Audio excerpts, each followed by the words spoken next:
makes you wonder if you lost control. Leaves you breathless, changes what you think is possible.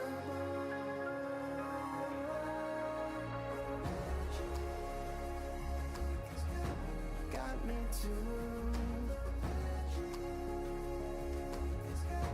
Brought me to you. It's got you too. Your magic's true. Your magic's true.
Explore in perfect visions like I've been here before.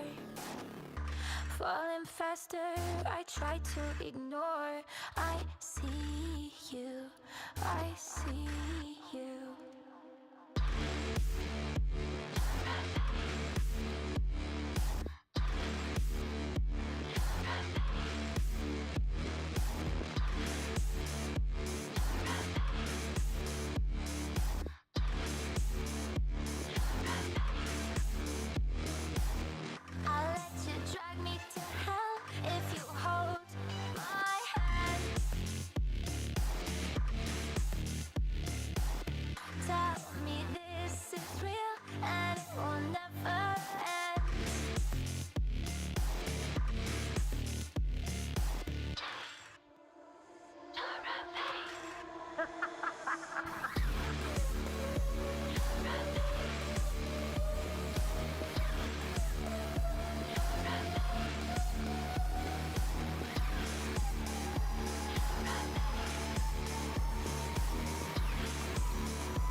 Memories show that I'm out of time.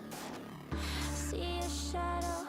Don't know if it's mine, but I see you. I see you. I see you. I see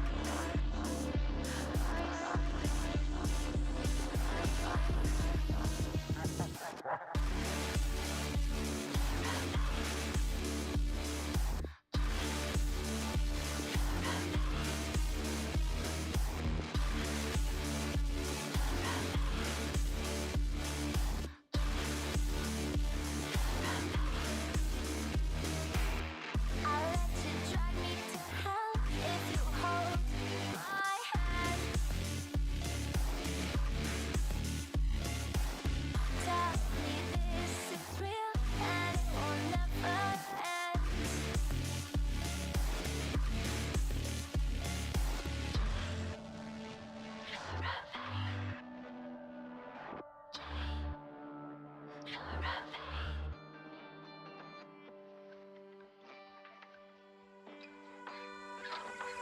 Your vacant thoughts peering into the soft light.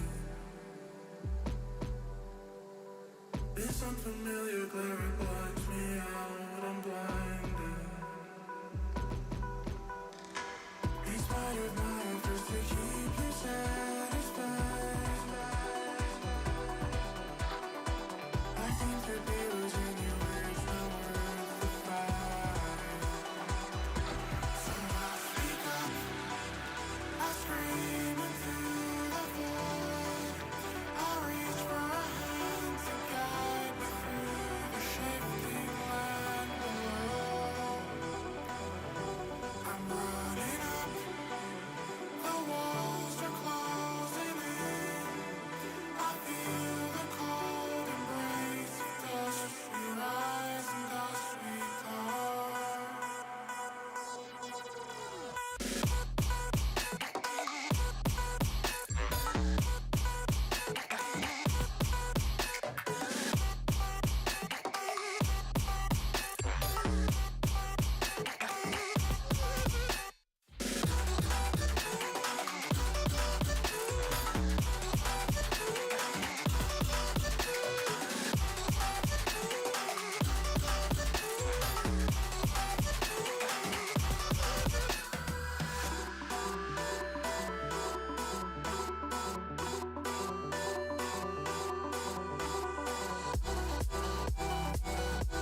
Ladies and gentlemen, it's Championship Sunday here in the North American Open number 5. Only one team could be crowned that champion. We got some games to play to get through and see who that's gonna be. But first up, we got a yap. It's time for the pre-show here. I'm Leaf. Welcome to the Rocket League Championship Series, and along with me for today, we've got Dazarin, Jorby, and James Bot. You know what, Daz? You were looking chipper. You were looking ready to go. Oh yeah, baby, it's Championship Sunday. Get up, get loud, it's game day because we're gonna crown the NA Open 5 champion. This weekend's already been crazy, so you know what? Let's cap it off with some good Rocket League to end the day. I mean, start the day, end the day, in between the day. I'm just excited. I'm ready to go. Okay, you two, Jorby, James, you guys better be ready. Jorby's face is like, okay. We're starting at 100. I love it. Let's go. You like it? All right, I can. I mean, you back that, James, you know me, man. Come on now. That's exactly the kind of energy I'm on the wavelength on now. 2 seconds before we go live, Daz was like, I had 2 cups of coffee. I'm like, oh no, I'm in for it today. I'm in for it today. Hey, big shout out. Happy Easter, everybody. Oh yeah, Easter. I honestly forgot that was weekend. I was just watching Rocket League. And that's what we're going to keep doing because we got a lot of best of sevens to get through today. So let's take a quick little glance at what happened yesterday. If you were a fool, or maybe you're hanging out with family for Easter weekend, and you missed some of the games, we want to catch you up on what happened yesterday. North America, some ups and downs here and there. Things looking, I think, the way they should, because we look at the bracket here, and some great games actually yesterday. We didn't have any 4-0s, James, which was nice to see. You like to have some good best of sevens. Yeah, so some really interesting matches. I think the Vertice Pro match, if you're just looking at the final result, you might not blink twice, but the series itself looked like Vertice Pro was going to be able to pull off the win before SSG brought it back. Game 1 of the Rebellion Foot series, Rebellion shut them down. It looked like, oh gosh, this might be a sweep, but then Foot kicked it into high gear, saw peak Justin as well. Dominating that series. Chronic was playing fantastic. You could hear from Cheese on the interview. He says, series like this is why I play. Wins like this is why I play, which I loved. NRG started slow, but then got the job done. And then the Dignitas Gen G series. I wish Herc was here to talk to us about that one, but... Well, she's not, so we're going to talk about this one. But yeah, this one, I mean... This was one of those series, I think I gave them 4-1 going into it. Strictly Business started off looking pretty good. They're a team that just keeps you honest. They are very capable, Aqua, highly mechanical player, Crispy, and Relating Wave. Relating Wave is such a veteran at this point. He plays such fundamentally sound Rocket League that if you're messing up, if you're making mistakes, they'll be able to punish. And it looked like, they were really putting it to NRG early on, but in the end, NRG just hit that gear, that next level, and Strictly Business couldn't keep up. I was kind of disappointed by Strictly Business in the second half of this series because they didn't look like that team that you were just talking about in the second half of the series. The first 2 games that they won were that clean, keeping you honest, but then Third Man was rotating forward too far, taking too many risks. This one right here, Crispy, what was he doing that far up as Third Man when nobody on his team even had the ball? So just question marks I had in their rotation in the midfield.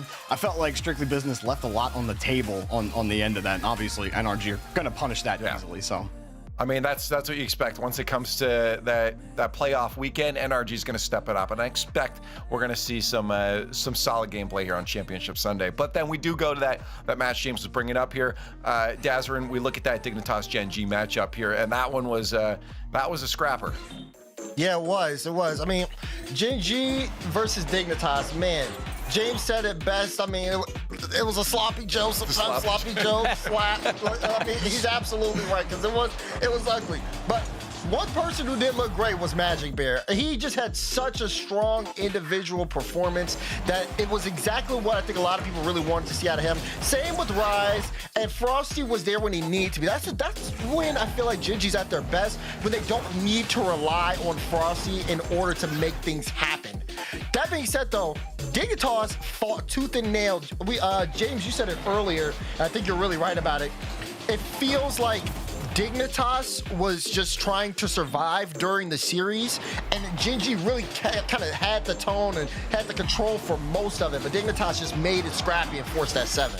Yeah, it's like when you're watching a fight, one fighter clearly dominating, but the other fighter, just flails and lands a solid punch and knocks them down, and they get back up. But man, it was a scrappy bout all the way through. I think Gen G could have gotten the job done a little bit cleaner. They looked like the better team in that series to me, but they were just making a few big mistakes in some really key moments. So overall, if they clean up those mistakes, I think they, and if they wouldn't have made those mistakes in that series, could have been, 4-1 or even more dominant, maybe completely swept them. But that's why you got to give some credit to Dignitas. I think Evo was fantastic in the midfield. Bora, very consistent. And then 5-Up was that clutch goal scorer. Right. So you got to, credit Dignitas for staying in that series. But I think the takeaway I had from it was Gen G was clearly the better team, but they cannot afford big mistakes in big moments. Well, we got 2 more to get through. Jorby, let's talk about this Shopify Rebellion foot matchup here, because I think the desk went entirely Shopify Rebellion on this, and that was just not We did. And I think that we should have gone Rebellion. Rebellion probably should have found I a don't way know to win about this that. game. No, where was Rebellion's defense? Hang on. First of all, Chronic, absolute top 5 behavior from Chronic this weekend so far. He was all over the pitch. Obviously, we all know about his Justin had the nose for net, though. He was scoring from spots you were like, how is he scoring from here? He did that 3 times that so hard, too, yeah. But, like, on the other side, what is going on with Rebellion's defense? Like, okay, we did the whole playstyle change. We got more aggressive, which is great. Have we overtuned a little bit? That's my concern. Like, some of these goals going in, is like we're in hurry-up mode, and this touch right here, like nobody follows it up, and nobody's in position to follow that up. So like that kept happening to Rebellion later in this series, and that's just a crazy save from Chronic. My man is all over the freaking field this weekend, man. What a pleasure to watch. Absolutely. Well, I mean, this was a huge result. I mean, I keep referencing the quote, but Cheese said it. Wins like this is why I play. And I mean, you're a team that I think the pressure is on for these players. These are all players where, this might be they could be thinking this is the last chance I have being on a tier 1 team, having a tier 1 offer, being on a fantastic org. They're all playing their hearts out. And it is teams like Rebellion that if you can get wins against them, your stock skyrockets. That was a huge win for Foot. And looking ahead, I think now that they even have a win against a team like that, which is a regional winning caliber team, they now have to have that belief in themselves, and they're also upping their stock to everyone out there who's a Rocket League esports fan watching. And it was awesome to see it. James, it's not even just that. It's the players around them too. I mean, we heard it from multiple people, Sathu and a few others, that Foot is a team you need to take seriously. And I think Shopify. And from the reveal interview as well, where he says on paper, I'm paraphrasing, this isn't exact, but he says, if you look at on paper, Rebellion should win.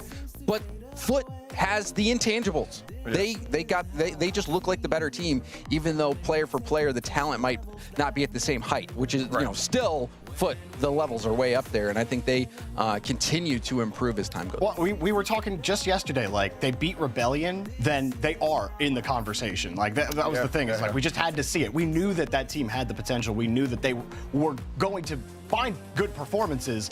But, like, we've seen so many teams do that, even with teams with known talent on it, like a Chronic and a Justin, and then still fail, still falter, still fail to take the next step. So this is huge for Foot, and I think huge for all the fans out there that want this team to succeed. They are looking really good. Hey, top 4 is nice, but we'll see how it goes when they get their next opponent in a little bit here. But we had one more best of 7, and that was Space Station versus Vertice Pro. And this was, again, a fun matchup. I'm back in this VP squad all the way. But, Daz, you have to. You're so full of it, dude. You say that, and you literally picked SSG. No, so I have to keep it. I told you what I'm doing. It was a strategy. I already explained it. Listen, we as an analyst desk really need to keep our hosts honest, because I'm noticing. Exactly. Our hosts really like to play everything but both sides. that they think is going to win here.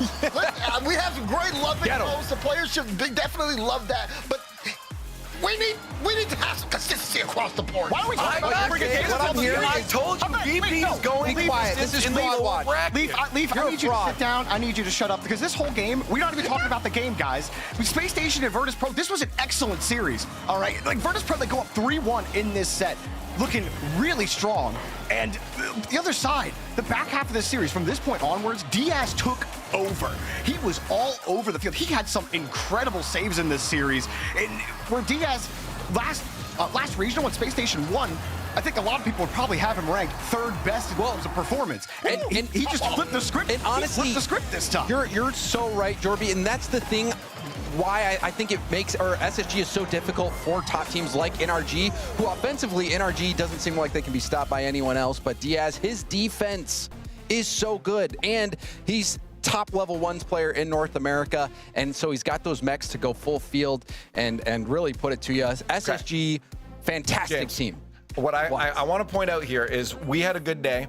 We had a good day on our build. We worked together on this, yeah, and you know what I did? I helped with that by putting the VP down in the bottom. And you know what I did after that? I said they're going to win against NRG because I backed them. I said they're going to make the lower bracket. I have a path. What I said is I'll believe it when I see it, is what I said, because Dazarin and me are on the same page. We have you on Fraud Watch. That's fine. We're going to remember what you say. Well, yeah, all right? and I said, and everything I've said has come true so far. I'm just letting you know that. We got some more highlights to get to right now. We got the top 5 because it's time for a progressive top 5 plays. Let's keep that energy going for the best plays yesterday, Daz. Let me get it. Give me Chronic here on 5. Chronic against his former teammates. You're going to see LJ first killer in this one because Chronic high this guy. Give me a flip pass, LJ. First killer. Get a hand up. You can. It's in the net. He couldn't even recover in time. Chronic was on fire over the course of the series, like you said, Jorby, and he slams it in for number 5. It's disgusting, but at number 4, we got a little bit more. Look at Reveal. Low boost. Talk. What are you going to do? Nothing. Low boost mustard from Reveal here. Talk thought he was really going to do something here. Reveal, he taught him a lesson, didn't he? That is just nasty work from Reveal. Love it. Mustard's always a great condiment. Give me a little bit of beast mode. You know, I love watching beast mode every day. Wait a second. This is what we saw yesterday. It's close. But it's close, but it was today. It was yesterday. This was Friday, Saturday. We might even see it on Sunday. Beast mode can do that every day of the week. It's Groundhog Day when it's NRG, but, you know, I think I've seen this somewhere before. Pre-jumping Atomic. Are you kidding me, man? If it ain't beast mode, it's Atomic. Massimo, please, man. They had a family. There are children watching. You can't just do that on an RLCS Saturday. Give me a full field sloppy Joe slap right here, right now. Frosty, game 7. You need a man to make a play, and Frosty's the one who'll give it to you. 1v3, eyes on me. Gets the back boost. Somebody, and listen, do not try this at home. Only the greats can pull this one off. Beautiful solo effort from Frosty. You see that in 1v1. You don't see that in 3s. Not every day. No, not in 3s. That was crazy. Full court carry there from Frosty to end it off. Good amount of plays, and again, hopefully, I really do actually hope we get another beast mode, exact same play like that today. Well, the ceiling is his territory. I think, you know, no other player utilizes the ceiling like beast mode. Yeah, and anyways, we got a few other regions that have been playing as well this weekend, so I want to get you caught up on those as well, specifically OCE and Mina. Let's take a look at Mina first here because there's a big story going on here. If you guys weren't paying attention, there's a team we expect to see in the grand finals, and they ain't there. Team Falcons, James, falling short of that grand finals there. Yeah, we had a conversation on First Touch. It was me, Gibbs, Dazarin, rolled his. The question was, is it time to hit the panic button? And that was before this result. And now I feel like you're breaking the glass. This is incredibly alarming. They're not 100% out of it, but to even be in this situation where it looks like the chance they're going to miss it, that's what the chances are pointing to. It's shocking. I just like, it's crazy. It's so crazy to me because like there are times where they look good, where it's like, okay, these are good pushes. This is Falcons. Like Rlcs, he's slotting in nicely, but then all of a sudden the synergy just drops out of nowhere. And you'd think that there would be an opportunity to build some consistent chemistry with the twins still on the team, but something left when TRK left that team, and they have not been able to get it back. The other aspect I'll also say is it seems like the region, Mina, is still rising. That's what it looks like to me. It just looks like they are continuing to improve. It has been a steady march upward, and the reality is that there's just more great players that are starting to rise up to the top, which is, I think, scary for other regions. But for Mina, Yeah. I think it makes it incredibly exciting to watch. Sorry, Des, I R8, know I'm we're really getting there, but excited. I do want to mention just before, because we're gonna run short on time here, but I do want to mention while we have the points up quickly, just some of the scenarios too. Now, because of that, what's going on here, and then I'll let you get a quick word in here. But for right now, they can clinch that Paris just by finishing top 6 or better here. And for Twisted Minds, they need to top 2nd. Or better. A top second, is that the or top technical se- so, yeah, terminology? top second. Top 2. They need a second or better. I don't know why I wrote top second in there. They need a second or better, so get into that grand finals. Or at least if they want a tie break, they got to get to top 4, and that's when Falcons can come in and win the whole thing. Just to Exactly. So force it's a tie break. basically going to be a situation where Falcons are going to have to take out Tainted Minds or Twisted Minds. Sorry, CJ would be proud of me. But Twisted Minds in that semi and then have to win it all. It's not an impossible scenario, but Yeah. it's just for the Falcons to not be in control of their own destiny. They're going to need to get lucky to have Here's- a shot, which is here's the is thing. not where we thought they would be. Like, I know that, like, obviously we're going to talk about Falcons, but, like, I think R8 do deserve a shout out because these guys have been on the grind for a while. Abdullah, Ghazi, especially Ghazi. I really have enjoyed watching him, and I believe I'm going to mess this pronunciation up, but I think it's Mohammed. I don't think that's, I don't know if that's right. I'm sorry if I absolutely butchered that, but those 3 players deserve their flowers. They have been on the come up for a long time. Those are 3 really solid players. I'm excited to see more of them. I think that they're going to surprise some people. Leaf, don't worry. Yeah. I'm not. We don't got time for me to get No, into it. That's why I I feel talk show. bad. Ladies Yeah. and gentlemen, just tune in okay, first true. punch on True. Thursday. We'll break it down. True. All right, wait, because we got to jump over to OCE now, because again, quite the power struggle going on over there. You look at the grand finals right now. That's the big story, though, Daz, is the Bulldogs coming out on top. Yeah, I mean, listen, we always talk about wild card and power, but you always have to give credit to the Canterbury Bulldogs because they will show up and they will upset both of those teams, starting in upper bracket round 1 where they swept power, and then in the finals they took down wild card. But wild card, I mean, they looked good up until that point. This is their series versus power. It just feels like everybody was connecting. Fever had some great goals back to back.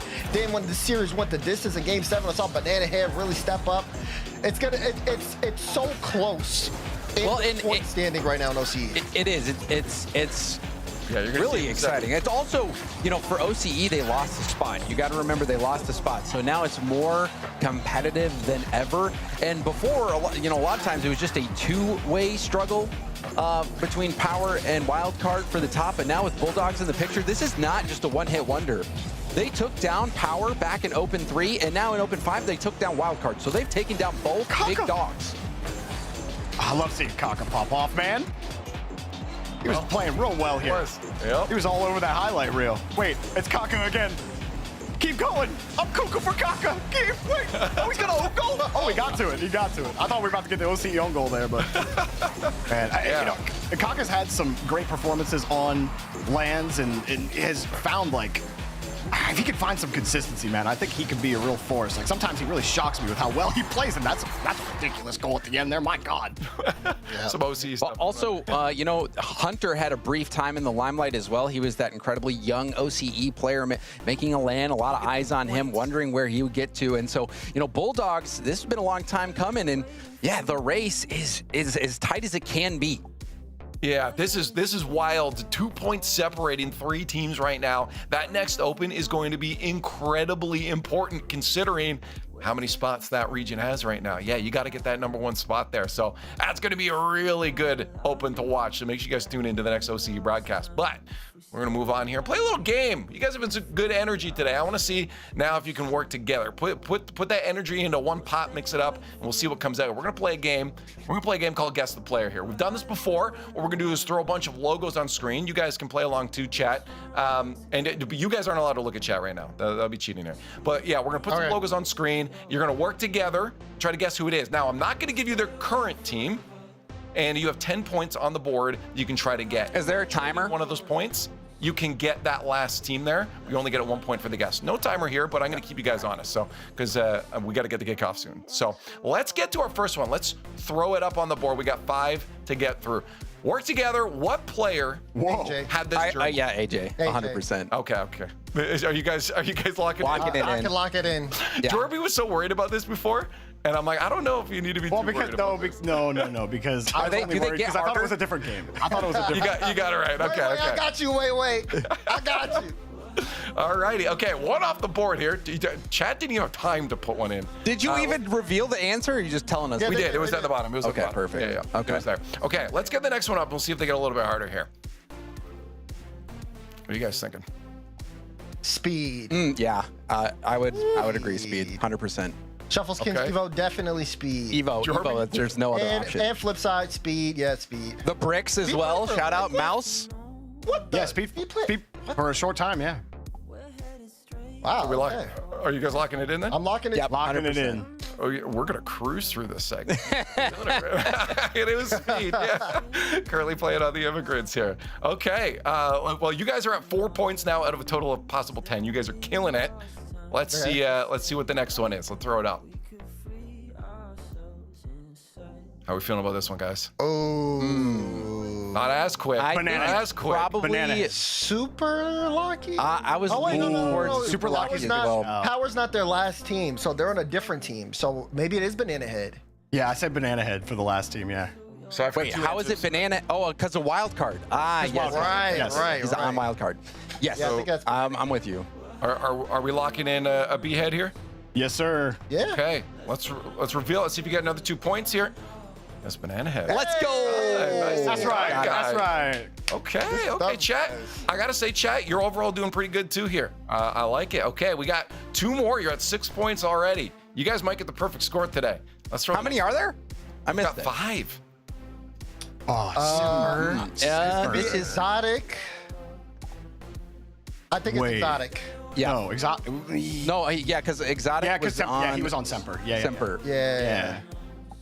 Because he was on. Hold on, Yeah, he was on let's think about Solary this. Let's too, think about so- this. Let's think about Well, this. like, Yeah. exotic was Because on Semper- Solary. Yep.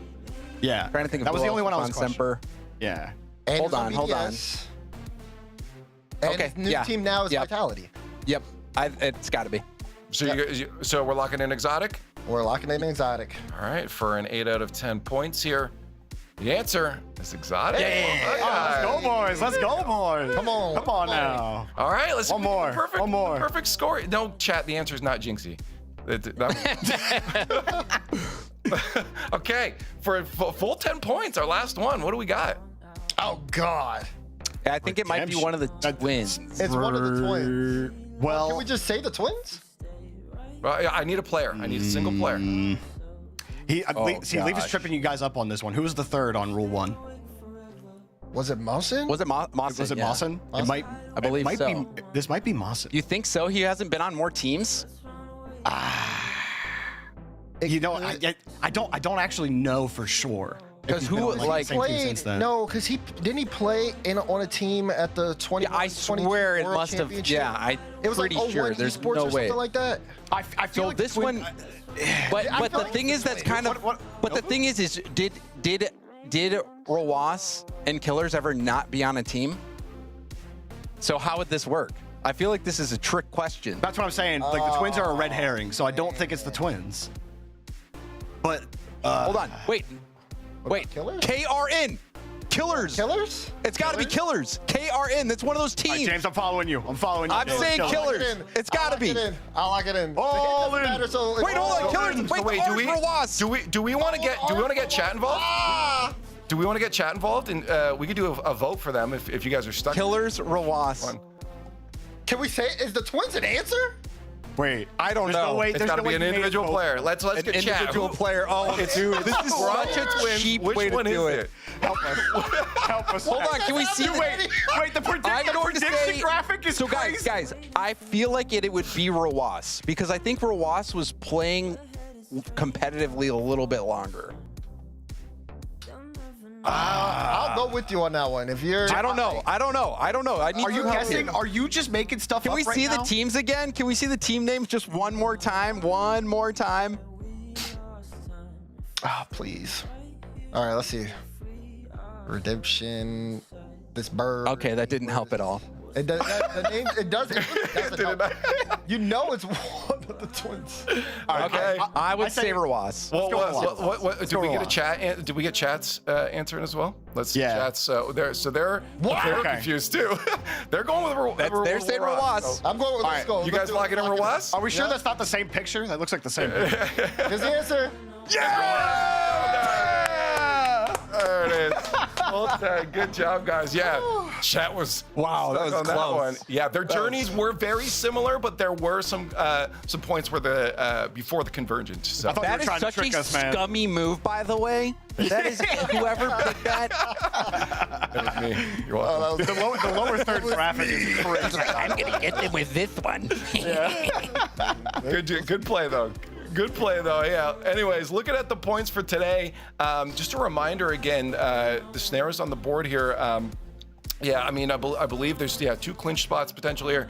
NRG and Space Station both could clinch through for the Paris Major and potentially even Worlds there for NRG as well. They got to make grand finals in. I expect those are teams we probably would, but we'll have to find out throughout the day here. If you guys want a different perspective on the day as well, you can head over to the crowd cam over on twitch.tv/RL Esports. This way you can get a better look at the rotations here, maybe some of those boost stills you're not catching here. Have that on your side screen while you look at some of the closer up plays here on the mainstream for those mechanical plays. Here's the points. As we said, points are going to matter, specifically in some of those regions like OCE. But here it matters too. Some clinch potentials on the line here on Championship Sunday and a little bit of prize pool as well. We also would like to show you what order we're going to play them in. It's pretty straightforward. We're gonna, the schedule will come in a second here, but there's the bracket if you want to take another look at it. But we are going to play through them in a pretty standard fashion here, with our first one up going to be that Shopify Gen G matchup. I think this will be a fun one. I mean, we went Shopify yesterday on the desk and they didn't deliver it to us.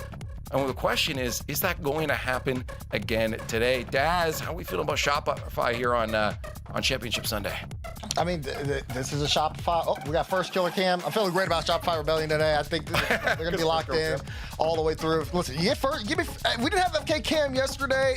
Ooh, he's been growing hair out as well. Okay, he's got the curls. You know me. I got to do the cam analysis, because that's going to help me figure out a lot of things about what these teams are looking like. Look at those wires on LJ's. Gameplay. What? Okay. It looks like it honestly looks like his headset's falling apart. Like it looks like his pad was coming out of where his ear pad should be. I don't know. But Now this is professional background here. Yeah, Look at that's this. a kept together room. that's because his wife is a brilliant he's got- interior designer. That's the only reason it World looks that way. Greg in the cave. He didn't do any of that. He's locked in. Dude, that is straight man cave for Raw, Greg. I'm ready to lock in. I got the TV. I got the pool table. This is where get the job done. So that being said, listen. We're talking about gameplay-wise, Rebellion have not necessarily been playing at their peak. It's very obvious. But I do think that, there's lessons to learn from yesterday and their loss against Foot. I think Championship Sunday, they understand how important a good run is here. So they're going to be coming in with some adjustments from yesterday, and I think you're going to see more intensity, especially from First Killer. And First Killer at times was the first killer that can carry a team to a victory. He was popping off. I mean, he was just doing first killer things. So I think, if he's playing at that level today, it's going to be really, really tough for Gen G. I don't doubt that Gen G has a game plan, but the thing that was a little worrying for Gen G yesterday was big mistakes in big moments. Overall, they were playing well, but they just had a few different instances where things broke down, where, you're playing a team like Dignitas, yeah, you might be able to get away with it. You're playing a team like Rebellion, it ain't gonna work. Yeah. Well, hey, Progressive Fan votes up. What are we thinking here, chat? Shopify Rebellion, Gen G Mobile One Racing. Jorby, we got the cam analysis going on before. What about some game analysis? What are you thinking in this matchup here? I think that Gen G need to play way better than they played yesterday. They're not going to get away with what they got away with against Dignitas, who also didn't really play well in that series. You're not going to get that from Rebellion here. And so it has to be solid in the rotation. Scrimbear's got to be here still. Okay, he can't fall back down to that under 50% goal participation that he's been in. Magic Bear has to be active. He's got to be active often and early for this team, for Gen G, if they have any hope of beating Rebellion. I personally think that Gen G are in for a world of hurt here. Okay, Shopify Rebellion on the board for him here. James, how you feeling? Yeah, I'm going to have to go Rebellion on this one as well. I think very talented team. Gen G just made a little too many mistakes yesterday. I think if they play well, if they play like they did yesterday without those big mistakes, they can squeeze out a win, but it would be a Game 7. But I think that Shopify Rebellion are just going to be playing too well today. Give me the Rebellion. Yes. Yeah, I'm going to Rebellion here. I think for Gen G, it's an uphill battle. I think that if they play, again, just like how James said, everyone knows Gen G played really good yesterday, but it's not going to be good enough because they went the distance against Dignitas. They clean up what they were on defense. The series looks a lot better. It's a lot closer, but you have to give the edge to Rebellion here on this one. Oh, we're going to do it again, aren't we? We might curse them up again because I'm going Shopify Rebellion Should. as well. If Rebellion lose to Gen G, that's on them, not us. Yeah. Okay, that's all I'm saying. Sorry, CJ, if we do, yeah. But hey, you know, you're right, Jorby. I mean, realistically, there's a reason we all did it yesterday, a reason we're doing it today. Foot is a team that, yeah, you definitely gotta back. We just needed to see it. But here, realistically, I think anyone should be believing the Shopify Rebellion will have this matchup over Gen G Mobile 1 Racing. But what was chat thinking here? I want to see theirs before we get into the game here because. Yeah, we're about right. Yeah, that's realistic. Yeah, I mean, Yeah. If you're looking at Gen G, Jorby, I mean, like, what's the game plan today? Because obviously you're going up against a bit of a hill here. Play good defense. Play good, consistent defense. Comms have to be on lock. Like, comms and defense for me. That's it. I know that they can do good things on offense, but like, if you're not able to handle the counterattack, like Rebellion's offense is lights out. It's going to be so hard. So like for me, it's just about synergy and keeping your comms on lock on defense. Also, one last thing is watch out for Rise. If he is connecting on his bumps and playing a successful disruptor play style, that might be the difference, but he's going to have to connect. Well, we're going to find out now if we've just done it again and cursed Shopify Rebellion because the match is ready. A best of 7 here on Championship Sunday as all the remaining teams are looking for that crown. We have a few stories of clinching happening for some other teams, but right now, you got to lock into this one right here. Shopify Rebellion, Gen G Mobile 1 Racing. Let's get to it. The journey to the Paris Major continues, and Shopify Rebellion, sent to the lower bracket yesterday, meet up against Gen G, who survived a thriller 7-game set against Dignitas yesterday. Would love to take Rebellion completely off the totem pole here, as both teams fighting to try to stay alive. But Paris Major and First Killer will get it done off of a great pass here from LJ. This is genuinely going to be a battle of consistency. FK and LJ starting us all off on the right foot. A banger gonna be brought to us by Progressive and Jorby. I mean, like I said, this is a battle, the battle for consistency. Like you said, Gen G going to Game 7 yesterday against Dignitas. Shopify Rebellion, the most shaky they've looked in quite some time, and the first response coming through. It's Frosty. Frosty has had some highlight reel plays, but you gotta be looking at LJ, brings it down, and he just got muscled. Perfect landing from Frosty as well. That is an excellent play from Frosty to come down, get the perfect 50 to control the ball. He's still gotta land quickly and get that shot as Kofheer's coming across. That was great work from Frosty when LJ thought he had space to do something on the ground. Now LJ's getting deleted. Frosty takes it high, drop down, rise to the side. Rebellion get a chance to recover. Rebellion under some immense pressure off the last 2 kickoffs. I like this from Frosty, going very, very far back. A lot of this is going to be respect almost over LJ's head. You thought maybe there was a chance, but no. Rice catches it, pass off over to Magic Bear, goal line. You thought, but Magic Bear still carrying in the dream from yesterday. Well, Gen G are bringing it right now, and it's Rise to set it up, put it off the ceiling. First Killer waiting to see what Rise does with that ball, and then Rise drops out, lets the pass come through for Magic Bear, and First Killer is all of a sudden all just twisted up. There's nothing he could do about it. And Gen G coming out with the first few punches after LJ had a great reset pass. Frosty hands him the game-tying goal, and then they get it right back thanks to Rise on the forefront. Someone James wanted to see step up here for Gen G. Yeah, this is definitely a big moment here for Rise. He's been a little on and off as far as his team was concerned, like we saw yesterday, but off the backboard, LJ took his shot. It was 2 on goal line. trying to keep it out. Frosty did manage to recover and keep this ball away from the net for now. This 150's again off backboard. You see first killer going for the commit. And even on low boost, this team is still taking punches towards net. Frosty trying to make a catch here. It's a lot of this fast-paced back and forth play. Punches is going to be, like you said, the best way to describe what we're going to see, just because both of these teams really want to be the first ones to make that statement leading into the series. Rebellion yesterday against Foot, while they didn't let them shoot the ball a ton, only averaging about 8 shots a game in that series, their save percentage was almost under 50%. In defense, they were definitely having some struggles just in big moments, but also on, I mean, some of the moments you're even seeing here kind of repeat itself against Gen G. Rebellion have stabilized. They've had the ball here for a bit. Boost has not been the easiest thing to grab. Everyone was on zero until LJ stole the corner. As a result, he had to dive back for that play. Gen G get right back on offense. Frosty was playing soft as second man. Couldn't go for that touch from Magic Bear. LJ feigns the approach, lets Kofheer take it. Gen G back on defense. Kofheer drops it for first killer, but Rise cuts in and bumps first killer out of the way. And Gen G's defense holding firm right now. Yeah, and that's definitely what you're going to have to be doing, especially against a team like Rebellion, because you know if Rebellion is on it, it's going to be a high-shooting game. They will just throw shot after shot. First killer tried to waterfall it down to just even give another attempt. LJ over to first killer. It's awkward. Gets sent back on the other end of the field for them. With this 2-minute mark and a 1-goal lead, Gen G still are holding on strong. Like you said, that defense is really setting them apart for now. Oh, Magic Bear right there to stop first killer, taking it up the wall. Kofheer tried to give it back to first killer, but as you saw, that first touch was not what he wanted and had to just buy time, waste all of his boost. LJ's back in his own corner. Doesn't get the bounce he wants. Rise couldn't handle the ball either. Wasn't getting a mistouch out of LJ. A lot here on offense for Rebellion. First killer wave dash in front. LJ on the wing for Kofheer.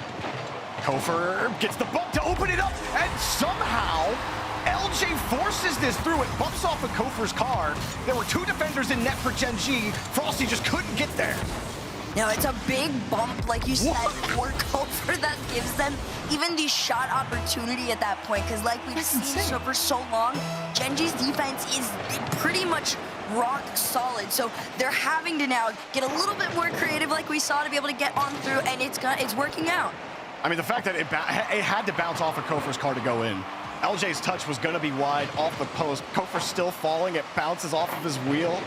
I think it even gave him a reset there on the replay, if I wasn't mistaken. That's a terrible shot from Magic Bear, and not going to get much done. Frosty. Sorry, I guess that's a little aggressive language. I feel like it's an aggressive thing to say, but after the performance we saw from Magic Bear yesterday, it is fair to say a slow shot on center is very subpar for the bar that he set for himself. That's the better professional way to say it. Don't worry, I got you. Always appreciate it. That's why they send 2 of us. Rise gets the bump, but Frosty ran out of boost, couldn't adjust. And Rebellion get to survive for a little bit longer. Chance to take the lead. Pot shot from Kofheer. Rise deleted on the goal line. First killer, it bounces away from him. LJ blows through 1 defender. Only 1 back. It's Rise with no boost, and he ain't getting there. Rebellion ripped this lead away from Gen G. This is what we were saying, the fact that you do have to demo Gen G out of their defensive line, their defensive setup even, just so you can have the opportunity to score. And Rebellion have figured that out. So props to them. That's a huge demo. Big lead with 11 to go. Gen G had this. They were doing great on defense, and that's just in their net. And Rebellion score in bunches here in the final 30 seconds as LJ just beats Magic Bear to the ball, or he just beats Magic Bear on the 50. Magic Bear can't get back to it. Easy clear out. Demo makes sure that nobody can get the save. And wow, the wheels fell off the wagon here quickly for Gen G. Yep, and it's all due, in fact, to those demos. Rebellion have figured out that small weak point that if you're messing with the rotations, even 1 for the road is not going to be enough here. They have discovered something that forces Gen G to be way too awkward to win against them. Yeah, good job from Rebellion. Even when they were down 2-1, they were holding the ball, even though they weren't exactly controlling all the boosts. They had to retreat a lot, but they were really good at ripping the ball away while Gen.G had that 2-1 lead. And obviously the LJ and Kofheer linking up is becoming more and more of a duo on this offense. Those two together, they had that banger infield pass, remember, on Friday, and even had a couple of give and goes between themselves yesterday. Really like how LJ and Kofheer are locking in on this team. LJ getting top honors. I would say him and Kofheer both getting the job done for Rebellion. Oh, for sure. They looked really solid together on this one. A couple, like you said, those passing plays, the 3 assists from LJ alone are really going to be setting Rebellion up for success. And then on the flip side of things, despite a pretty decent, I would say, shot, shots put up on net, Gen.G 9 across the board, fairly equal to each other. I don't know, it felt like there was something missing, especially in comparison to what we got from them yesterday. They had some good looks, especially off the kickoff. Frosty had scored that first goal for them off the kickoff. The second goal came right off the kickoff as well. So if Rebellion get past that point, Gen.G have to find a way to get creative on offense and actually, well, get the ball. But, I mean, think about the stakes here for both of these teams. No doubt Vertice Pro are watching on and really hoping that Rebellion don't end up getting past Gen.G here. Gen.G on the outside looking in. They got a lot of work to do beyond this point, but Rebellion currently at 14 points, and then they wouldn't have any more afterwards. Gen.G would get a little bit closer with a win here. They get 2 more points to get closer to Rebellion. But Vertice Pro, who's also going to be playing NRG shortly after this match, if Rebellion goes out, that makes their chances a little bit easier after they didn't even get into the top 8 in the first open. So a lot on the line here that kind of hinge on Rebellion losing the game if you're a Gen.G or a Vertice Pro fan. And if you are a Gen.G fan, you are hoping for that same level of performance that we got out of them yesterday, especially in particular from Magic Bear, who seems to be a little bit more quiet on this one.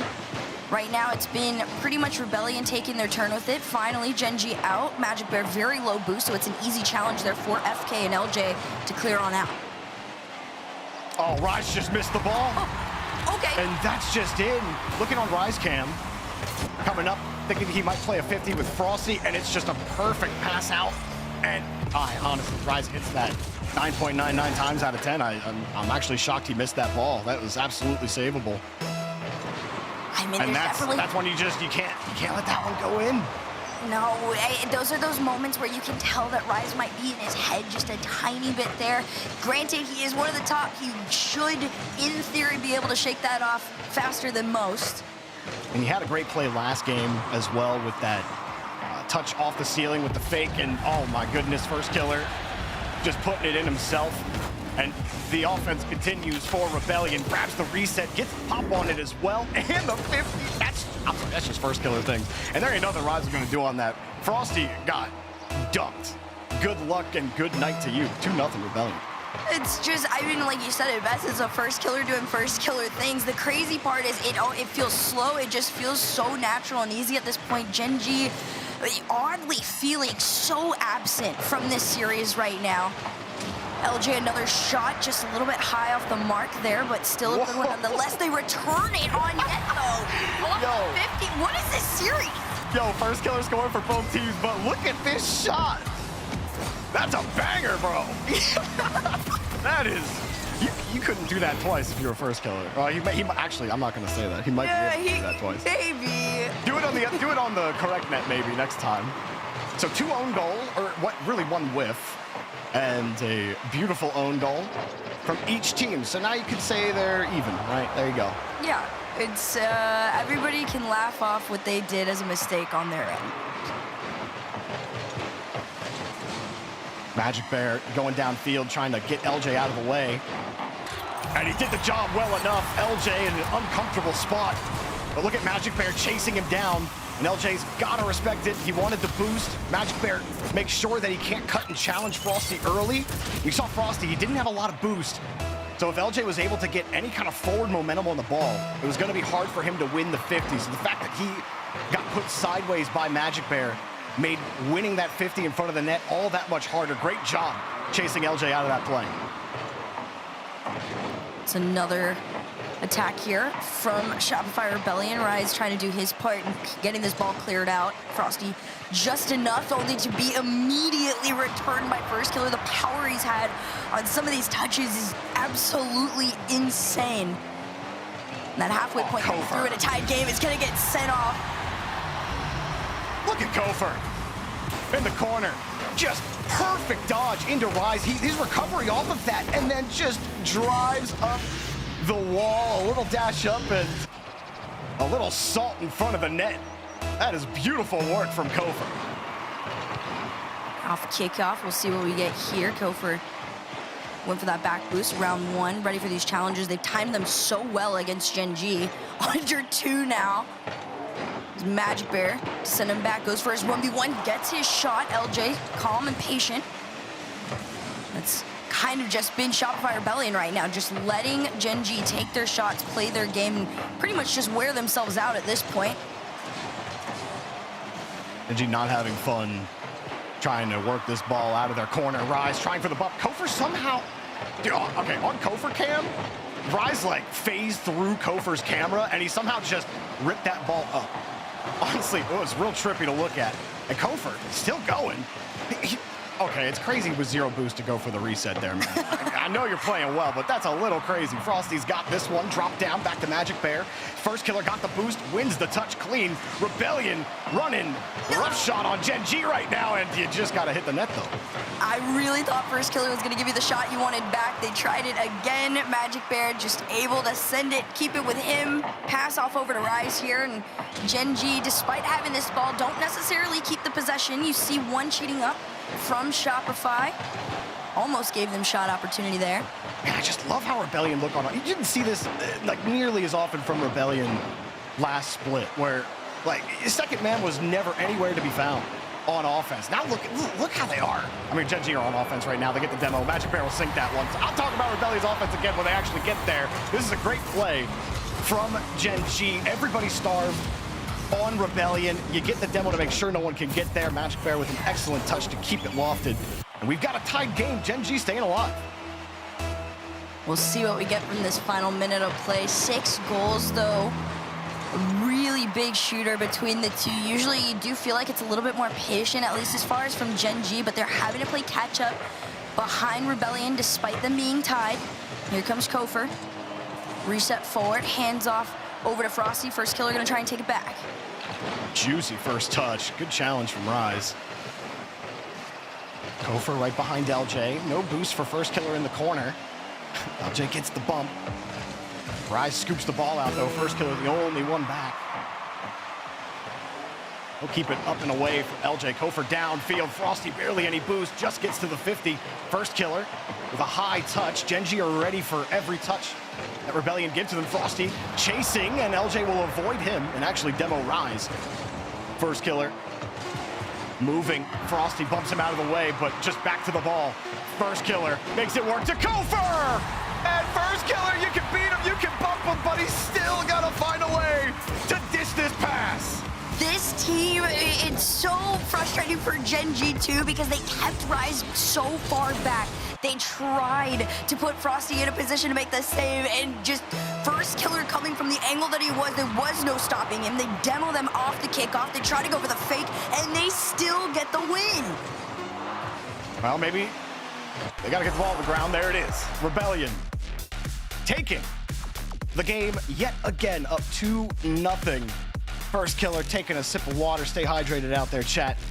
The First Killer absolutely hydrated right now.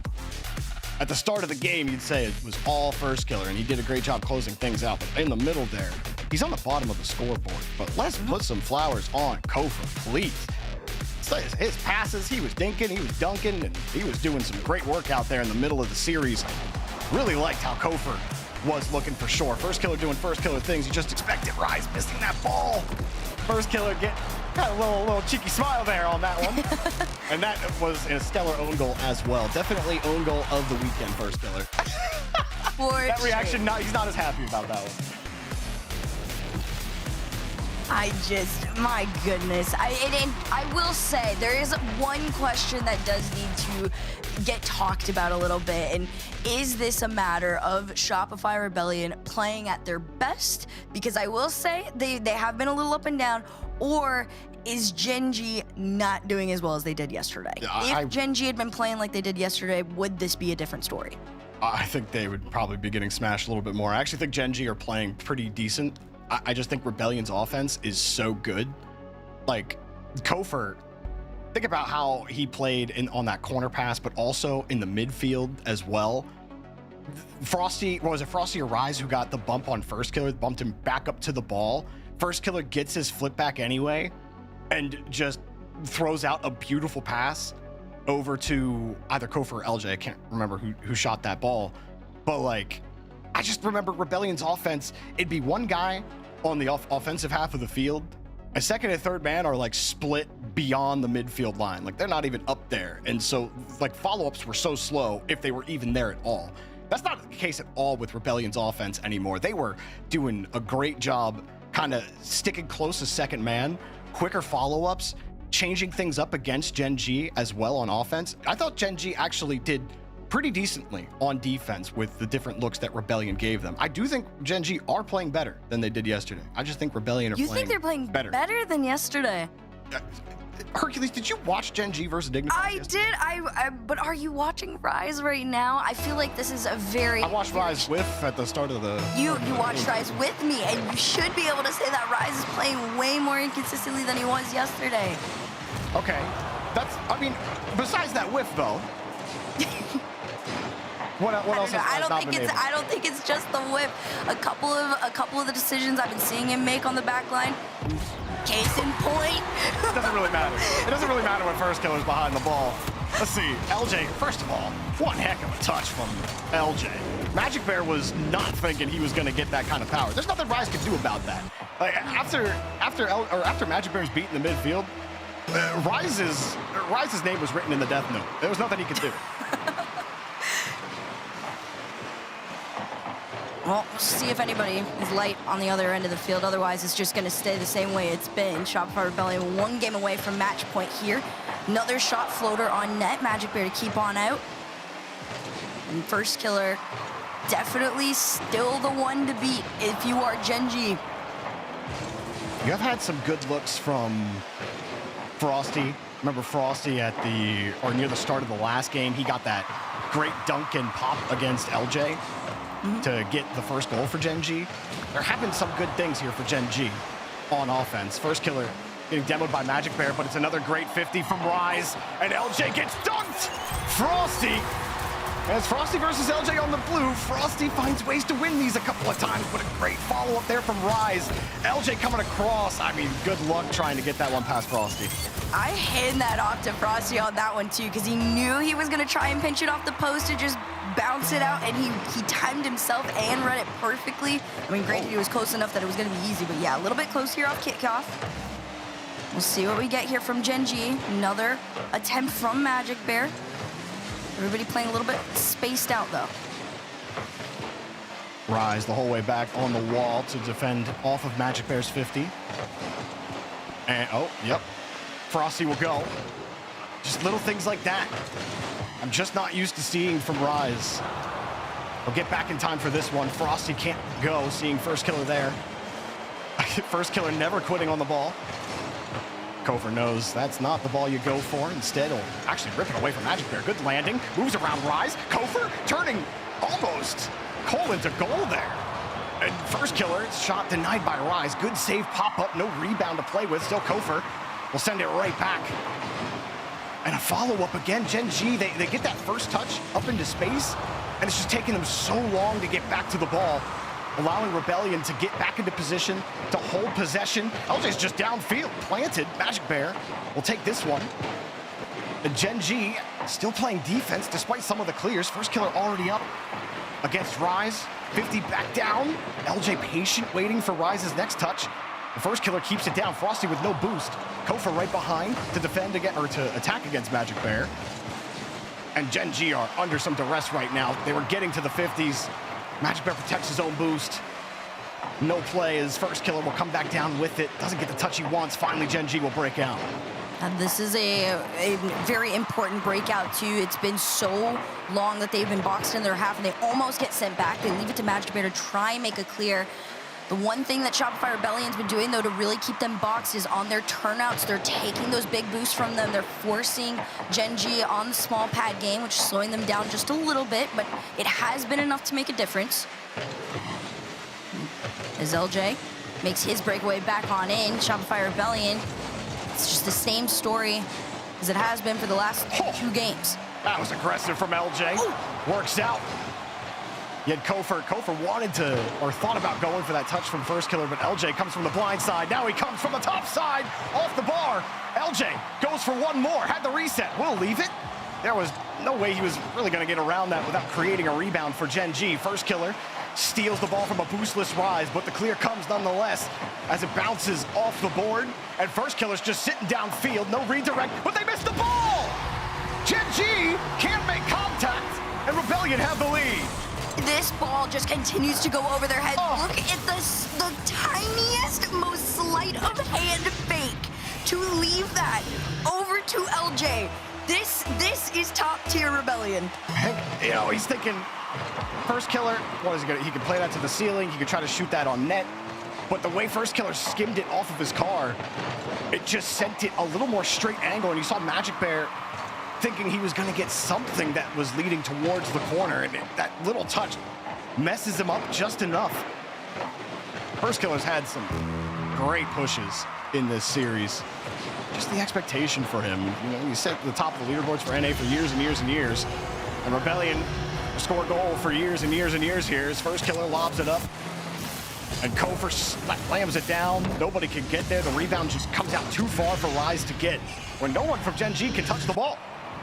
No, there's really nothing you can do, especially on something like that. It's a full team play there. All 3 members of Rebellion getting involved, so makes it even that much more confusing on what's about to go down for Gen G. Oh LJ my. off the kickoff, though. LJ, he's trying to send a message here. I think we all hearing it loud and clear. Frosty misses his flick. Saw him side flip off the ball. The ball didn't even move. Maybe if it does, it's not an easy dunk into the net. And instead, LJ will get some revenge on Frosty for the earlier dunk that he experienced in that last game. But this has not been the game that Gen G wanted. Hercules, game 1, they were up 2-1 for so long. It was the best they had looked in the series so far, and then it just fell apart. 3 straight goals for Rebellion, and been in the rearview mirror ever since. Well, the biggest thing is right now, Gen G does not seem to have an answer for First Killer, and then there's not even an attempt to slow down either of the second man. And at this point, they just continue to run away with things. Every time they've tried, they've just been set off. You know, Frosty on those solo efforts is always going to be a threat, but it's just too much. That one's in. 4 seconds to go, and Rebellion are cleanly in the lead in this series. Cleanly have this in hands. Vertice Pro watching onwards right now. They probably knew it wasn't going to be so easy. As, I mean, obviously their task is, well, you got to face NRG. Then if you beat them, you got to play Rebellion. So that's quite the path for Vertice Pro, but one that they surely don't care too much about. Rebellion getting back to form, as they are cleanly moving their way through this series. Yep, 1 away now at this point. Gen G seems to not be able to answer anything that has happened against them so far. Rebellion, this just is so, it feels so walk in the park for them. It's just a natural flow against this Gen G roster. First Killer 6 shots alone to his name, 11 overall. They are just absolutely having their way in the Gen G side. And look at LJ as well. He got 100% goal participation with 3 goals, 2 assists, and even 2 saves on top of it. And it's just been a little too easy for Rebellion, and some mishaps that we saw from Gen G, where Rise tried to flip into the ball in his own half. He couldn't get there. They're not reading the rebounds. Magic Bear didn't expect a little skim as he's coming back. I think if you're on Magic Cam there, it probably didn't really look like First Killer got much of a touch the way he was coming back under him. And just, it's little things like that. They're just off. Rebellion, they've established the rhythm. And Gen G have never heard the genre before. I mean, they have no answer right now. And even when they have space and they have time, they're not able to do anything with the ball. No, not at all. There is no answer to how closely Shopify Rebellion has played, not only on the ball, but on them. Whenever, like you said, Gen G have been on it, they're not set up in a position to actually maintain that possession long enough to even have a play. First killer off the kickoff, goes for the pass over to Kofheer, just off the mark, gives Gen G a fighting chance in the first 10 seconds. See, I think first split Rebellion, that Kofheer touch is just a shot, even though that's pretty well defended. Instead, he tried to play it up to the ceiling to catch the defense off guard. Just love the creativity that we're seeing from Rebellion this split. It is exactly what you expected when Kofheer first joined this team. They are looking more like that team today. He might have been a little scared yesterday against Foot on defense, but offense was my main concern coming into this split for Rebellion, and it is absolutely not a concern at all. Defense past game one has been rock solid for Rebellion. They really haven't played much of it. But when they have had to play defense, Frosty has been tough to beat, and he gets another one here for Gen G. This is a very angry Frosty, too, that has been dealing with a beatdown from Rebellion, a 2v1 on the backline here to give Gen G their first lead in quite some time. I mean, to control it off the ceiling and then able to air dribble it and still get a bump at the end of it. LJ will throw it right back. Rise with a diving stop. Kofheer, reset. No pirouette. Frosty and Magic Bear are getting harassed by Kofheer. First killer with a reset as well. Magic Bear was up to cover the high. Frosty comes up from below. And another clear here for Gen G. Got some fight left in them. Rise could not get another touch. Nobody could follow up. Frosty's on small pads. Magic Bear doesn't have a lot either. Rise will cut and buy much needed time there for Gen G. First killer is just almost toying with them, even despite them coming, you know, from the behind right now. They're trailing on Gen G for the first time, I believe, in this series. First killer in front of the midline. Frosty just to resend it all the way back. They're trying to do something different, which at the bare minimum is stay out of their half. Good movement from LJ for a while. Kofheer got demoed. First killer, quick pop. Easy save from Frosty. Trying to bump Kofheer as well. It doesn't work out. Gen G looking for a way out. First touch got away from Frosty a bit. He got to the 50. Kofheer avoids that bump. 50 right towards target. And first killer will get it out. Rebound back to Rise. LJ diving stop. Kofheer no boost. And tried to time his flip. No dice. Gen G good push so far. What can they do with Rise? Kofheer up high. Double tap denied by first killer. Wanting his corner boost. Frosty will come back in. Magic Bear's next. Good push, good form from Gen G. They need something out of this. Frosty's leaving to go get the midfield boost. Gives LJ a chance to come back. Frosty stayed underneath it for the 50, but Kofheer's too fast. And all of a sudden, the push starts to wane for Gen G. Magic Bear will get another clear to try to keep things alive.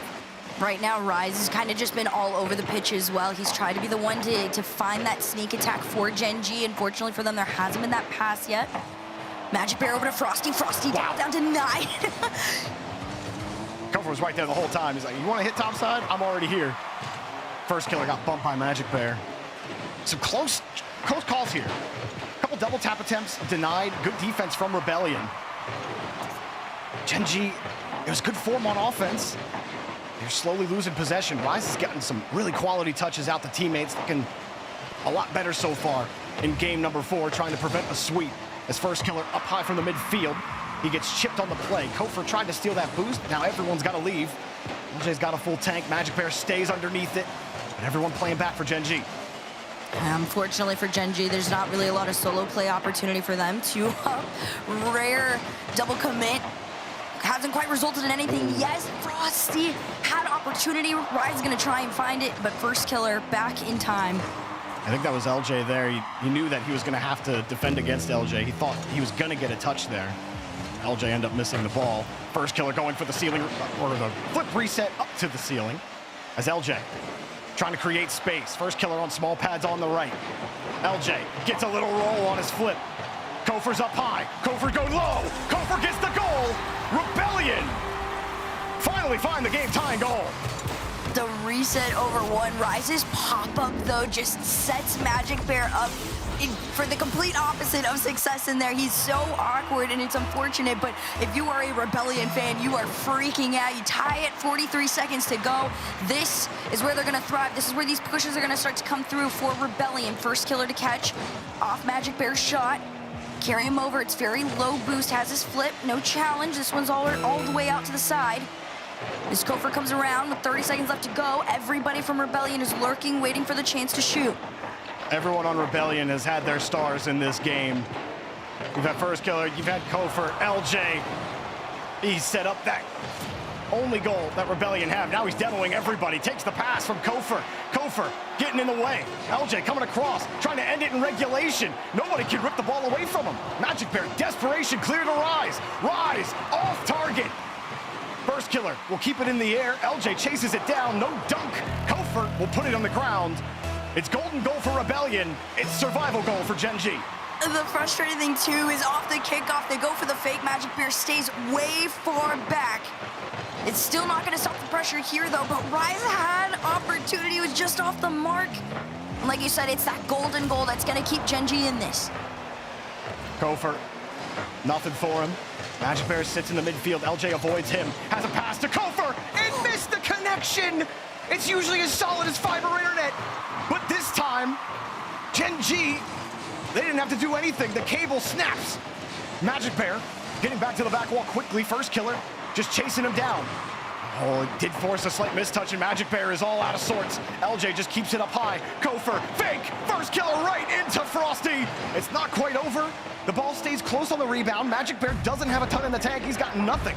As Frosty also starved out. LJ coming through on the demo. First killer will get the read, get the catch. With a flick, Magic Bear will have it. It's not a strong clear.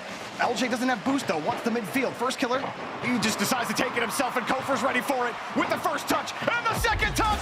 Kofheer! With the double touch! And the game win! Rebellion sweep Gen G!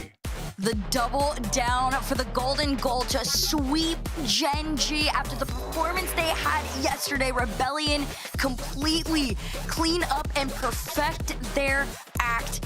This is the version of Rebellion that is set up to see in a final. They looked great. All three players, exactly what you expect out of this Rebellion team. That's exactly how it's supposed to work. Violet Panda has got those boys cooking over there.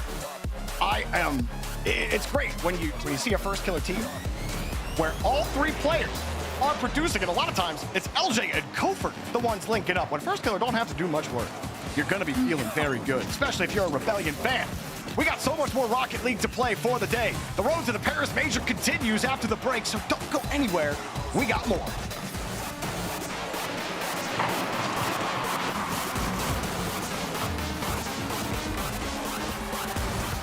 Oh, now this guy's going that way. Now I'm getting the lay of the land. Valets can be a big test for a young homeowner turning into their parents. There's an overflow lot somewhere in the vicinity. If the Is that right? garage is full, they go to the auxiliary. He said if the garage is full, they'd go to the overflow lot. I heard him. I was right here. Let's just stand quietly. Right. I bet you guys have driven some great cars, huh? Progressive can't protect you from becoming your parents, but we can protect your home and auto when you bundle with I us. think you might have brought the wrong car. We had the red convertible.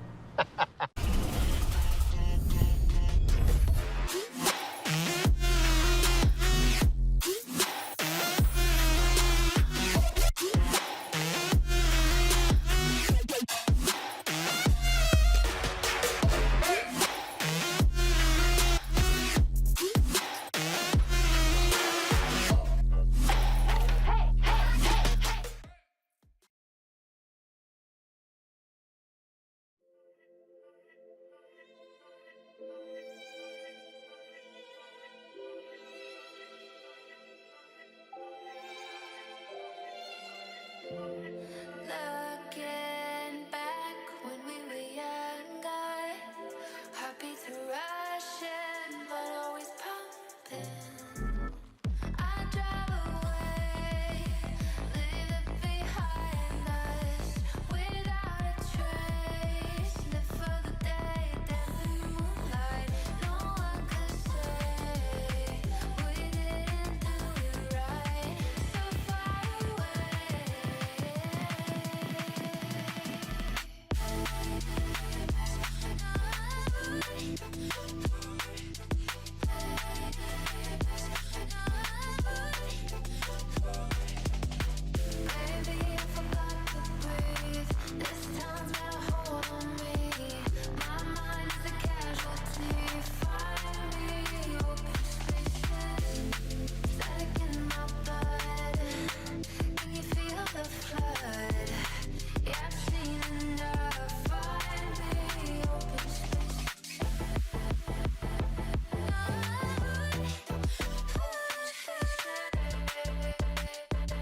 One best of 7 down and plenty more to go here on Championship Sunday as Shopify Rebellion crushed Gen G Mobile 1 Racing.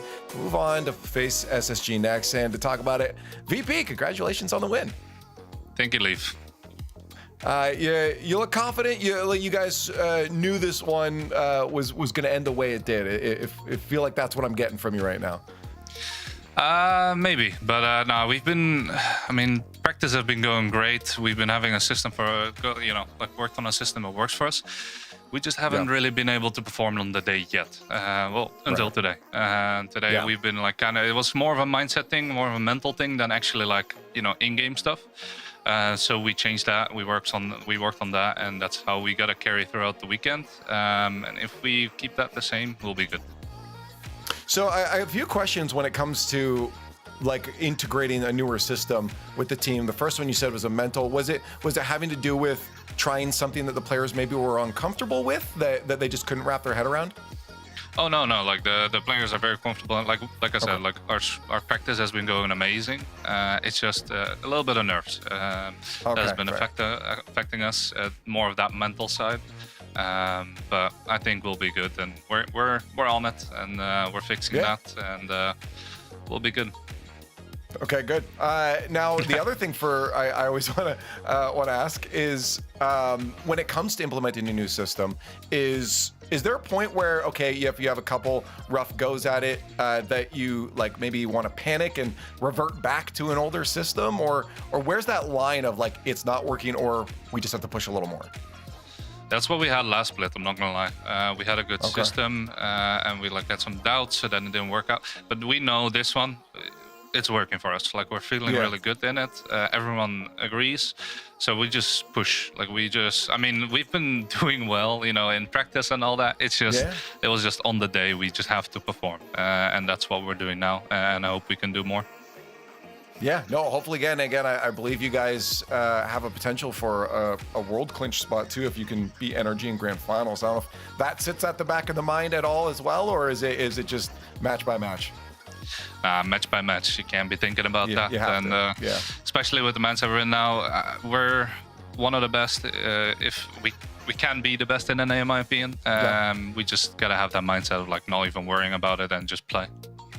Yeah, hey, well, hopefully you guys can keep it up on the day. You got a great match to start the day, and then hopefully that continues for you. So thanks for giving me your time, VP, and we'll hopefully talk to you later. I appreciate you, Leaf. I appreciate VP. Always class act. Great guy to have always back. Expect that from a world champion. Let's be honest. Come on now. No, Jorby, loved it. New system. It is easy to whether you have a system or not, still get nervous, as he said on the day. These are veteran professionals, but nerves still kick in. I think, there's so much, especially think about First Killer and his journey. I can't imagine the weight that First Killer must feel when not just playing in this region, having to play against Atomic. Sure, he's played spoiler to Atomic in the past, preventing three-peats, but has also Atomic is leading in that series, in that head-to-head series against him. I know this is Gen G, but they stomped Gen G. I just First Killer, though, I understand, the mental thing, the nerves for First Killer, because he's been fighting for so long and has been performing so well for so long to actually get the results that you think a First Killer should get. All right, It's been so bad for him. That you can't pay attention to the memes and stuff when you're a pro, but when you're hearing all the time fourth killer and things like that, how does that not at least get to you a little bit? And obviously that's something as a pro that you have to block that noise out somehow. But there's still that nerves of okay, we can actually do it this time. LJ Kofheer First Killer. I said at the start of this entire season, before the Boston split, this is the best roster First Killer has ever had. He should be getting the best results he's ever gotten on this team. Obviously didn't exactly work out last split, but how they looked in that series versus Gen G, they should have dominated them the way that they did. That's how good that Rebellion team is on paper, and they showed it on the field. Yeah. Herc, I feel like we say nerves, and it almost always feels like a cop-out analysis of things sometimes. But VP just told us right there that is still a real factor. No, it is definitely a real factor for any team across the board, right? Whether it's Shopify Rebellion or Vertice Pro, after, peaking and the whole world had eyes on them, every player in every region definitely, to some degree sees what's online and in some form or fashion has to build the mental fortitude to block it all out. Hey, well, here's our bracket now. One best of 7 is off the board. Plenty more to go. You can see the schedule here. If your favorite teams may be playing in a little bit, I would say stay here since you already are, but you can find out exactly when they are by looking at this. But we have to get to our next match because it's about ready. So why don't we start talking about it? This is a big one. A doozy here, Herc. Vertice Pro facing down NRG. You look at the matchup between these two, it's 3-2 in favor of Vertice Pro, but all of those come on Fridays and Saturdays. Sundays goes to NRG. Yeah, according to James, Vertice Pro just doesn't exist on a Sunday, so we'll see if they can change that here. This team has had one of the most fun journeys to watch over the course of the last few years, even, I would say. They, found so much success throughout all the opens on land. They were fairly absent, but they did get to make it there, and then that was those nerves we talked about, that they got to experience something and deal with, figuring out what they were going to be like, and now they're back to where they're comfortable on land, and hopefully in their brains pretending that this is Friday or Saturday so they can take NRG down. Yeah, I mean, NRG on Sunday, I think we're going to expect their best. Definitely Friday and Saturday. You could point some things. The tank top's gone. He also got rid of the bench press in his setup, which kind of makes me sad. I love seeing that in the background. One day I wanted him to actually do some sets as a just go over it. Yeah, I'm not getting that anymore. Sathu's furniture's all missing. He's in the bathroom. Bro is moving. What is happening? I don't know what's going on there. But for Vertice Pro, I think. This is going to sound weird when I say this, but I think really the only thing they couldn't do against Space Station was handle their physicality. And so I just think it was matchup diff, because Space Station loved the physical game. And as soon as Space Station turned that on, VP didn't have an answer for it. NRG, they can turn up the demo game. I feel like they do that as a reaction, though, and unless it's less something they really go for a lot, unless they start struggling on offense to actually get a goal. So Vertice Pro beat them in 5 earlier in this tournament. Beating NRG twice is something that no team ever does, but Vertice Pro could absolutely do it here. And I think that it's actually it's better for them if NRG don't get physical early. I think Vertice Pro have a real chance in this series. Yeah, the problem, I mean, I really do want to bring it back to the mentality of it all here as the Progressive Fan goes on. You guys get your predictions in, is the fact that we usually see a lot of smiles coming up from that VP squad, and they just were not present in those cams there. And I wonder if that's the factor. I mean, they know locked in how Sundays go when they face down NRG, and it's never in their favor. So I'm curious which way you think it's gonna go. All right. Yeah. Yesterday, I backed VP despite them losing in that, I believe it was game 7. Yeah. Broke my heart. I was out there, tears on my face. Me now. I'm doubling down. Good. Let's doubling down. I'm going Vertice Pro. Good. You know what? I'm gonna bring some extra reason to this test. Vertice Pro as well. You guys are chirping me for fraud. No, I said they need to get a little bit of a whooping, go down a lower bracket, and cruise on. They're going to go up against the best team in North America right now, and they're gonna crush them. I have never left VP. I am always behind them. There was a plan here. Guys. There was a plan here. It's Sunday. It's NRG. Have you seen how Beast Mode is playing? Hello, Atomic was pre-jumping people. You guys think VP are going to be able to handle the heat? No, dude. They can't even get anywhere near the kitchen. It's NRG all day. It's Championship Sunday. They don't lose these.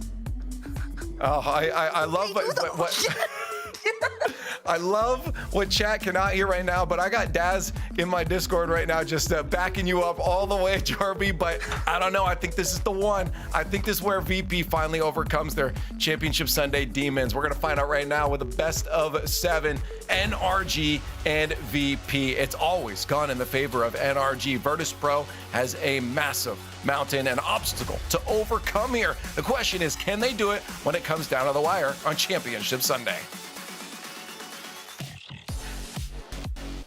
Vertice Pro have not beaten NRG on a Sunday. Welcome to Championship Sunday, ladies and gentlemen. It's NRG versus Vertice Pro. Game 1 brought to you by Progressive James Bond. This is going to be interesting. Can Vertice Pro do what they could not do before? Well, we'll be finding out here pretty soon. Also, I will say, sometimes things change. This could be the day. Vertice Pro has been looking pretty good. I think they were, narrowly lost to SSG, who's looked like the hottest team in North America right now.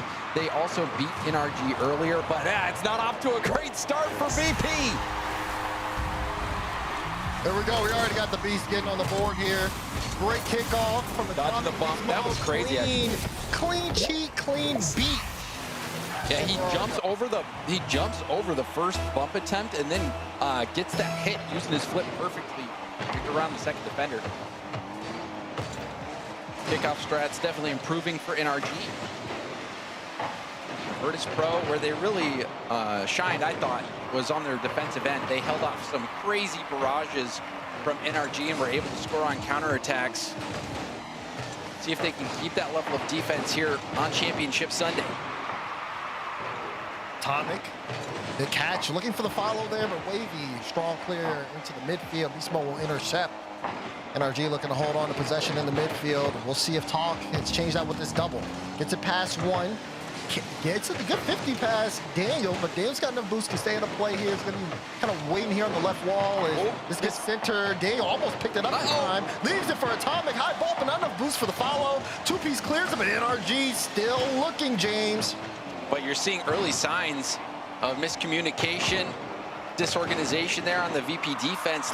And now the fake, and this is what NRG does best. All eyes were on beast mode, but Atomic is the one taking the shot. Oh, look at the fake. Fake into the shot. Like you said, NRG hits that every time. James, I just realized. It's the misdirection. Me and you being here in this moment, it brings me back.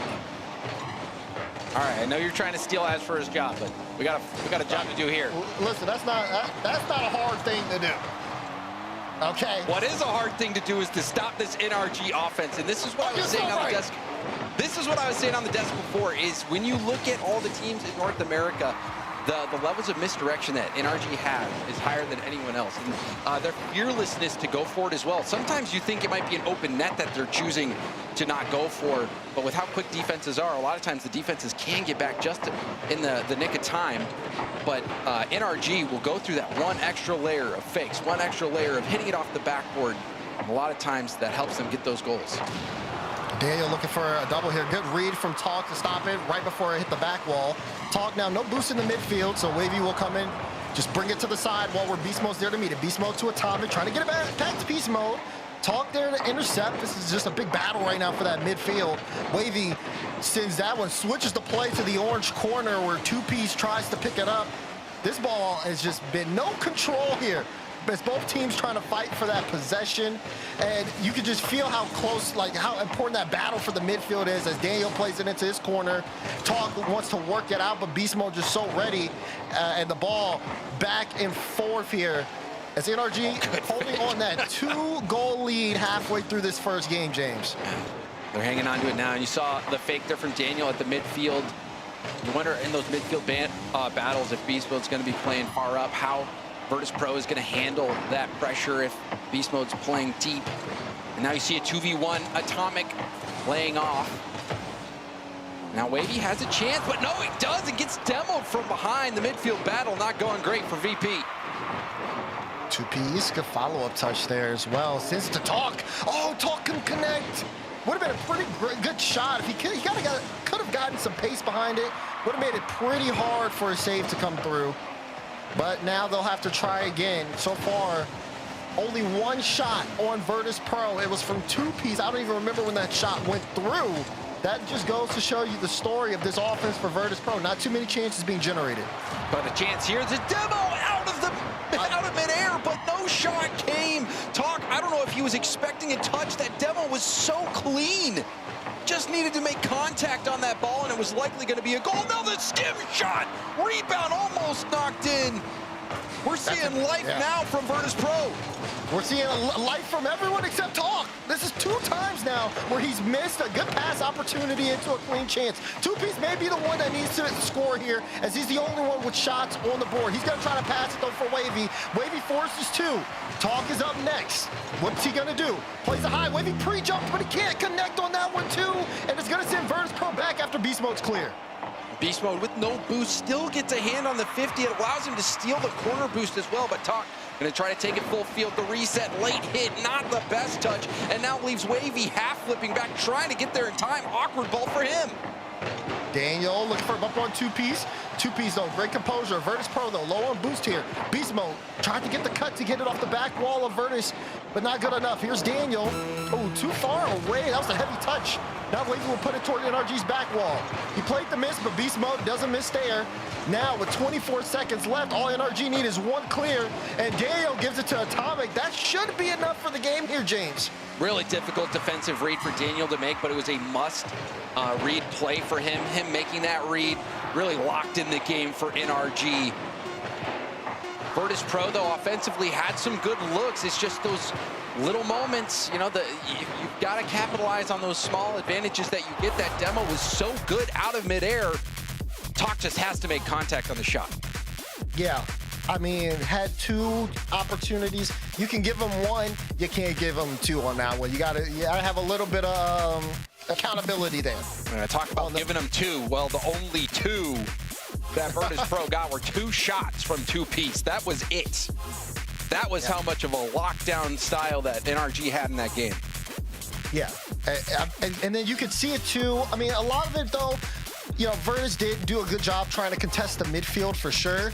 I think that was kind of important not to give NRG too much space because they could increase the scoreline, but definitely a game that hopefully Vertice can shake off because you don't want to go down 2 to NRG here, not in this stage. Yeah, it was impressive stuff from NRG. You saw the kickoff goal. This play here as well, Atomic popping it up. The fake shot from Beast Mode. And you saw how much the defense believed in that. You saw this, I think it was Wavy going for the squishy save. 100% on the trajectory of where Beast Mode was telegraphing that shot. But as for one of the greatest casters out there would say, the thing that NRG does is anti-telegraphing. He was locked in on Beast Mode, who's telegraphing the shot, but it was not the play that NRG had in mind, and Atomic got the job done. He said that 1 time, James. He said that 1 time. But I mean, the point is still very valid. And that is really the beautiful play from NRG, and it's plays like that I think really separate the offenses that you see from other teams in North America. But the defense was good. I think Vertice Pro was there with every step. They had their chances. A little bit unfortunate for them that they weren't able to put them away, but I think the silver lining for Vertice Pro is that they were hanging with NRG in terms of speed. Right. NRG got the better of them, but I mean, if you really look at it under a microscope, that one kickoff goal was unfortunate. You hate to see kickoff goals in 3v3. That one goes away, and then also Talk scores that shot that he had. Could have been a much different ball game. So this is not a situation where Vertice Pro is outclassed whatsoever. Yeah, and I think the fact that we are focusing on the micro goes to show you how close this matchup is between NRG and Vertice Pro. It's one of the most played matchups of the season, with Vertice Pro leading the head-to-head over NRG 3 out of 2. In 5 games that they've played, but those 5 wins, like I had said at the intro, those 3 wins, I'm sorry, over NRG were all on Friday and Saturday, and both the losses were on Sunday. So I think for Vertice Pro, they had a shaky day yesterday. Obviously, losing that 3-1 against SSG really sucks. On the other side, NRG, they looked solid, but you know, they did give up a couple early games to Strictly Business, but afterwards they were full sailing. So I think for Vertice, it's kind of cleaning things up from yesterday. And like we said, that micro that came out from Talk earlier, where, you know, just missing those 2 shot chances, you can't miss those, not against NRG. Yeah, and Talk is the player who earlier in the season you would have wanted to be the one in those shooting situations, calling him the Talk show. He had the Talk 10 plays or whatever it was. You know, Talk was on fire for a majority of the early part of the season. So if he can get back into that form, this game wasn't so unwinnable for Vertice Pro. I think they can bounce back. Yeah. Now looking at Vertice for the rest of this series. Like you said, just kind of cleaning things up on the side of NRG. I think it is, just kind of keeping on that consistency. They're such a good team that can focus on those misdirection plays and finding each other in the midfield, that this series is kind of come down to that, right? The midfield, it's like a battle of attrition, where as soon as you let up, the other side just has a chance to completely take over. Well, and at that point, it's about hitting your chances. And the one play that I think really makes an example out of that point was when Wavy had a look at the midfield and he took a split second of time, gets demoed from behind. You've got Beast Mode playing so far up, and a lot of times he's playing ahead of the back line. He likes to come from behind the defenders where they don't have a look on him to get those little extra touches where they can't see, but he's also a threat to land demos like that at the midfield. So if you're Vertice Pro, you need to rely extra on those comms, trust your teammates who maybe have vision, and also maybe utilize that rear view mirror a bit more. Yeah, because you do have to keep your head on a swivel at this stage of the game. But, one of the things we saw yesterday was Wavy being very proactive, especially in the SSG series, just going through and getting bumps, just making off-ball boost plays, that level of aggression. I don't know if Vertice Pro have a different approach when they know they're playing NRG, but it did seem like once Wavy really started making moves around the field, it gave Two-Piece and Talk just so much more breathing room to work with, and they might need that. Yes, and one area where Wavy was able to make that space and help his team out was when he had boost and ball. He is able to take it up, be able to get those resets early, be able to see what the defense is showing to help at least generate a rebound opportunity for his team. So we'll see if he gets more midfield looks like that, or if NRG will amp up the pressure, try to win that boost game. Okay, now we have Two-Piece here in the midfield as Vertice looking for possession off kickoff. Game 2 of Forbidden Temple. NRG up 1-0 in the series, and Beast Mode up in the sky. He's looking for a way through. And he gets into the back wall, but Vertice Pro's defense is there. Now just trying to get their way out, but you see these 50s pushing the ball away from Vertice, making it so hard for them to guard. And Wavy low boost has to go for the bang. Daniel, what a catch into an air dribble. Will set it up for Atomic. Well, rebounded Daniel, goes for the backboard pass, tries to get in the bumping lane. And we're already seeing early pressure be put on from NRG. And look at that touch from Beast Mode. Yeah, great scan from Beast Mode. He's looking really good over the course of this weekend. If he gets one today, I mean, it's trouble for everybody on this in the bracket. Is a little awkward from NRG. Good touch there from Daniel to get that from away from the net. Now Beast Mode to Atomic. No, cut out from Talk in the midfield. Daniel will get a win there, sending it all the way downfield. Gets a follow-up touch high. Atomic can't get past Two-Piece here, but NRG so quick in the air, and they're looking for each other. As Beast Mode tried to get it back to Atomic on the sidewall. Vertice Pro doing a good job of cutting it out. But this is still NRG just keeping that pressure. They keep this ball on the blue half. But you saw how Daniel turned off the challenge on that, and it got the defense to bite, and they hit the ball back. So we're seeing NRG not only use misdirection on the shot, but also how they're approaching that ball in the corner. Two-Piece fake to Talk, and Atomic, a good cutout. Atomic might be needed again. Beast Mode does get a nice high pop. Talk will fake challenge. He sees Daniel putting a shot on and plays that ball off his own back wall. Picks up the save. That'll be his second save of the game. NRG now still with that possession as Beast Mode tries to squeeze it through right off the post. And it'll go back into the midfield. Close chance there, but the shot not good enough. And another demo from behind by Beast Mode, but that was a good breakout from VP. It looked threatening, looked like it had some teeth for a moment. That was a flash in the pan, and so far, all this game has been NRG on attack.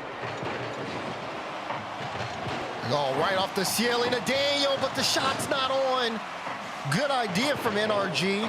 Executions look solid. Daniel again, maybe a chance, and tries to put it behind Two-Piece, but Two-Piece parked the bus. Daniel pre-jumps that. Will tap it back to Beast Mode, who can't get boost because of it. But that was a good look, a good setup from NRG. The shot actually let him down. Nobody had boost on VP. You need to get that shot elevated with power, and the opposite happened. So I'm sure Daniel will want that one back.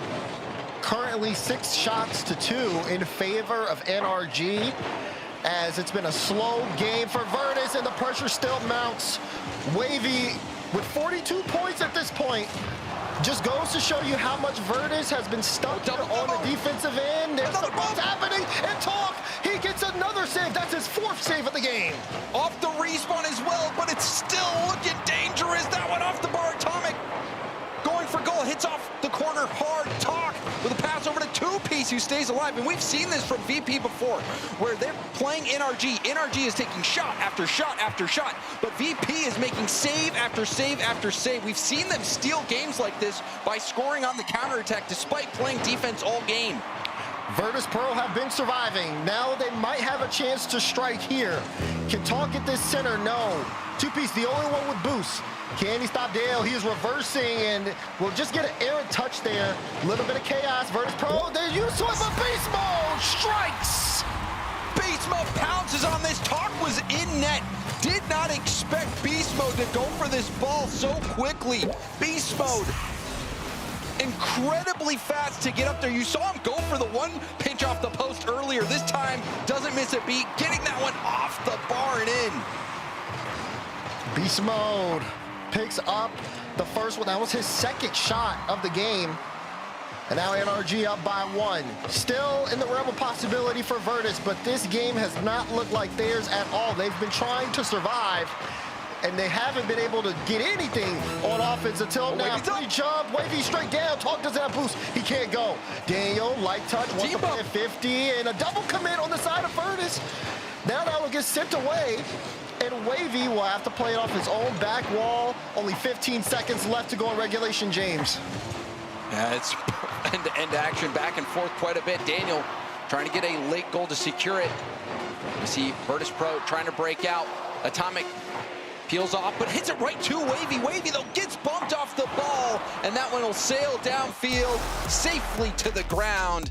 We've got another game win for NRG. Now NRG up 2-0 in the series. Oh man, it's just so unfortunate because like their pressure was so strong. Vertice couldn't get out at all. Wavy was capped at 98 points, couldn't break triple digits. Meanwhile, Talk couldn't get a single shot on, had 4 saves, only 2 saves, or 2 shots, I should say, out of Vertice here. NRG were just in complete control, and yeah, you know that confirmation. Vertice with the timeout. Yeah, you need it when Daniel this game has more shots than your entire team combined for the entire series. 2 shots from Two-Piece last game, 1 shot from Two-Piece this game, 1 shot from Wavy, 4 total shots in 2 games. Yeah. It has been defense simulator for Vertice Pro, and the thing that's kind of crazy is that Vertice Pro was still in that game until the final minute when Beast Mode was able to put that in, and even still had some chances in the final moments. Vertice Pro, their defense has been doing pretty well right now. It's just offensively, they need that spark. It hasn't been there. They did have success against NRG playing the counterattack play style. They turtled it up quite a bit. They had some huge overtime wins against NRG earlier in this event, thanks to their amazing defense and just finding that quick hit on the other side. But you're just seeing NRG amp up the pressure even more. But even still, despite all of that, Vertice Pro still being in it, you saw the shot opportunity from NRG. The shot wasn't that great either, so the possession was there. The finishing also wasn't as perfect as it could be for NRG. However, big picture, Daz, this has been a dominating possession performance. Yes, NRG. I think the biggest thing is to like emphasize possession, because that is the only takeaway here. Vertice Pro, I don't have the heat map. I don't have the actual percentage, but it felt like they were on defense for maybe over 75%, if not 75% of that game.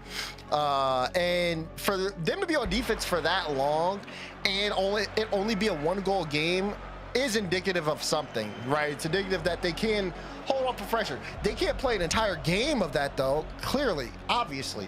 And one of the things they're going to have to change, they're going to try to, or they're going to need to trust those reads on when NRG is going for a misdirection play, because we've seen NRG multiple times fake the challenges in the corner and bait the clear hit out of Vertice Pro. And you're just giving away the ball at that point, making the possession game even worse. So you're going to have to try to trust your gut on those reads. You know, maybe call NRG on a bluff to try to get a little bit more possession on the ball and get something going. You know, we talked about Wavy not being able to break 100. I actually don't. It all depends on what's going on. Wavy is very good off ball, so if it's one of those things, if Wavy's just disrupting and he can get, you know, boost steals from NRG, get some bumps, make them uncomfortable, then I don't mind that like particular score line, because those things aren't necessarily quantified by points. We need to see something, though, to throw off this NRG offense. Yeah, well, unfortunately for Vertice Pro at this point, you know, the game wins are quantified by goals. they are in desperate need of those. Yeah. We see Wavy now on top of the ball, flip reset to Atomic, drops it, does steal the corner, looks for a bit of a double commit between Atomic and Beast Mode. Atomic on top of the ball. Here's Daniel throwing a shot towards net. Daniel finds it. Another hot start here for NRG in the first minute. Atomic, the pre-flip challenge, gets in the mix again, allowing Daniel to clean up that rebound. And that's another thing that NRG has been doing really well, is they know exactly how effective they can be on low boost. Atomic, he didn't rotate out, he didn't fake challenge. He kept going for that ball despite having nothing in the tank, and that led to a rebound opportunity that Daniel put away. Not what you want to see right after a timeout there on the side of Vertice Pro. Again, not necessarily super in sync as Daniel wants to create again. It'll be two-piece, though. Trying to put a shot on. Laser two-piece! Oh! The first goal of the game for Vertice Pro, and it is gorgeous. A hard hit and a perfect double tap from two-piece. He had hardly any boost in the tank to get that double. That first touch has to be perfect. The amazing thing about that shot was the first touch. It was, so because clean. he got so much power on it. And, and the pass from Wavy was scorching too. That was a great start to Vertice's offense. Great first goal of the series for them. Can they continue to build that? That is one of those goals that could get the momentum going. We see Wavy trying to assist to Talk. Talk, yeah, they're moving with a lot of pace now here, James. It looks like that spark has finally happened for Vertice Pro. Will they catch fire? Talk trying to get something going. The reset down to the ground, goes for a 50.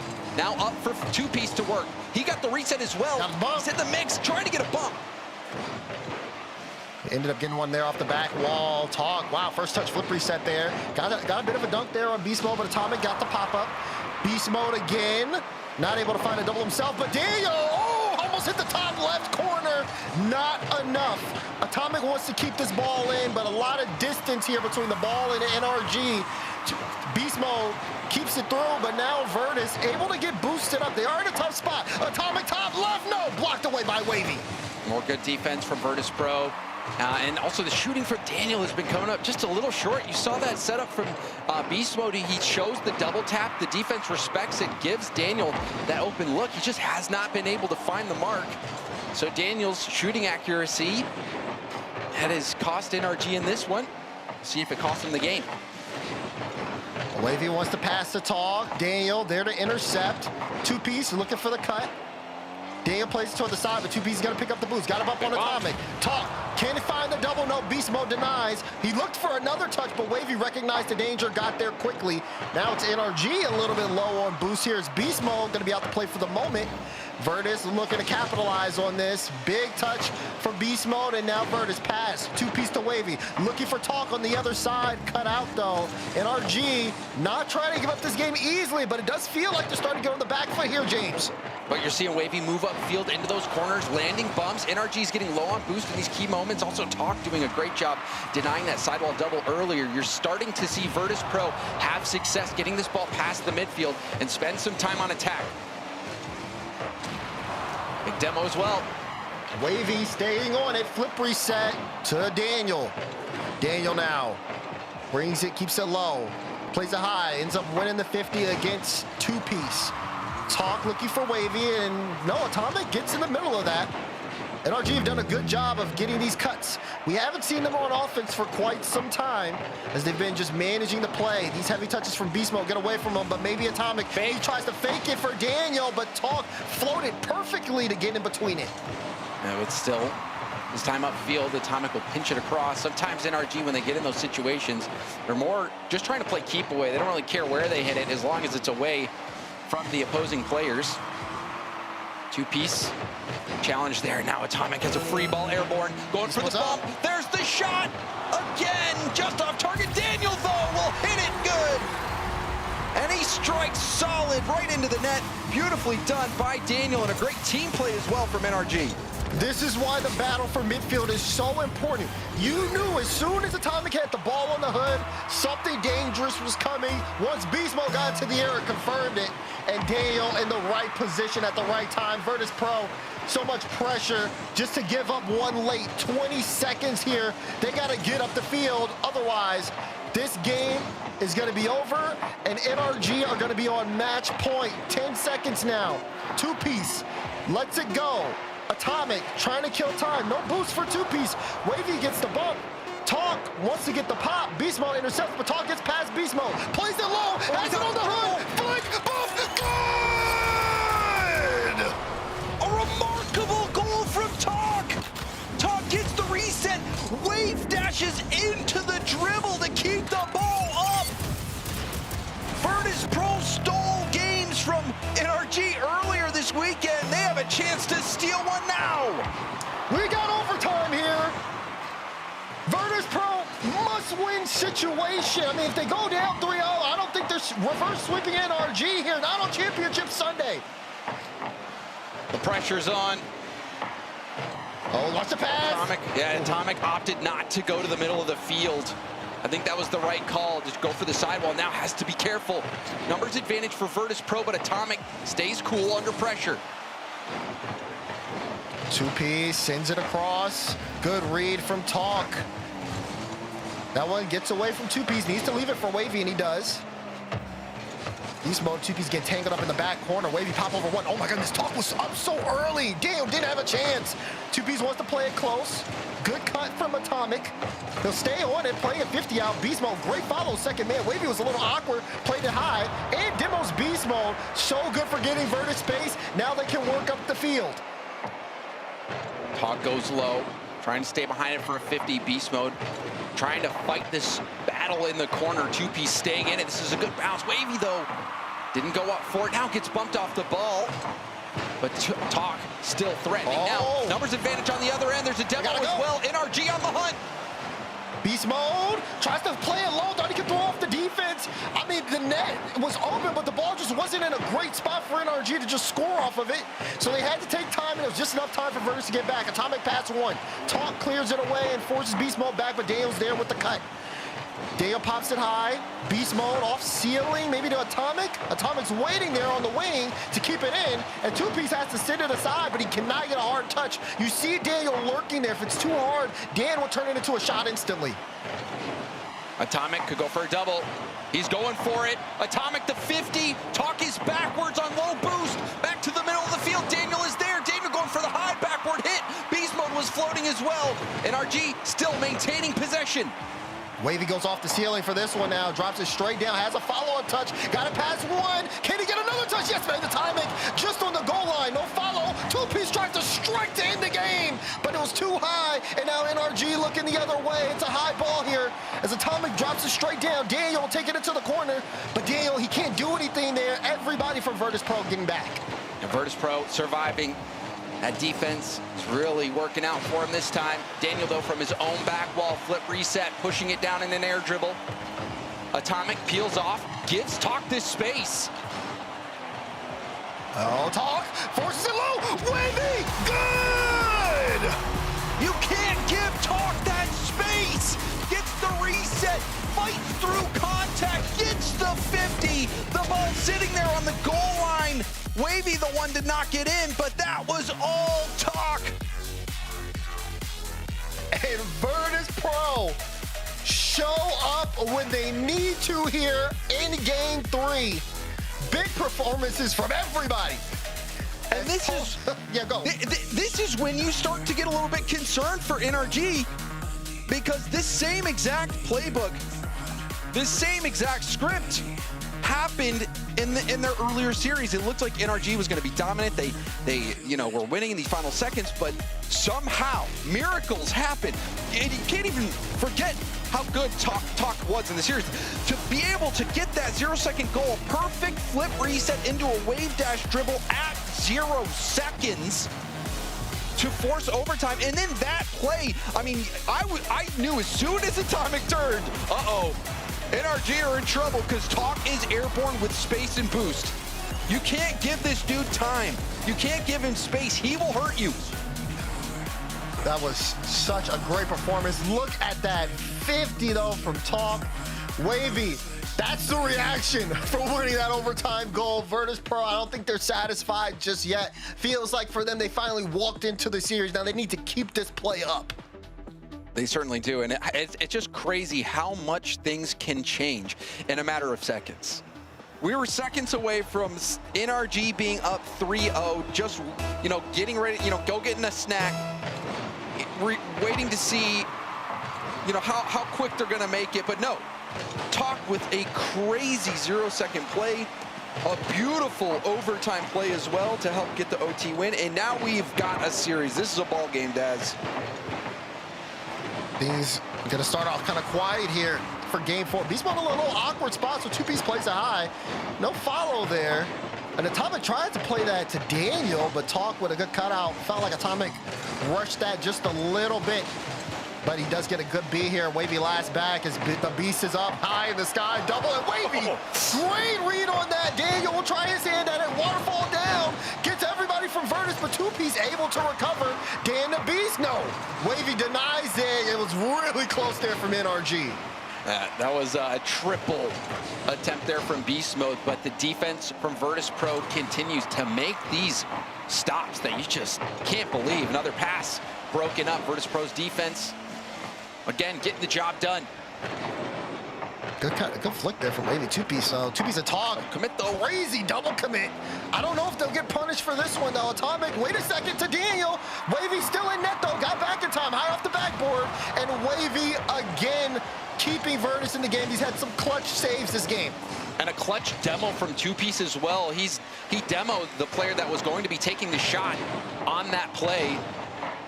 Reading it far ahead of time. Excellent stuff from 2-piece. High ball from Daniel. 2-piece used a lot of boost there. Atomic wants to pick it up. It's awkward here, and Daniel, he'll have to wait. Sees Wavy on the sidewall, opts to leave the play, so Wavy will take control as it brings it into NRG's half. Vertice Pro looking threatening here, but both teams pretty low in the shooting department. 1 shot apiece per team until that one there from Daniel. Not even really a threatening shot, he was just bringing it toward the blue half. Yep, you can see the game playing out at the midfield right now. Battle for control. Before, Vertice Pro in the early games were pushed all the way back, but now they've really established that presence in the midfield. Beast Mode around one though. Talk gets beat as well, leaving 2-piece last back. No, 2-piece great recovery too to get that past one. Atomic will turn to slow it down. Beast Mode immediately goes in for the challenge and gets it. Now also gets another piece there as Talk tried to take control. He looked for a bump on Wavy, kind of just inadvertently forcing a double there as Wavy had to jump off or risk being demoed. But now Wavy low boost, trying to slow things down. Daniel and Beast Mode in the corner looking to work. Can they get it mid for Atomic? No, 2-piece denies. Not really too many chances. The ball's been played a lot in the corner here until Wavy gets a little bit of space in the midfield. Wanted to get a bump on Dan, but couldn't. As these teams have been so efficient, James. They have, and I mean, that's crazy from Beast Mode. He keeps going for these plays that just don't seem human. I thought he might even be getting a reset there. But the level of play very high right now. There's a demo at the midfield. Daniel going to try to get back to it, but Talk play boom ball in those key moments where it looks like VP's defense is finally going to get beat. Somebody's stepping up, whether it's covering for a teammate that's getting demoed or just making the play, making multiple attackers miss the ball. Vertice Pro, they keep wiggling their way out of these attacks. As Wavy wanted to sneak a shot through. Beast Mode got the demo.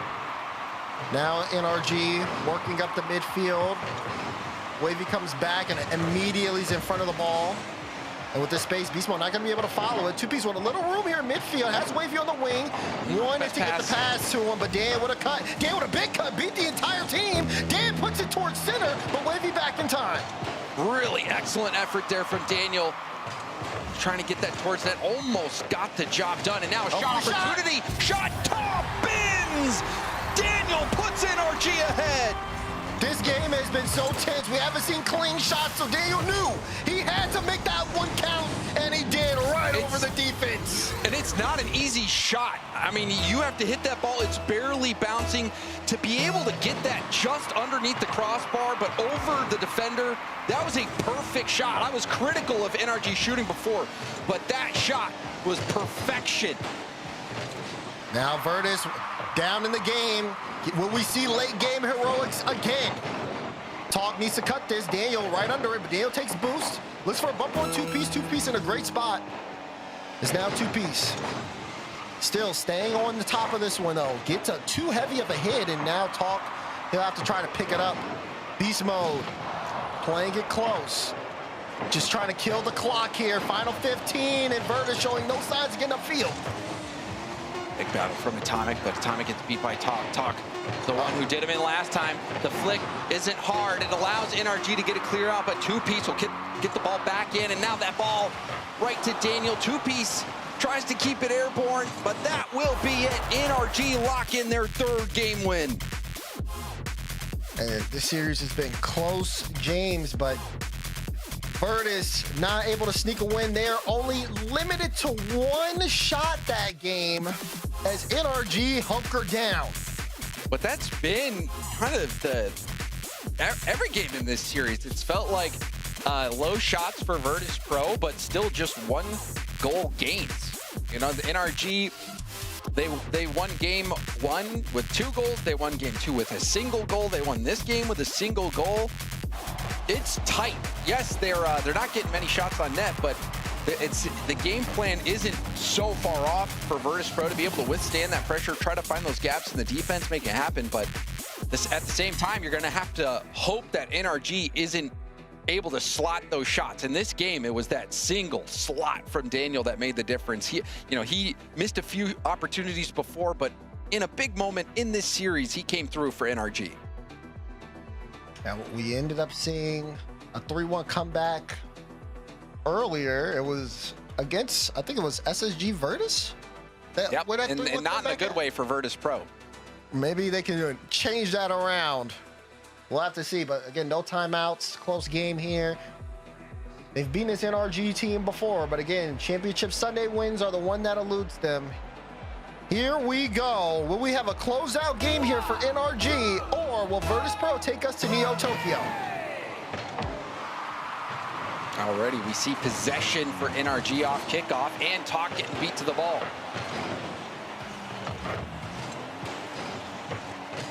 Wavy. Oh, and a side flip from Wavy. That is not what you need. Fortunately for Vertice Pro, Talk is there, but he doesn't get the hit. And now Vertice Pro are vulnerable. Oh, that one off the post, cleaned up by Beast Mode. What pressure there as Dan, great touch. Talk was awkward, and Beast Mode slides it through. NRG, definitive early strike. Yeah, and a disappointing start for Vertice Pro. You saw the side flip from Wavy. The challenge that didn't go well for him. Talk, things not looking good out of the gate. Now could get worse, but Talk will get the stop on Beast Mode. Wavy, the 2-piece, and no cut away from Atomic. Daniel, light touch. Oh, Wavy forcing Beast Mode to get up there, and NRG now looking for more. Vertice Pro trying to manage it. It's a pre-jump here from Tog, and Wavy kind of crashes it. Triple commit there for NRG, but Vertice not able to make the most of it. That ball was pinballing around on the goal line. That could have been disastrous for NRG, and still we see Vertice Pro trying to march forward. 2-piece bumped off the ball on that. No boost for Talk to get around that shot. And now NRG trying to cut this up the gut. good challenge from Two-Piece. We'll put Vertice Pro back on the attack. Vertice still keeping this possession. Atomic will clear it away for the time being, and it'll be Two-Piece who wants to pick this up. Dan plays it high over on the back wall, and Talk will look to collect. Been really tough here for Vertice. It's getting even worse! From bad to worse indeed. Talk tries to control this ball, but that flick did not go how he was hoping. When you're making a play off your own back wall like that and you are taking it across the center of the field, you have to be perfect. You can't make a mistake. A ball in the center of the field is a recipe for disaster. And disaster is what we just witnessed for Vertice Pro, Daz. NRG just sucked the gravity out of the arena. And Vertice Pro now giving up one that they feel like they probably shouldn't. Can they turn this around? Two-Piece. No, Beast Mode just in the way. A nuisance. Dan. Oh, he actually gets bumped on the play, so Beast Mode will bring it off the corner. Wavy leaves it for Two-Piece, and Two-Piece will try again. Atomic, I mean, he just works through that midfield so well. The fake challenges forcing Vertice to give up possessions. Vertice Pro only scoring in one game this series. Offensively, they have not been able to figure it out. So you're already hitting the panic button. Only half the game left, trailing by 2. Can Vertice, I mean, halfway through this game, they really will have to level up here if they want to have any way of turning this series around. This is such an important day for them, and Atomic will get a center. Dan just wasn't there. You know, they're in that race with Foot, and if they get out, it could be dangerous. That extra touch! He overcooked it! It's just not meant to be. That one not going in. That one has to feel like an omen for Vertice Pro. Oh, yeah. These aren't threatening at all. And this is a very bad sign for Vertice. Like I said, Foot play after this, and they're both in that race to Paris. Daniel trying to control this here. Oh, it gets bumped off the ball. I like that aggression. Almost results in a goal. Two-Piece could still cook here. We saw him get that double tap earlier. That was quite nice. Now NRG maintaining the clock. 1:20 to go. Vertice needs to score with time, and Beast Mode not even giving them any time to get out of their own half. Atomic went for the bump there. Talk gets a demo on Daniel to open up some space. Atomic with the cut, Wavy with the double, but Talk wasn't there. He was looking for a bump. Two-Piece now turns, passes to Wavy, back to Two-Piece, plays it high, but there's no one to follow, and Atomic will be able to clear it to Daniel, who puts that one all the way downfield. Is that one going in? It was, and Wavy had to clear it. And you saw the effort that Two-Piece was making there. Didn't have enough boost to get up and over. Both of his teammates also had no boost. They were getting the mid boost, getting their back boost. NRG are controlling this game. They have controlled this series, and it looks like they're about to get the job done. Final 30 left in this game. Vertice looking to score. Oh, wait, no, NRG trying to bring it around. Just not enough there. And like you said, James, this one's looking all but over. It's going to take a miracle. Atomic. Solid boom downfield, and another tip on the ball. That wastes even more time. Talk with a pre-jump, though. Maybe something can happen. The pass to Two-Piece. Even that shut down by NRG. The rebound denied as well. NRG get their revenge on Vertice Pro. Vertice Pro have not beaten NRG on Championship Sunday this season. I said it at the beginning of the series, and it still holds true now. NRG dominate Vertice, and we saw them with their best fight, James, and I think game 3 after the timeout, but otherwise, I mean, they only scored in one game. Yeah, 3 goals. They got 3 goals that one game. That was it. NRG was locking them down. I mean, Vertice Pro played this way against them in the earlier phases as well, where they would turtle up, try to just get these saves, look for these counters, but the counterattacks didn't come. They just couldn't find it. It was Solid gameplay from NRG. They looked to be in control that whole game. I mean, almost swept them. It was a heroic effort by Talk to get that 0-second goal and the game steal in overtime. But other than that, man, it was all NRG. It was NRG. Vertice Pro now have to sit and watch as Foot is going to take the stage next. Don't go anywhere. More OCS coming soon. Okay, the plumber's fixing that burst pipe. We should be all set. Good thing you're protected 24/7 with your home and auto bundle from Progressive. Oh, I'm sorry. I'm just trying to figure out the right caption to post about this. Maybe something like, I have protection, just need a lifeguard. What about that emoji with a shocked face? Or maybe flooded with emotion. That's too much. Try, Tuesdays are cray. You know, technically, you don't have to post everything that happens online. I totally believe you. Life is meaningless without affirmation, am I right?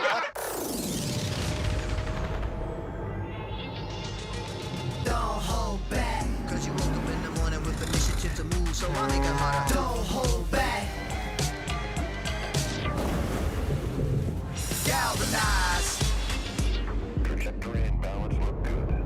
You're confirmed to go for orbit. Every day, Michelin innovates to move the world forward on the road and far beyond. Michelin, motion for life.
You're making the spirit into the soft light.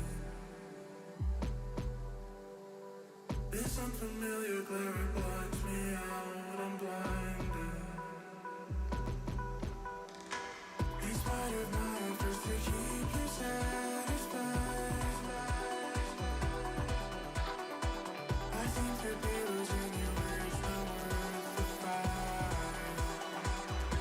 So I speak up, I scream into the void, I reach for a hand to guide me through the shifting land below.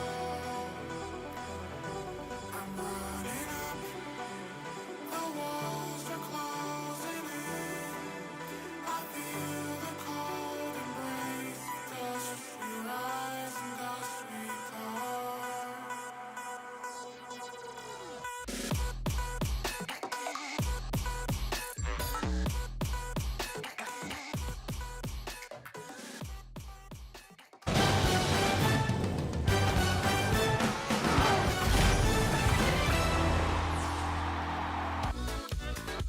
Welcome back to the Rocket League Championship Series, Open number 5 for the North American region.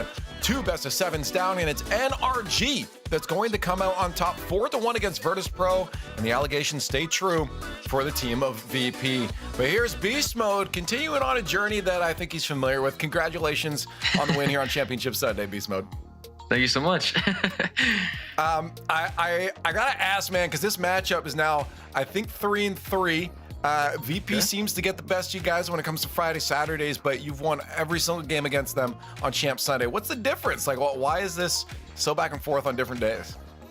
I don't know. That's a good question. I mean, to be honest, I think, they're probably one of our tougher matchups, definitely, in the region. I think their play style is definitely like more organized and structured than a lot of other teams. So I think that's why they obviously go back and forth with us. But I think on just Championship Sundays, I think we got the edge on them just because, like, I think we're just more locked, definitely just more locked and more ready, more prepared. And obviously, it's a day to win. So, but they're a really good team, and they're very structured and very organized and very good.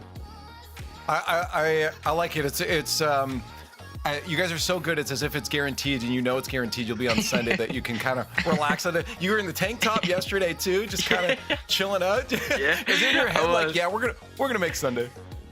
It's hard not to, just because of the team that we are and what we've accomplished. But we try not to have that, because that has been a downfall in our past, where we have just made a champ, or maybe we think we're gonna make a championship Sunday, and then we obviously lose in like 9th or 12th, like one of the last splits. So yeah, we obviously try not to think like that, but yeah, it's always in the back of our head. Now, before I let you go, there was a concern Jorby had earlier. Your room's looking super clean right now, but there's the lift, the workout bench that was there before. How are you gonna get your reps in between games now? Where'd that go? Are we giving up? I have a workout room now, so I still do work out. Okay. It's in my basement, but right now, I just got new carpet in, got the Beast Mode blanket in the back, got the little Beast Mode in the World Championship trophies and stuff like that in the back. So yeah, a little decorated. I'll try to get it going with the room and make it a little gaming room. But yeah, pretty cool. Is it all done now, or are you leaving some room for more trophies in the back there? If I get more trophies, you definitely see them in the back. That's for sure. Perfect. All right, I'm looking forward to it. I'm gonna let you get back locked in here. We got some more games to get through, so I just wanted to say congrats again, and maybe we'll see you later. Yes, sir. Thank you. I love it. The room's looking super clean here. Daz, I like it. So inspirational to see the Beast work. My goodness. And listen, I'm sitting here on the desk with the Vertice fan club. Wow. As much as you want to. But guess what? When NRG takes the stage on Championship Sunday, it's just a different team, and Beast Mode's a different beast. Yeah, Erk really is. I mean, it's just we had our hearts set to it, Erk, but look at the records, man. Hey, they stayed true. You remember that goal right there? The flick on 0 seconds. I know we lost, but the flick on 0 seconds. You give us some time, we come back, we reconvene, and then maybe on another Sunday in a far-off universe in another timeline, we can take down NRG. I thought it was the best, Daz, when that first thing we came to you on the cast. First thing you said is, Vertice Pro, hasn't beat NRG on Championship Sunday? Good point. Good point. Like I said, you made a good point. Still holds true, okay? I mean, it's just this NRG team is just so efficient, and, you know, they are used to this. That's one of the beauties of having a team stick together this long and be as successful as they are. This is something that they've been through, and this is something that they are more comfortable with than the whole rest of the conversation or competition. Yeah. They're just looking so good, and if I'm Foot, I'm worrying in this bracket here, Herc. You know, it's troublesome seeing that NRG barreling down towards you. So we'll see how that matchup goes in a little bit here. But Herc, I want to get your thoughts on the next one here, because we're starting to go into Shopify Rebellion Space Station, if I'm not mistaken here, because it wouldn't be fair to make the NRG keep playing here. So talk to me about this matchup. Shopify Rebellion's, I think, the question mark here. Yeah, well, Shopify Rebellion had a question mark this morning. Then they played their last series, and everybody was like, oh, okay, you know what? They actually are fine. The level of performance we were getting out of First Killer and Kofheer in particular, I would argue this is their best chance of success against this Space Station squad, just because on the flip side of things, Space Station have been on quite a tear. So it really is going to be a battle of who's performing the best on the day, as cliche as that sounds, but that truly is what it's coming down to, Daz. Yeah, I mean, this is really where Rebellion, I think, are going to be tested here. I think SSG as well, in terms of like their consistency. We've seen highs and lows kind of from both teams, but I mean, SSG's really been a team to kind of like fight back and battle. I am very interested to see what Rebellion come out of here with, because I do think this series will be close, and it'll really test the teams on how they've been playing over the course of this one. SSG trying to get back to that final, trying to retain the #1 seed in NA, and I think Rebellion kind of want to disrupt that as much as they can. Yeah, this is a a big matchup here for SSG. They can lock in their spot at Paris if they can get a win. They just needed to make into those grand finals. So for them, it's they know that's on the line here, but I'm sure they're just locking into their game, because they should probably have this. What do you guys think in chat for the progressive fan vote? Your hashtags spam through now. We'll tally those up in just a few moments here. But Space Station Gaming have to be coming in, Herc, is the favorites, I think, for everyone here. You know Shopify can do some damage, but SSG, we've seen them do it before. Oh, for sure. SSGs, like I said, they're on a tear. They've looked absolutely incredible. Let me see. I mean, they took down Vertice Pro, right? And it was a Vertice Pro in not necessarily their prime, but definitely in a peak fashion. It was Game 7 the other day against them, and even going further back to that, they've had pretty decent challenges up to this point. A 3-1 over Strictly Business, 3-0 over Dignitas to get here. So everybody that they faced up to, as far as, you know, the journey, it's been really solid series. Shopify Rebellion, it's been up and down on a couple of them. However, I think, like I said, the performance we got out of them, not just like an hour or so ago, it definitely is something that they could give a couple punches to SSG. Yeah, no, I think you're right, too, to look back to the rest of the weekend. It's like, you know, they only dropped that one game going through Group B against Strictly Business, which is a team that took 2 off of NRG, right? So that's a team that's fair to lose a game to. But since then, they've just been looking good. I still don't know, Daz, when it comes to actually hitting the field here, if Shopify is sure they look good, but what are we feeling?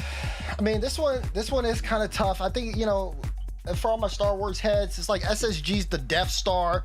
It's up to First Skywalker to see if he can stop Darth Expert on this one, because it just feels like right now SSG is just in total control. But the Rebellion, they do have some good kinks about them, especially when you look at like First Killer and his way of just being able to move around the field. If they can start connecting on their passes, it would be really solid. But I mean, this is really going to be quite the battle in the coaching stage and on the player stage, because these teams are so close. Yeah, well, that's okay. I guess the question you kind of answered there too, with maybe some passing in that. But like, what's the exhaust vent? What are they aiming for here? How are they blowing up the Death Star? Well, I mean, go ahead, Herc. Go ahead. Preparation. It's the same as in Star Wars. They went in with a plan, and that's how they took them down. And yeah, I don't know what the Panda equivalent would be, but Panda's the man with the plan. I'm sure he came up with something to take SSG down today. So I think that is the difference maker. Yeah, fair enough. Okay, well, what's it gonna be? What's the actual result gonna look like, Herc?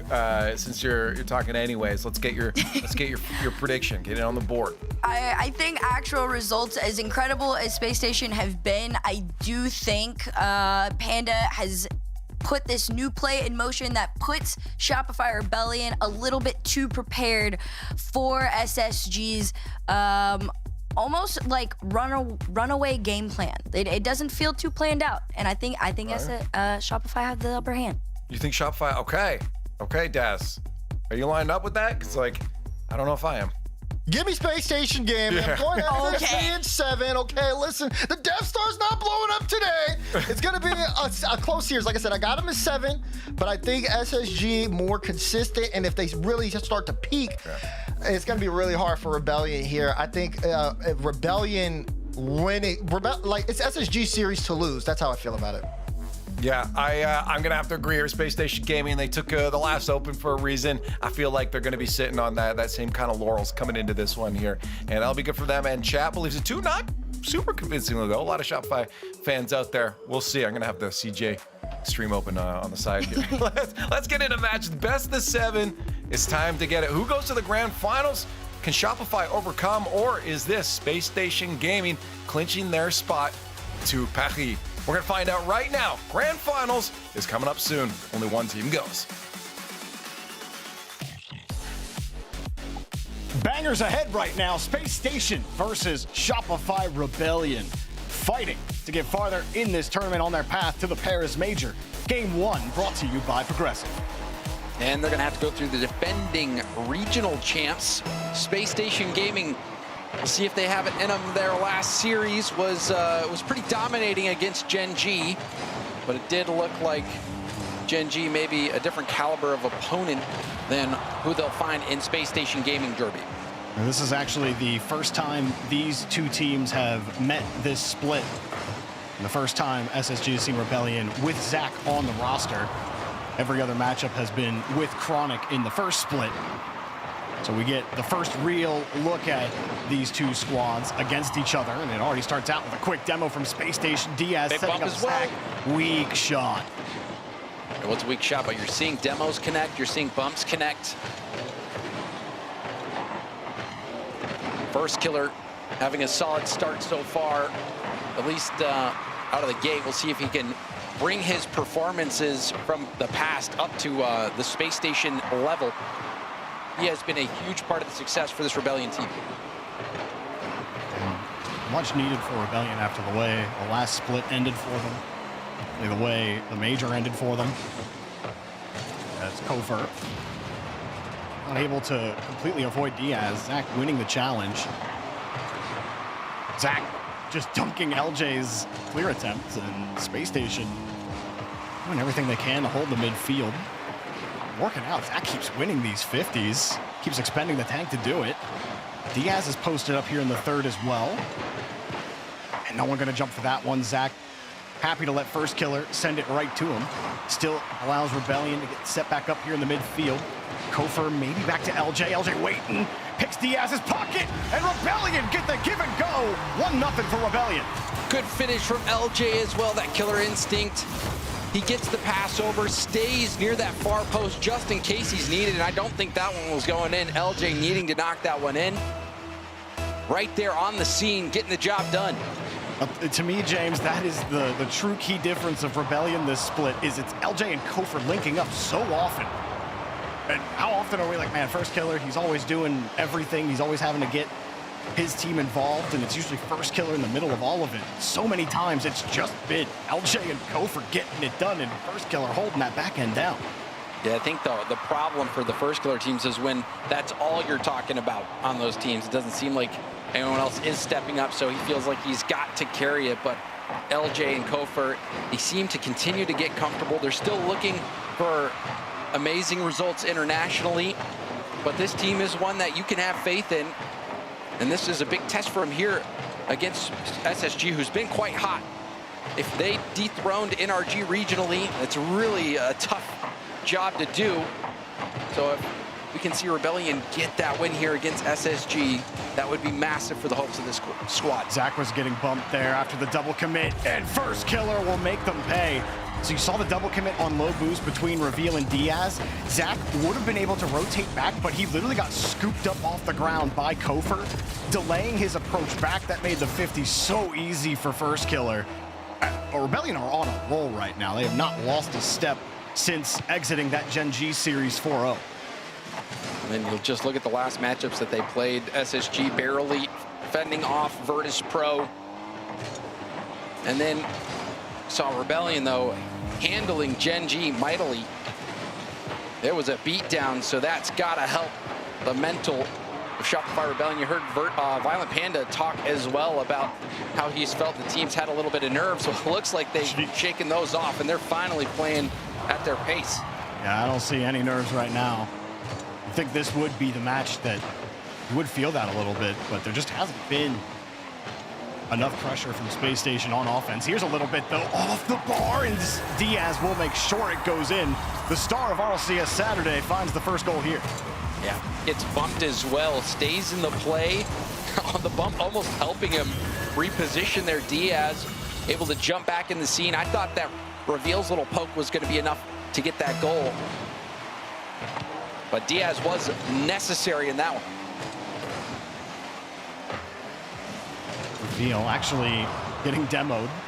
Diaz quick flip back into the ball, and he also gets demoed.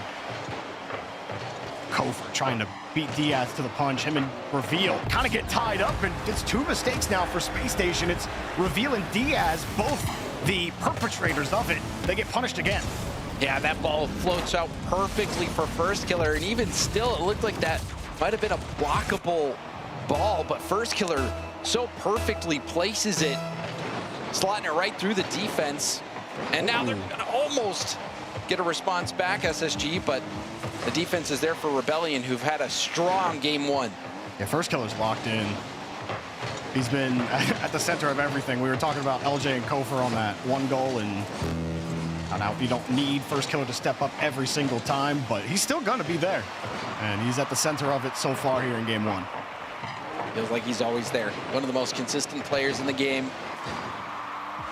I mean, there's some people who criticize his international results, but I mean, to be at the level he has been for so long is something else. Even there, that defensive touch on low boost. Yeah. First killer's the real deal. Really. Kofheer gets in the front of this one, and it was a really good try from Reveal on that last try, too. But it's just not enough.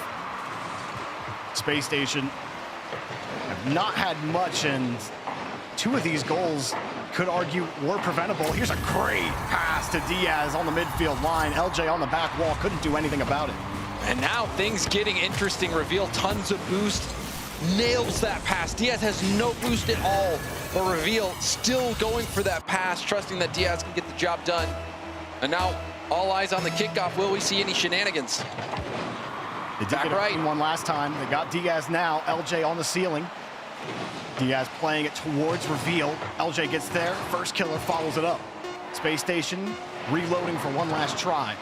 Up high from the midfield. Zach just punts it to the backboard. It came down. Space Station trying to read the play. Diaz in there, but he can't get there. Rebellion will take game one. Strong game from Rebellion. It did get a little bit worrisome at the end there, but they were able to get the job done against SSG. Quality game there from first killer as well. Kofheer with a pair of assists. I think across the board, looking at all three players for Rebellion, a comfortable game, a solid game, everyone playing their part. And I mean, this is a Rebellion playing at a level where they can win.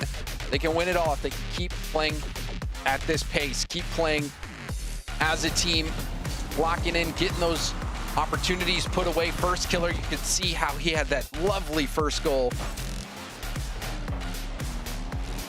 And it comes at a time when Space Station, I mean, their offense this weekend, James, has, I mean, honestly, they've had the best offense this weekend. They're number one in goals per game, over 3 goals a game, averaging over 10 shots a game. It's good for second. Number one in assists. So like Space Station have been working really good as a unit, and even number 2 in demos. They get a lot of demos, especially in that Vertice Pro series. but they only generated 7 shots in that game. They could only get 2 goals, and Rebellion really dictated pace of play for the entire series. And Space Station, these weren't like, they weren't farming bad teams with their offense. Like, they had to play like strictly business, who were playing well up until that NRG series. Vertice Pro, and we all watched that one. And then Dignitas, who, you know, they have their ups and downs, but Dignitas have some pretty good ups. Those aren't no-name teams that Space Station mounted the best offensive performance of the weekend so far on, but this Rebellion team is gonna make it difficult for them. Diaz trying to step up to start a game 2. Yeah, big test for both squads. The big criticism for SSG in the past has been the consistency. I mean, even now, if they go out, I think top 4 still good result. But if they can manage to get back to a grand finals, manage to somehow win a back-to-back, I think that is going to silence the haters. It's going to be one tough road to do it. Space Station have to find the work here.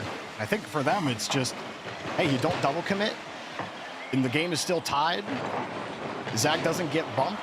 Diaz and Reveal don't run into each other on the back wall. They get the touch they want for it. That game's a lot tighter. So really, the Space Station errors, if they can figure those out, series may stay close. Kofheer and LJ were almost creating an opening. Kofheer, his 50s today, he could not lose a single 50 against Gen G. And even here, Space Station are having some trouble here. Even at 0 boost, I still think he's going to win. Yeah, he did rotate out for like 20 seconds. It's crazy. Kofheer will have to go again. Another big block, downfield Reveal. Forced to make some plays now. Now up to the ceiling Reveal by First Killer. Actually gets the demo out of the air on First Killer. Kofheer and LJ. Well, the pitch! On the way through, and that is just insane work from Rebellion. Space Station thought they had it figured out. Oh, they did it! The Wonder Twins activate the pitch. It's gotta be the lowest pitch ever, dude. I mean, it wasn't fast, but it was effective. It was. Everybody at every level, I feel, has gone for that. Where you see the setup, you're like, pitch, pitch, pitch, pitch. It worked. It always rolls off the hood or something. You're always just a little off. But that one was almost as perfect as you could hope for, minus the power. Obviously, they didn't need the power. But man, that just feels satisfying to watch when they just clap. You'll love to see it. Oh, and LJ, the fake, and First Killer will get the goal, LJ. The musty setup, they had to respect the space. That's disgusting. I can't, the catch off the ceiling as he's rolling down to musty it. I mean, dude, LJ, he was doing this in the last series too. Like, what are you guys on today? That was so good. Okay, guys. I mean, those are the 2 goals. A team pinch and then an LJ reset double pass cleaned up by First Killer. Quality goals. I'm just still flabbergasted his control off of the ceiling bounce. Now LJ's just beating everybody. Diaz just getting there in time.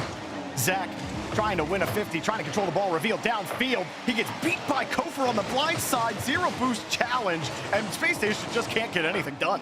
Great hustle from Kofheer, recognizing that shot opportunity, able to break it up, even though he didn't have a bunch of boosts, gets demoed out of the air there. Still doing enough for his team to survive, at least for now. Reveal back down to the ground, low 50. Kicks back to Zach, where he loses that 50. Diaz, though, taking over. Diaz, air dribble, 50, tried to get it done. Couldn't do it. Now Reveal slowing things down. Good idea, but it was a better follow-up. And now Rebellion back on the midfield line. Here's LJ again. First Killer with the corner boost steal. Zach and Diaz trying to keep this one out. Reveal will use a lot of boost with some heavy touches. He's got the space, but he's not getting any help with the boost. He'll need some help from his team. Zach is up, but he ain't getting anywhere near the ball. And Space Station trying to hold the midfield possession. They do for now. They get some space. Zach downfield with Reveal on possession. Diaz behind Zach. Pass in front. 50 back to Zach. Right into First Killer. Rebound is out into space, and Rebellion won't let him in.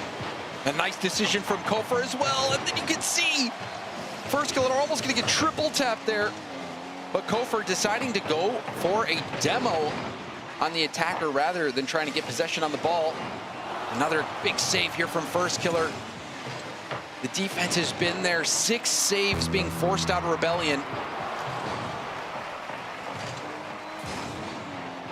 Oh, honestly, that rolls out. Kofheer might get a chance at it, but that extra touch keeps Space Station in it. Final minute. Kofheer, third goal, would end it, but he just beamed it. First killer coming across, bumps reveal. Has LJ sidewall.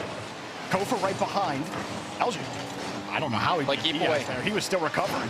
And now Zach getting bumped, but he just gets to the touch. Space Station needs something with any amount of time left on the clock. They can barely complete a pass.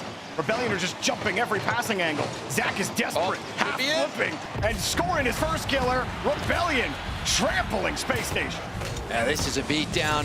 Reveal trying to get that ball passed in the middle, but first killer backflips into the lane, messes it up. You catch Zach flat tired, and then you get that game-securing goal, a hat trick for first killer. He throws up 746 points on the game. Crazy. Jeez. When was the last time you saw Rebellion this locked in against a team of Space Station's caliber? I'm not even going to on Championship Sunday, you know, I think that we haven't seen the best of Rebellion this split, or we might be seeing it now, Jorby. I mean, we're seeing it 2 games in.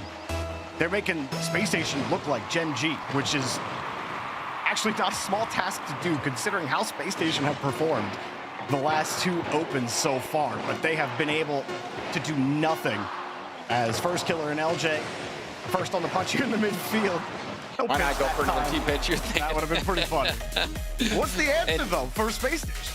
Well, I think you got to figure it out. You got to buy some time with a timeout. That's what I'm guessing that SSG is going to do. Really, no answers to Rebellion. First killers had free reign. They've been able to spot out exactly what Space Station has been trying to do, the telegraphed plays. You saw Kofheer being able to challenge from behind, get the demo from behind, break up the plays from behind. First killer as well, intercepting that ball, the pass, too obvious. First killer getting a goal from that. It just seems like there's not been that level of dynamic attack for SSG, and the defense also hasn't been there for SSG. We've seen some double commits.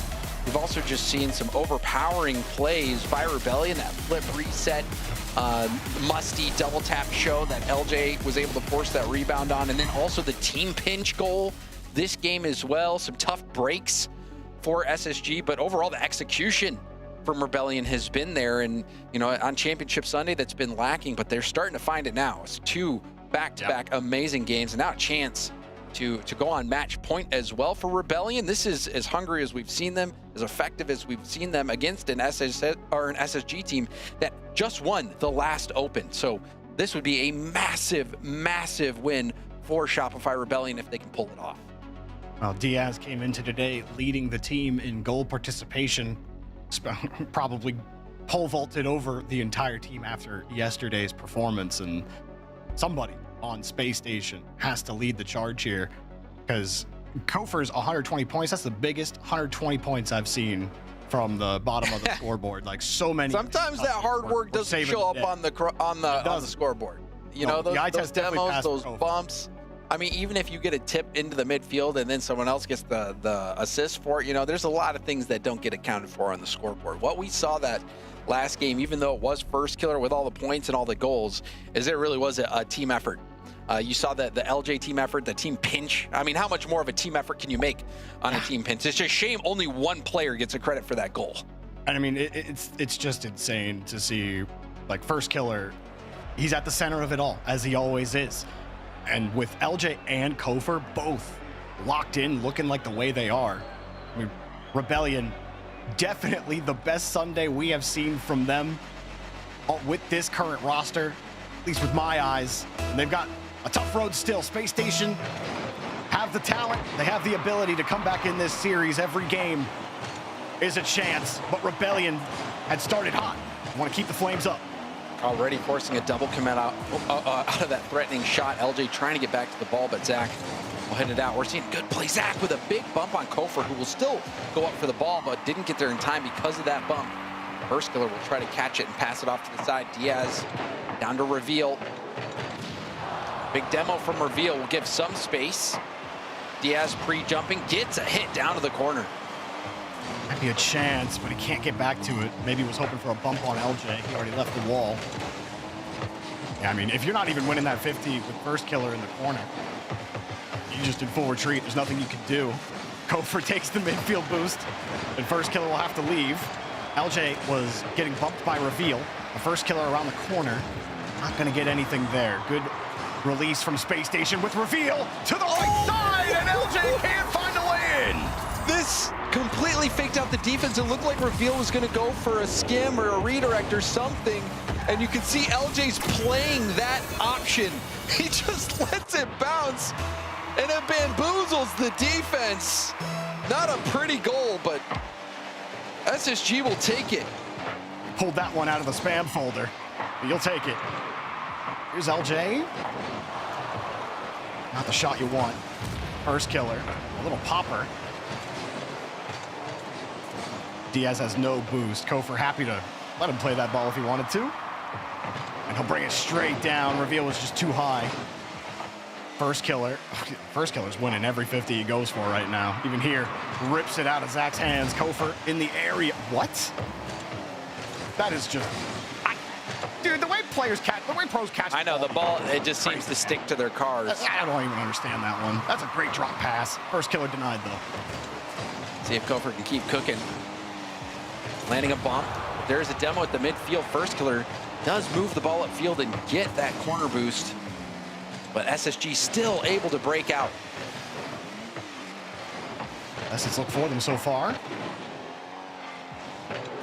Kofheer coming up. Zach racing around. Kofheer taking his space. LJ had demoed Diaz. Still Space Station get a decent 50. Reveal getting demoed. Boost stolen by Diaz against Kofheer. Kofheer will have to go. He's actually just on small pads going downfield. He sees first killer behind the ball. He says go, but it kicks away. Good touch and a good follow-up there by Reveal. Zach tried the fake pass, but the demo denies him there. Reveal backwards. Kofheer trying to get in the way. The Space Station are hunting for it, but Rebellion are beating them more ways than one here. Off ball. Smart play from first killer. He saw through that fake. He knew that the player he demoed was the real threat. First killer having a heck of a series so far. The pass as well. LJ lurking. Last man waiting for a chance to go in. Now pounces the shot from LJ. It's almost in, but Diaz, strong play on the back line. No dunk for first killer. Kofheer having a half foot back. LJ on the wall. No touch, but no quick follow-up, so LJ wasn't uncomfortable for too long. Now he's downfield, waiting for the 50. All of Rebellion commit on the play. LJ gets back quickly and gets a nice high touch. And he gets to follow it up as well. First killer just running through it. And Rebellion on the board. And how many times has LJ been at the heart of these plays? Gets to the ball, gets a high hit on it, forces an awkward rebound for SSG. And again, it's cleaned up by first killer. LJ, the catalyst on so many of these plays for Shopify Rebellion. So hard to beat when all three players on Rebellion are locked the way they are. That kicks away from Zach. Make the 50 work, but with the way Rebellion have played the 50 game, you almost gotta try to bring Rebellion to you instead of you going to Rebellion. You haven't had a lot of success winning these 50s. Kofheer to LJ. LJ to the wide side of Space Station's rotation. Trying to bump Diaz. Doesn't get it. Reveal gets a demo for on LJ. Kofheer, but LJ, uncomfortable. You said it, James. Zero boosts. Had a single small pad near the end of that play. Still a struggle. The ball 50'd out to the corner, but low boost for Rebellion. They're trying to keep their head above water right now. LJ's just doing whatever he wants. He's just winning 50s, picking up small pads. The golden path works out for LJ, but they can't find that game-leading goal just yet. Cleared out for Reveal. Zach on the wing. Reveal gets through one. Layer's always there for Rebellion on defense. First killer, getting back to the touch. Rebellion just want to go, go, go. You see LJ, he's moving up the midfield. Kofheer's right behind first killer. Full confidence Rebellion have in their individual ability in the rotation as Reveal fakes the 50, but there's just no window for Diaz to shoot. And we've seen SSG start to get this boost out of Rebellion. Rebellion keeps getting forced back. They've been in low boost situations, but they keep finding a way out. Now LJ looking for a pass. First killer almost scoring, but Diaz again getting the save. Diaz heroics on defense. Starting to get a little normal here this weekend. To keep Space Station alive. They don't want to go down 0-3. LJ keeps it up. He would love to go up 3-0. Kofheer has full boost. And he might get this one. He's been lethal, but look at Reveal. Forcing OT. That could have been bad for SSG, but they survived to OT, but a must-win game here. Zach on no boost gets intercepted by LJ, but he gives it away. First killer's got the catch. He has space. I don't think that touches what he wanted getting down, but First Killer made it work. Somehow he's getting through Space Station. He wants the boost. He actually missed the boost, and now he gets demoed. But Kofheer's got the ball. Kofheer gets over another one. At Space Station, it's just never comfortable. Here's the transition from Reveal. Fakes the touch. Back to Zach. Zach with a pop-up. LJ's ready for that. And he ain't fooling anybody as it comes across, and Space Station keep the ball. Yeah, lots of space there for Space Station. Reveal takes it up to the ceiling, has his flip, goes for the pinch. It's blocked by LJ, who also grabs the corner, gets a nice 50 forward. Gonna go for another tap, but Diaz there to collect it. Now back to his own corner. Oh, Kofheer with another good landing on the corner. Must need to get it over everybody. It's uncomfortable. LJ, First Killer knows there ain't no way he's getting to that ball. Yeah, First Killer did not want to dive in. That would have been all in for Rebellion. Opts to play it safe. It looks like the right call. LJ trying to get a 50, bounce out, pass First Killer. LJ needs to get back. First Killer will pop it up to LJ, who's rotating back, doesn't get a touch on the ball, but First Killer does get there in time. Now Kofheer trying to get a hit on it, fakes it past him. That actually gives the ball over to SSG. Not sure it's what he wanted. Now Diaz just rips it. First Killer's ready for that. You saw Space Station lurking up beyond the midfield line. It was Zach, but he finds the way back to Reveal. Kofheer having to jump up. Diaz is waiting. Diaz still waiting. Double commit. And they might get some space for him. He's got no boost left when he got to the ball. Zach's got a full tank. Just rips it towards net. Rebellion under some pressure. Reveal tries again for the double. Could not go under First Killer and get it on target. Diaz keeps it in play. Zach is on small pads at the top of the box. Reveal is just parked. The midfield boost spawns for him, but he can't go. So many times this game, SSG has had suffocating pressure and gotten all the boost out of the tanks of Rebellion, but Rebellion, they've been showing their determination, getting those stops. Now the pass over and open net. Reveal will get the OT winner for SSG. Zach finally gets what he needs here. First Killer couldn't handle the ball, and Zach is right there, pace for pace with Kofheer, who would have gotten that clear, but Zach takes the boost away, takes Kofheer away, and takes the game away from Rebellion. A must-win victory in game Boost 3. dominance. Boost dominance for SSG. You saw how many times Rebellion was all the way back. They barely got out multiple times, but on that one you saw there was a race to the corner boost. It was a race to the corner boost. Zach ends up winning that race, and he knows that Kofheer has nothing in the tank, has zero boost. All he's got to do is just beat him on that one touch and trust that the rebound will be scored by a teammate. And it was a gorgeous race win, a gorgeous pass, and a deserved win for Space Station Gaming in that game. Jorby, they looked like they were the better team a majority of that game, pushing Rebellion to their limit. Rebellion, to their credit, almost held on, almost stole that game, but SSG was just too much. And despite Space Station controlling the game, James, no shortage of offense there from Rebellion. Space Station forced to make 9 saves on the ball. Diaz getting a double savior medal in that game. Like Diaz's defense yesterday, immaculate. Diaz's defense in game 3 here, immaculate. And Space Station are just like that back in the series. Can they keep it going? Rebellion still had some good pushes despite Space Station controlling this game. So often, like I was saying yesterday during the VP Space Station series, comes down to boost so often, as you were just pointing out at the very end. You get a boost steal, the difference between you with getting a tip in or the ball getting cleared the whole way down the field and back in your own net. Yeah, maybe change up your boost approach. Maybe if you've been really going for all those corners, those 100 boosts, hold up. Maybe just mix it up, try to go for some fakes, keep every little bit of boost that you can in the tank, farm those small pads, something. As you saw how devastating it was for Rebellion to be on empty that long, multiple exchanges. Kofheer will just send it. Space Station found the gap. Rebellion's rotation was split wide, and Reveal just knocked him down himself, but the whole middle of the field was open here for Space Station. Oh, this was a sick flip reset.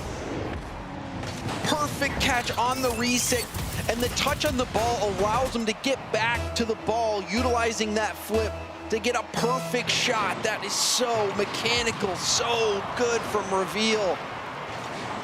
And that opportunity opens up again because you saw First Killer rotating back. He didn't have any boost. He tried for the midfield. It was taken away.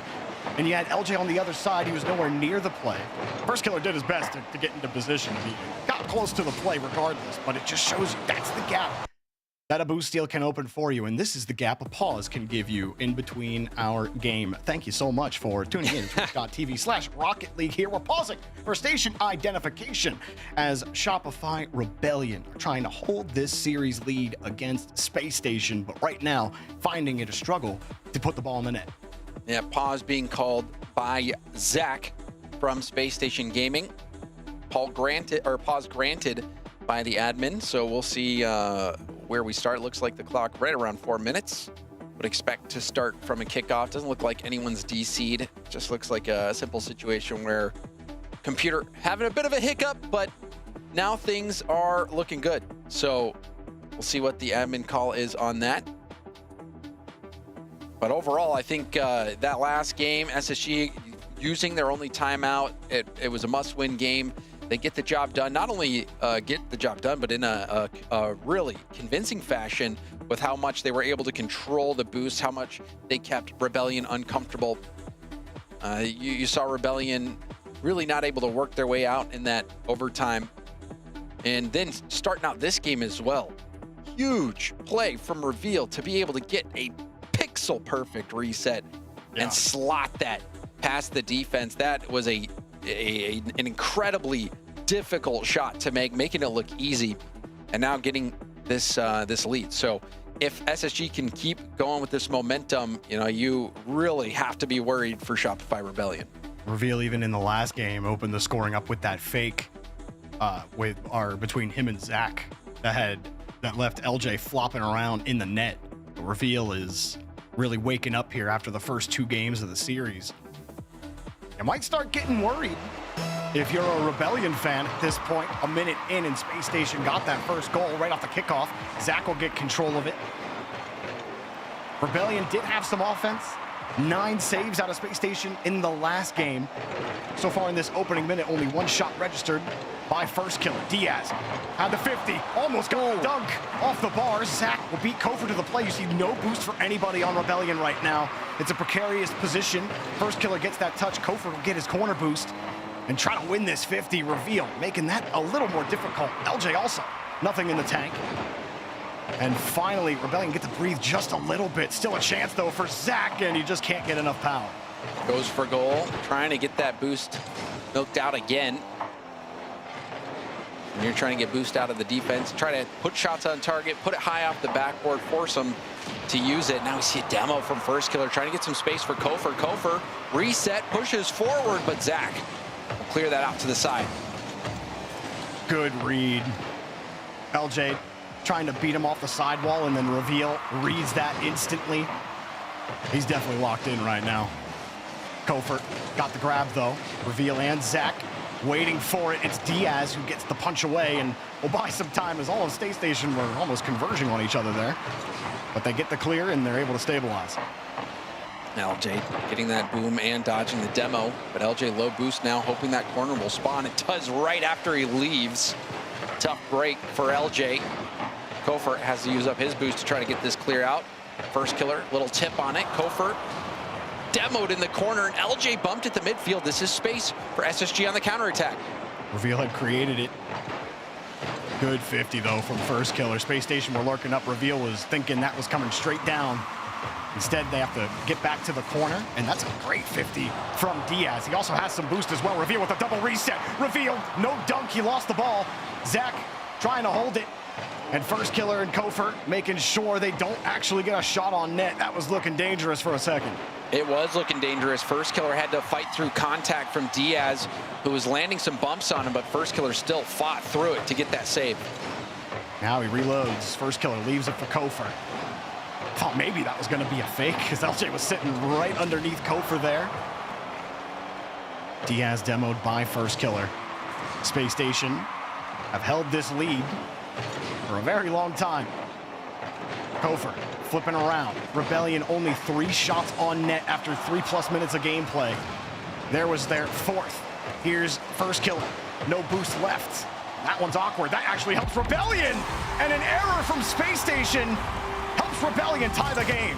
Yeah, you can see Zach didn't have any boost. Maybe should have left that one for Reveal, who had some boost in the tank. Zach maybe thinking somebody was taking a shot over his shoulder, didn't have vision on the play, but definitely had the time. So a misstep there from Zach really costs SSG. Gotta wonder what the comms were in that moment. His Reveal was on the wall. Maybe Zach's expecting him to stay there while he cuts it underneath. Either way, comms, mistake, mistouch, all of it coalesces. And you losing your lead that you held for about 3 minutes. Oh, what a pass. The shot just wide of the net. They're gonna get the boost steal. Diaz has a full tank as well. Reveal got the midfield. Diaz forces the 50, just wide. He'll squeak across back over to Reveal. Reveal will not let anyone headlock him. But that gets cross and Rebellion break out. Diaz is just going from corner boost to corner boost. Also landing demos, but it doesn't matter. The counter attack is good for Rebellion. While they're busy boost starving, Rebellion is busy moving this ball downfield. Oh, Kofheer, he got Zach on a string. Looks like he's gonna go up across. Maybe he'll swing it up, try to get a pass out to the midfield. Kofheer just slips right underneath him and makes it easy. Diaz couldn't even get back there in time either.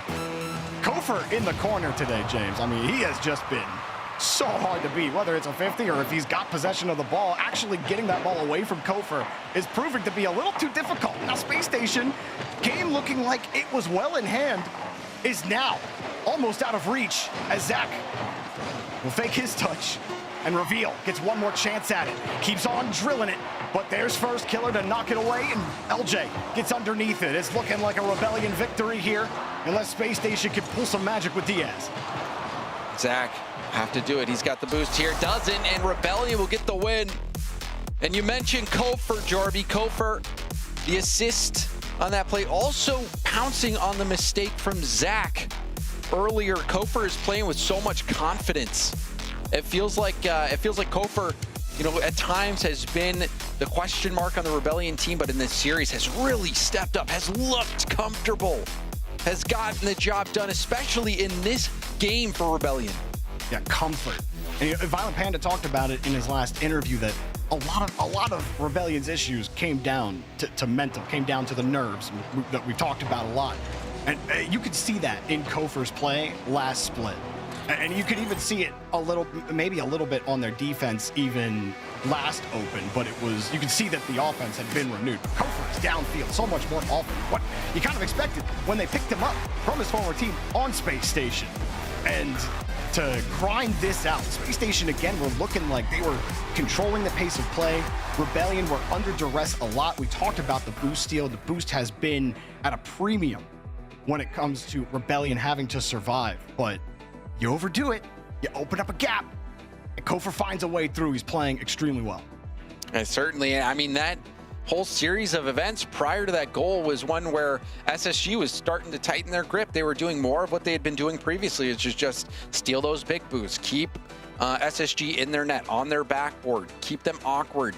You could even see Diaz was racing back just behind Kofheer because Diaz was busy going for back-to-back corner boost steals, trying to keep Rebellion on empty, but Kofheer still just effectively takes that ball downfield on low boost, picks up the mid boost, puts it to work, finds the open man, and really punishes SSG for tunnel visioning on that boost stealing. Space Station found themselves in this exact spot yesterday against Vertice Pro, down 3-1 in the series before eventually coming back. Rebellion, bit of a different opponent. That was almost a Rebellion goal as First killer's shot ricketed off the post, and that double touch denied. Great chop from Reveal getting in the way. Oh, heavy back pass. Kofheer had to react quickly to get a piece on that one. Hot start here for Rebellion. Diaz up very early, trying to get the 50. A big boost grab from LJ. Somehow LJ got that corner boost. Totally killed the push, too. That's the difference on the 50-50. Now the 2-on-1, and Diaz. Last back defensive heroics. Don't go anywhere. Big save. Thought that one was going in. Now a chance for SSG, but that one's saved by Kofheer. Now first killer up. Man, looking downfield. Yeah, I'm sorry, James. They just play so aggressively. Like, Zach was right behind Reveal on that play, top of the box. Like, so easy for that 50 just to rip over your head. Zach makes it work. Kofheer, barely anything in the tank. Nothing left now, and it gets through. Diaz strikes first for Space Station. SSG making it work again. Right off the corner boost steal. Zach gets the touch and then goes for the bump. That is so effective.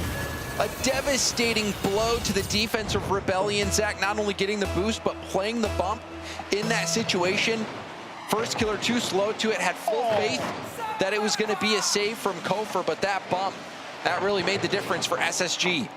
Rebellion tried the kickoff shenanigans there and almost bit them. SSG sent 2. It looked like they might have been able to maybe get a demo or something. LJ and first killer just kill the ball. Kofheer actually having to dive across LJ, who couldn't get to it. Kofheer having trouble winning that 50. Space Station don't have a window. No boost for Reveal. Diaz last back. Kofheer jumping from the other side. He does get the bump. Diaz gets that midfield boost, then he gets deleted for his efforts. And now a miss. Gives first killer the ball on the ground with control. Fakes the first flick. And does it all. When in doubt, low 50. The little stop here.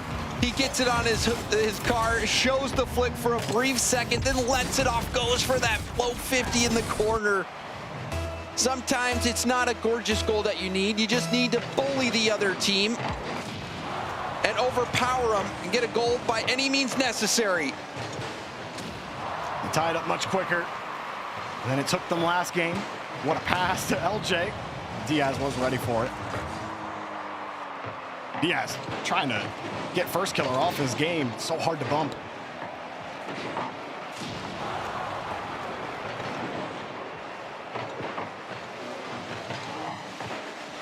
Yes.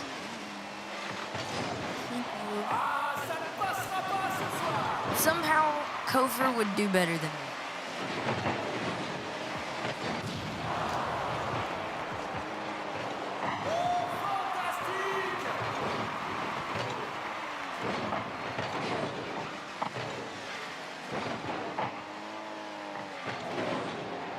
Production.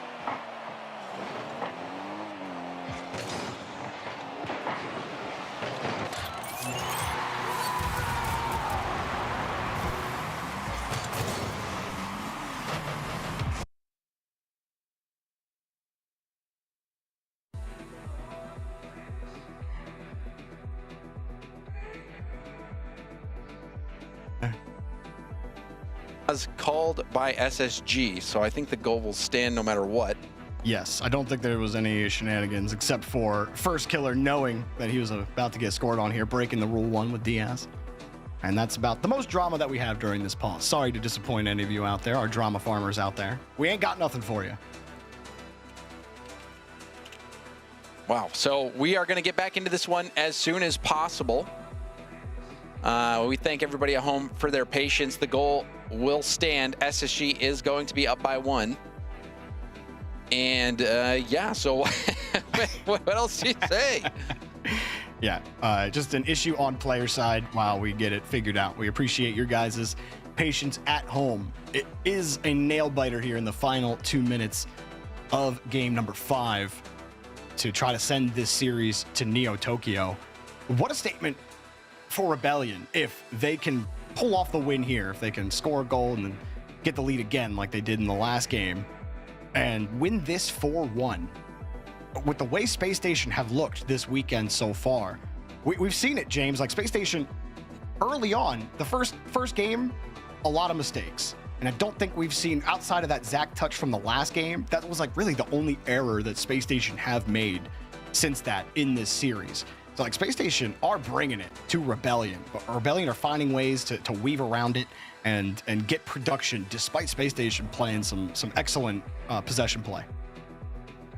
Certainly, and now we'll hopefully get the replay on this goal. If you remember, Kofheer was trying to take it up the sidewall, got dunked on right away. The defense not in position. First Killer just had to watch as this ball goes in. So we will see it right here. Hopefully it catches it. Maybe not in time. Yeah, you guys at home didn't see it, but you can trust James. He's a smart guy. I mean, they caught the goal explosion at the tail end, but that's what happened. Kofheer trying to take some time, didn't have it. And now SSG trying to mount the same comeback that they had against Vertice Pro. If you remember, Jorby, SSG in the same exact situation against Vertice Pro, and they were able to bring it back and win in Game 7. It took some Herculean effort to do it. Oh, that is some disgusting work from Zach. That is the kind of shot you want to see on Championship Sunday. What in the world, bro? You got to pinch it. And Zach, to be able to get that pinch and launch it top shelf. Crazy. And now a kickoff goal, baby. Oh, still Diaz trying to work, kicks it into reverse. Kofheer will clear it off the line. Some special stuff.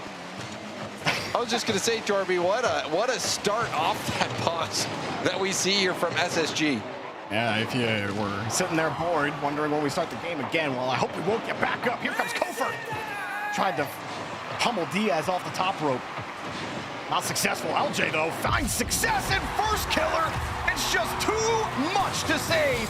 Too much power. Big shot here. Another flip reset pass from LJ, and that is a slot. First Killer. Well, I mean, it actually wasn't that well slotted. Somehow that goes in. Actually, quite savable ball. It looked like quite a savable ball. Yeah, it looked like Diaz might have backflipped that to the corner.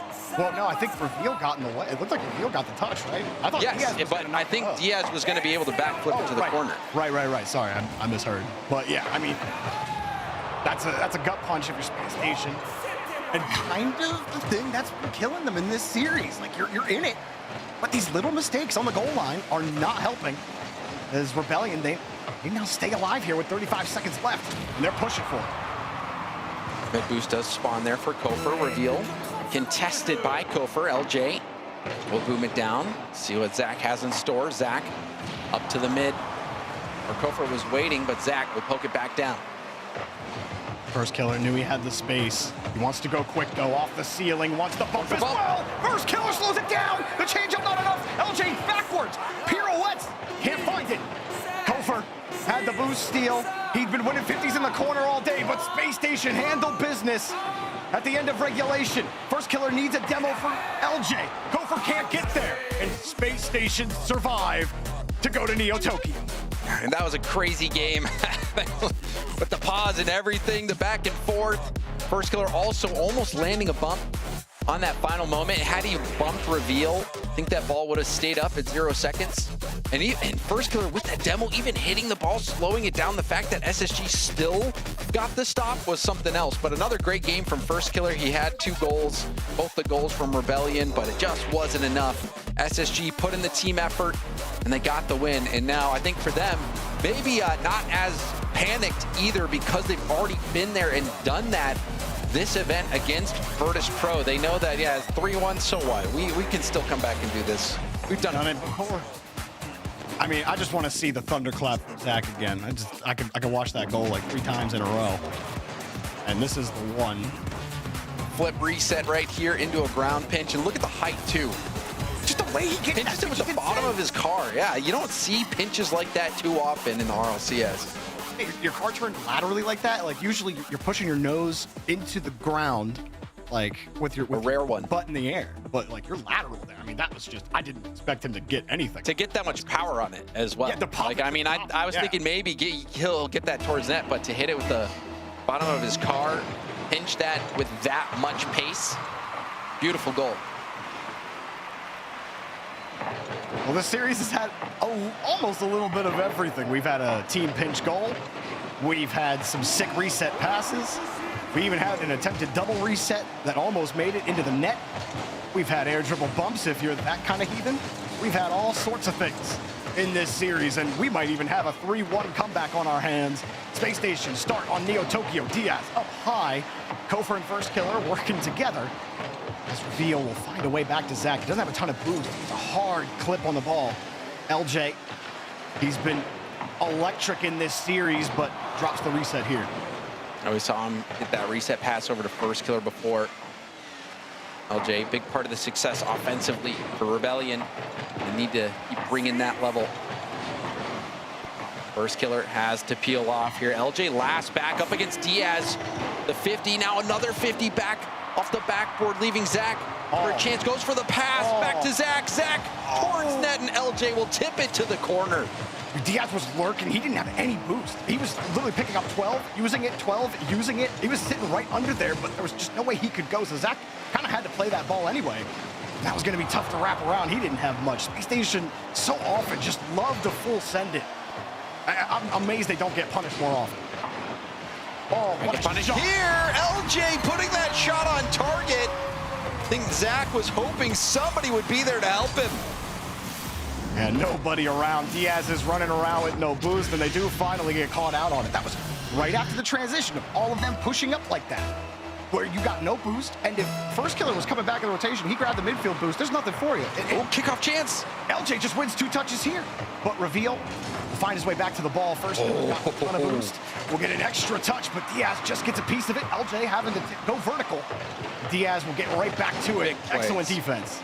Big plays from Diaz. Diaz had to dodge a bump on that play as well. If he gets bumped in that situation, that was going to be a goal for Rebellion. So Diaz, a huge play from him, stepping up, dodging those bumps, getting that defensive stop for SSG in a key moment in the game. Diaz going back quick. First Killer making sure that he can't collect that corner boost and has to go up high. LJ! How do you bounce that? Of his own! How do you bounce that shot? I don't even know what's happening. You're expecting the ground pitch, but he bounces it past Zach, far post. Dude, I'm geeking out today, man. I mean, this series, guys, keep it going. Give me more of this, please. Both sides. I don't care who. Just please keep hitting 6 shots. Rebellion might be able to do this. A tip up. LJ gets the touch. I thought he was going to fake it for a teammate. And now Rebellion low boost. First Killer, quarter of a tank going for the corner. Zach, weak hit back towards net. So Rebellion survive. But this is it. SSG are going to have to amp it up. Less than half the game to go, down by 2. And losing the 50s as well. LJ crashing into Reveal. There ain't nobody in net. It's easy for First Killer. Rebellion stamping Space Station down. And another big play from LJ, who wins that 50. Nobody back. First Killer. I think that was a little closer than it had to be, but regardless, getting the goal now, a 3-goal lead. Rebellion might just do it. Space Station got the kickoff again. Diaz tried to do it all himself. Zach just dove his second man. And you could feel it. They're desperate. And almost 3 players pitched that ball into Space Station's net. Zach gets his corner boost, but he loses the ball. Cooking. And it's LJ, but he's denied. And Space Station desperate. But what can they do? Got to start scoring ASAP. That's a good start. Reveal getting that corner boost, trying to play keep away. But Diaz creeping too far up. The fake from Kofheer. LJ wasn't ready for it. He had already jumped. That was a nice fake from Kofheer to get that ball into a dangerous spot, but not on the same page. Now Kofheer almost gave him the Zen special, and it's just good enough for an assist. Kofheer all day has been dicing him up like a master chef, and he does it again here. You get the ceiling pinch, and I mean, he's close enough to freeze the defense. The defense is like, oh no, it's happening. And First Killer picks up the pieces. It's all falling apart for Space Station. Rebellion withstanding. Kofheer gets in front of Zach and then just parks the bus with no boosts. You're not going anywhere. Looking for the rule 1 there. You're losing it. The reverse rule 1. First killer. Trying to jostle that ball out. Now we have only a minute left, a 4-goal lead. What a performance from Shopify Rebellion. Almost putting a 5th there on it. And this is exactly what Rebellion fans have been asking for. This is exactly what you wanted to see. You go up against quality competition. These are the defending regional champions. And it wasn't any mistake. It wasn't anything weird that got Space Station there. They were just a great team. And they still are a great team. And Rebellion brought it to them. Rebellion, outside of those 2 games, James, they just owned Space Station, top to bottom. Nothing that Space Station could do about it. Zach is losing this touch. How about LJ? How about the day he's had? Put in a double tap. Why not? Take some dessert with you. Give him the Hattie. He earned it. LJ, routine double. That's a trading pack no look. I actually went to his perspective. He just no looked that double. I'm not kidding. I know. I was watching with you. I saw it. Man, we've had, I said it like 3 times already, all right? I'm a broken record, but like, I love it when we get the sick goals like that. Everyone loves sick goals. That's why we watch the game. But man, Zach had that crazy pop-up. LJ gives it right back to him. Taste of his own medicine, a little different with the bouncer to the right side. Wow. Rebellion, knock Space Station back into the earth and move on. Rebellion knock out the defending regional champion Space Station Gaming in a thriller of a series. And in this last game, LJ was on a bender. He couldn't be stopped. To add to the disrespect, I mean, what's worse? Would you rather get turtle gold on or no look doubled on? Which one? No look double all day. You would? I think I would rather get turtled on, to be honest. Well, listen, if I was that's like when that's like open net. The other team pulls their goalie and you just rip a slapper right into. Yeah, that was disrespectful. But you love to see that confidence. Kofheer just driving in front of Zach and then just stopping, and Zach also just dropped his controller at that moment. It was like, to me, that was just encapsulating the whole game on Neo Tokyo. So a little bit of silliness, but also a lot of fun in this match. And I hope you were here top to bottom for it. If you weren't, well, you missed a good one. But guess what, guys? We got more coming up after this. Rebellion will be awaiting the winner on the other side. I can't wait.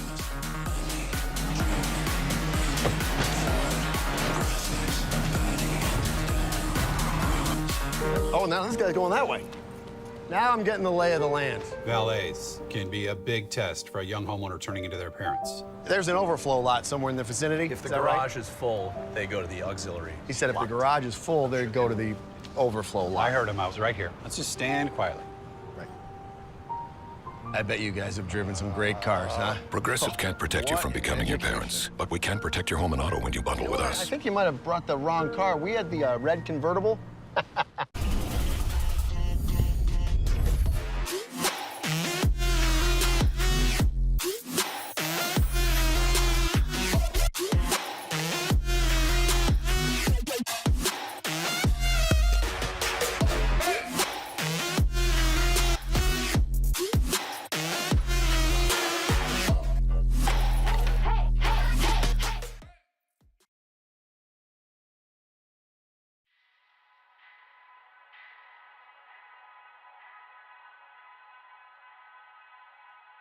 I like the way that you say my name. In the evening when we're far away from distractions, there's something special about that time of night. You like how I get into the mood, treat you like a man while I lose me. There's something special about that time of night. There's something special between you and I.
comes from nowhere, makes you wonder if you lost control,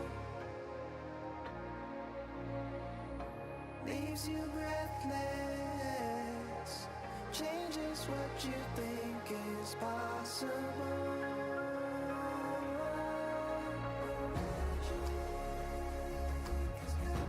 Got me too. Brought me to you.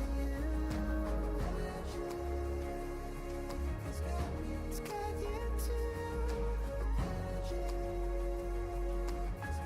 Your magic's true.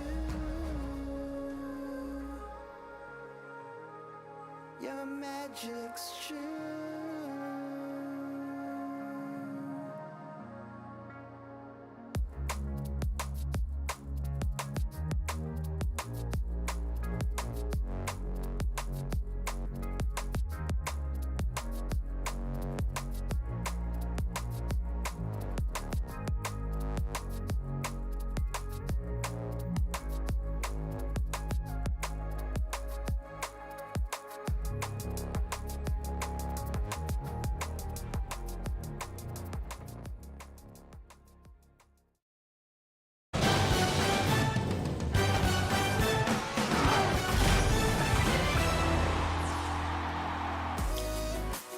We're back with the Rocket League Championship Series Open number 5 here in the North American region. One team has now been sent on to the grand finals, and that team is not Space Station, it's Shopify Rebellion, overcoming the odds and the desk.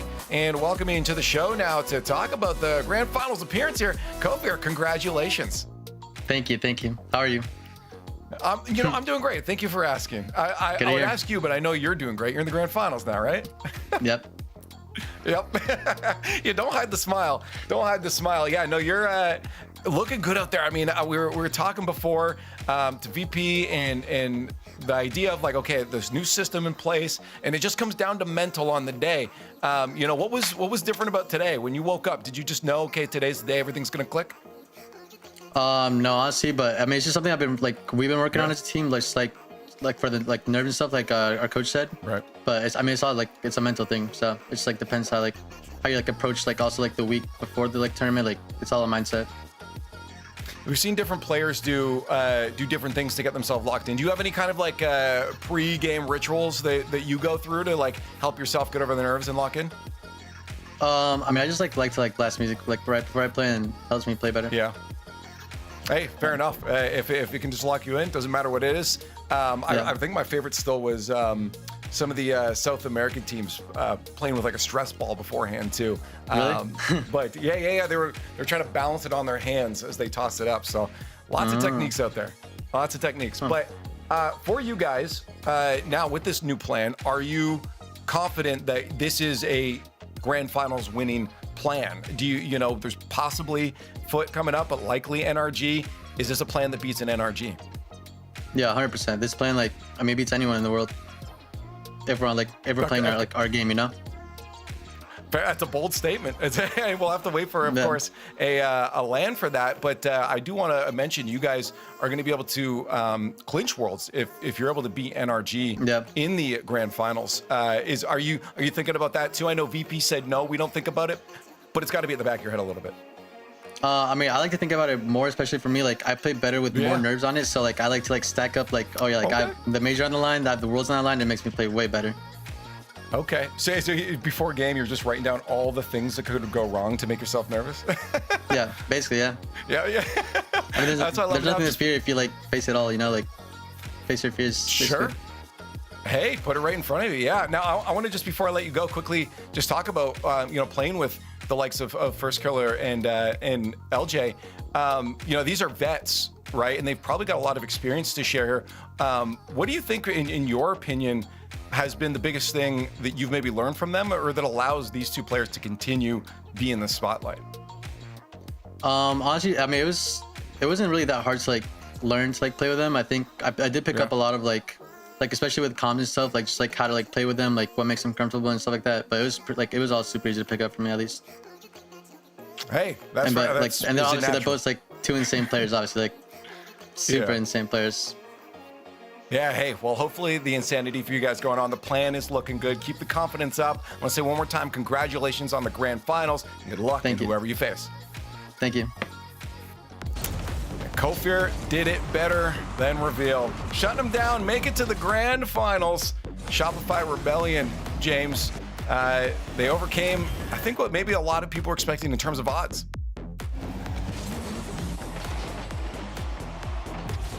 There were some times where SSG looked very, very good and were boost starving the heck out of Shopify Rebellion, but Rebellion were able to just break out. And, you know, it looked like the comeback might be on for SSG, but LJ really stepped up in a key moment in this series. Hitting the no-look double at the end, that was one I will never forget.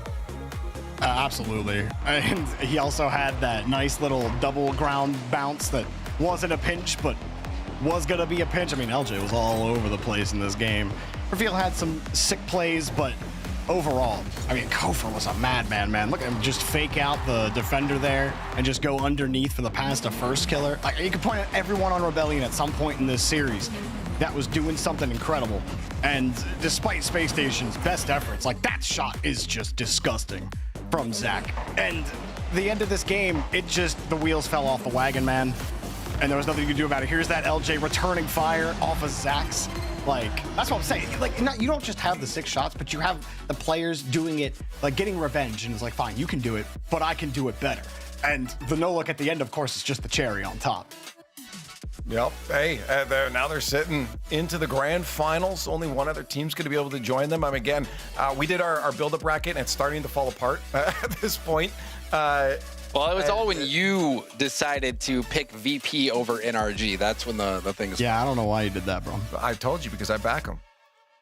Well, look what you're backing, Gotham. Well, all right, it didn't work this time. Next time. Okay, but right now it did not work. And on the other side of the bracket, Shopify Rebellion in that grand finals where we had Space Station, and now we find out who's going to join them in that grand finals. Foot Esports and NRG. You know, it's Championship Sunday, and you have to think NRG's got to make it in there. But so many teams have been talking, players, coaches, about this Foot squad. So I want to dive into talking about them because there's a real nice storyline potential here, Jorby, for this squad.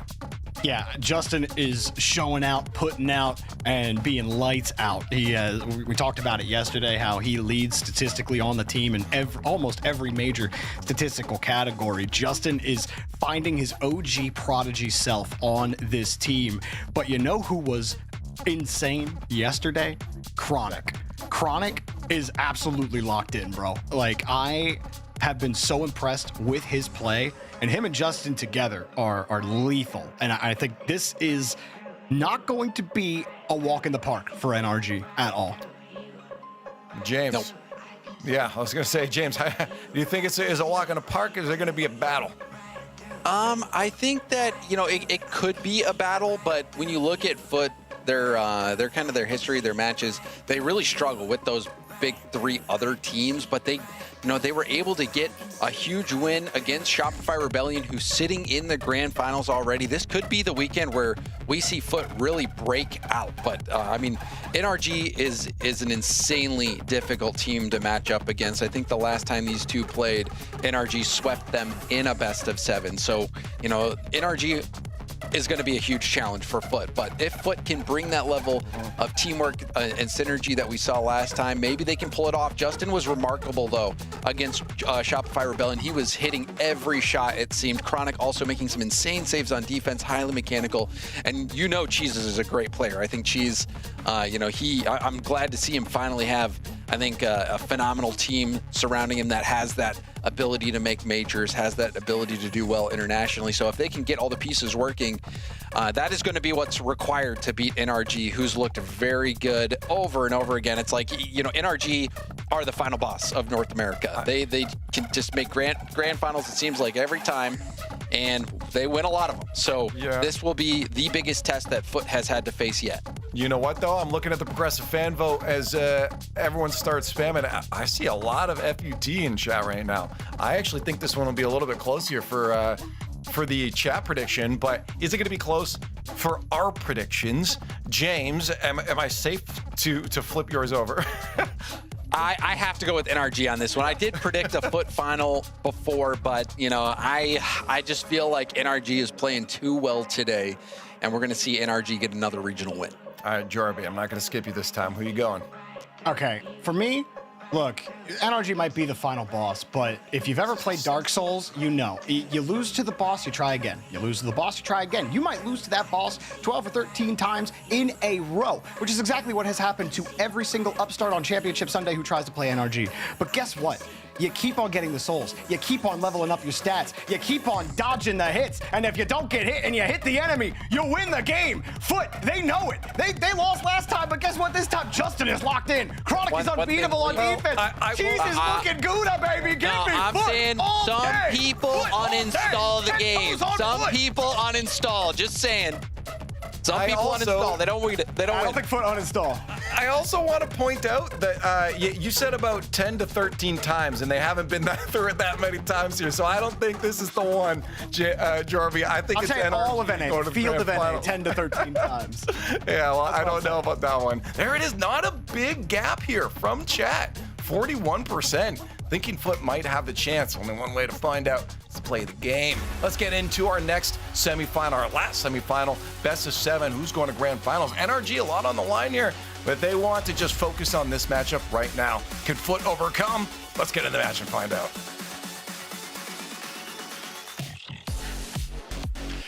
NRG versus Foot Esports here. Only one team can move on to the grand finals, and Herc, this one is going to be a banger. Game 1 by Progressive starting up soon.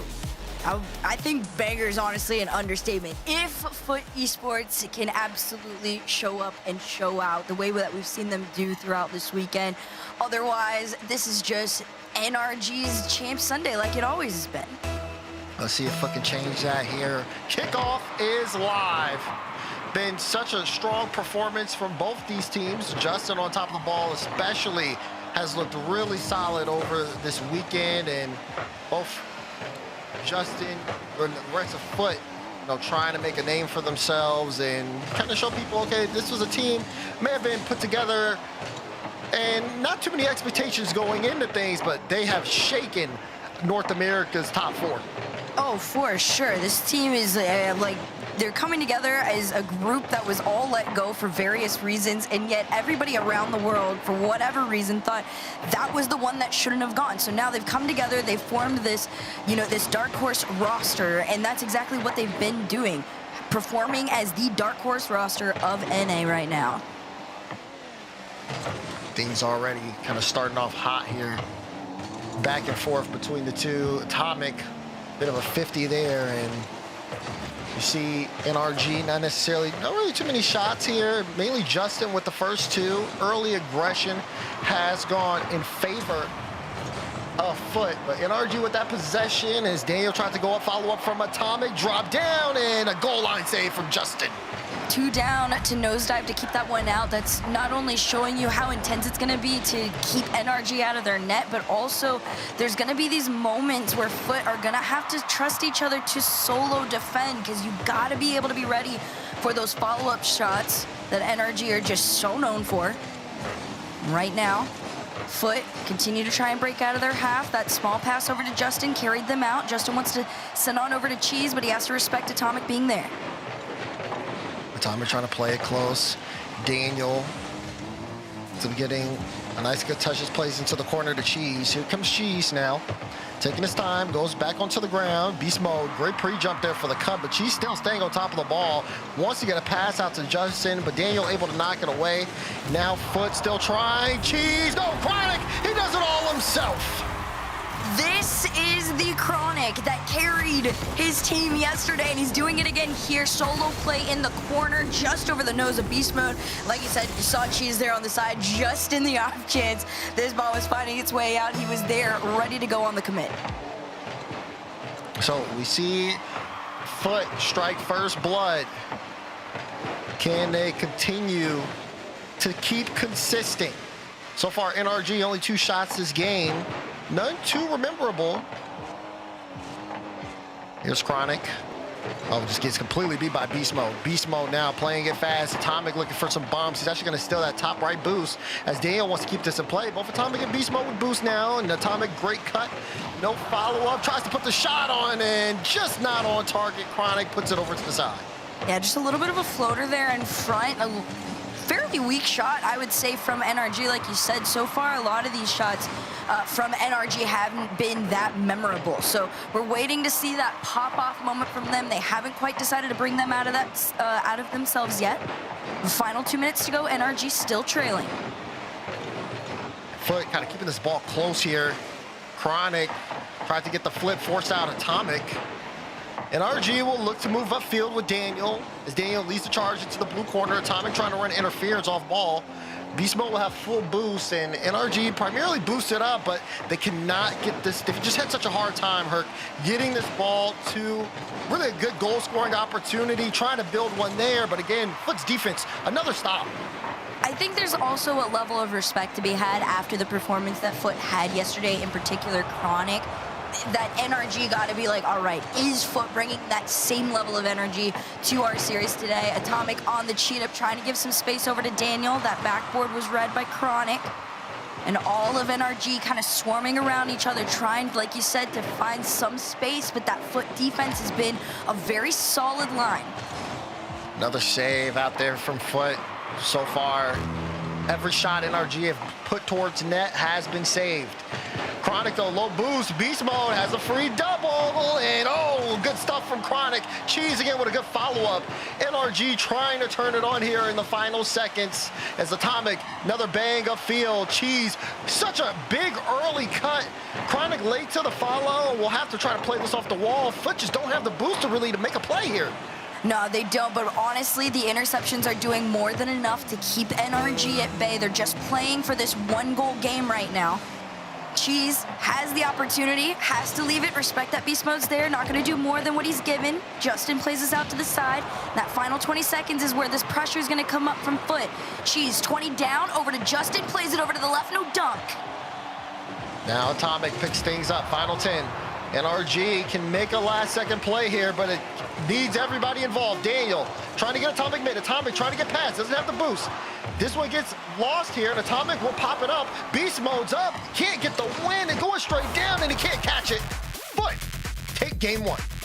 This was honestly a really good opener for Foot. I would say I don't think it's their absolute best performance in comparison to yesterday, but they did, like I said, do enough to make NRG play a very respective game one. I do anticipate NRG is going to adapt fairly well, like you said, to that very strong line of defense headed into game two. I'm expecting a lot more demos, a lot more aggression, especially out of Atomic and Daniel, just really trying to clear the way for Beast Mode a little bit more.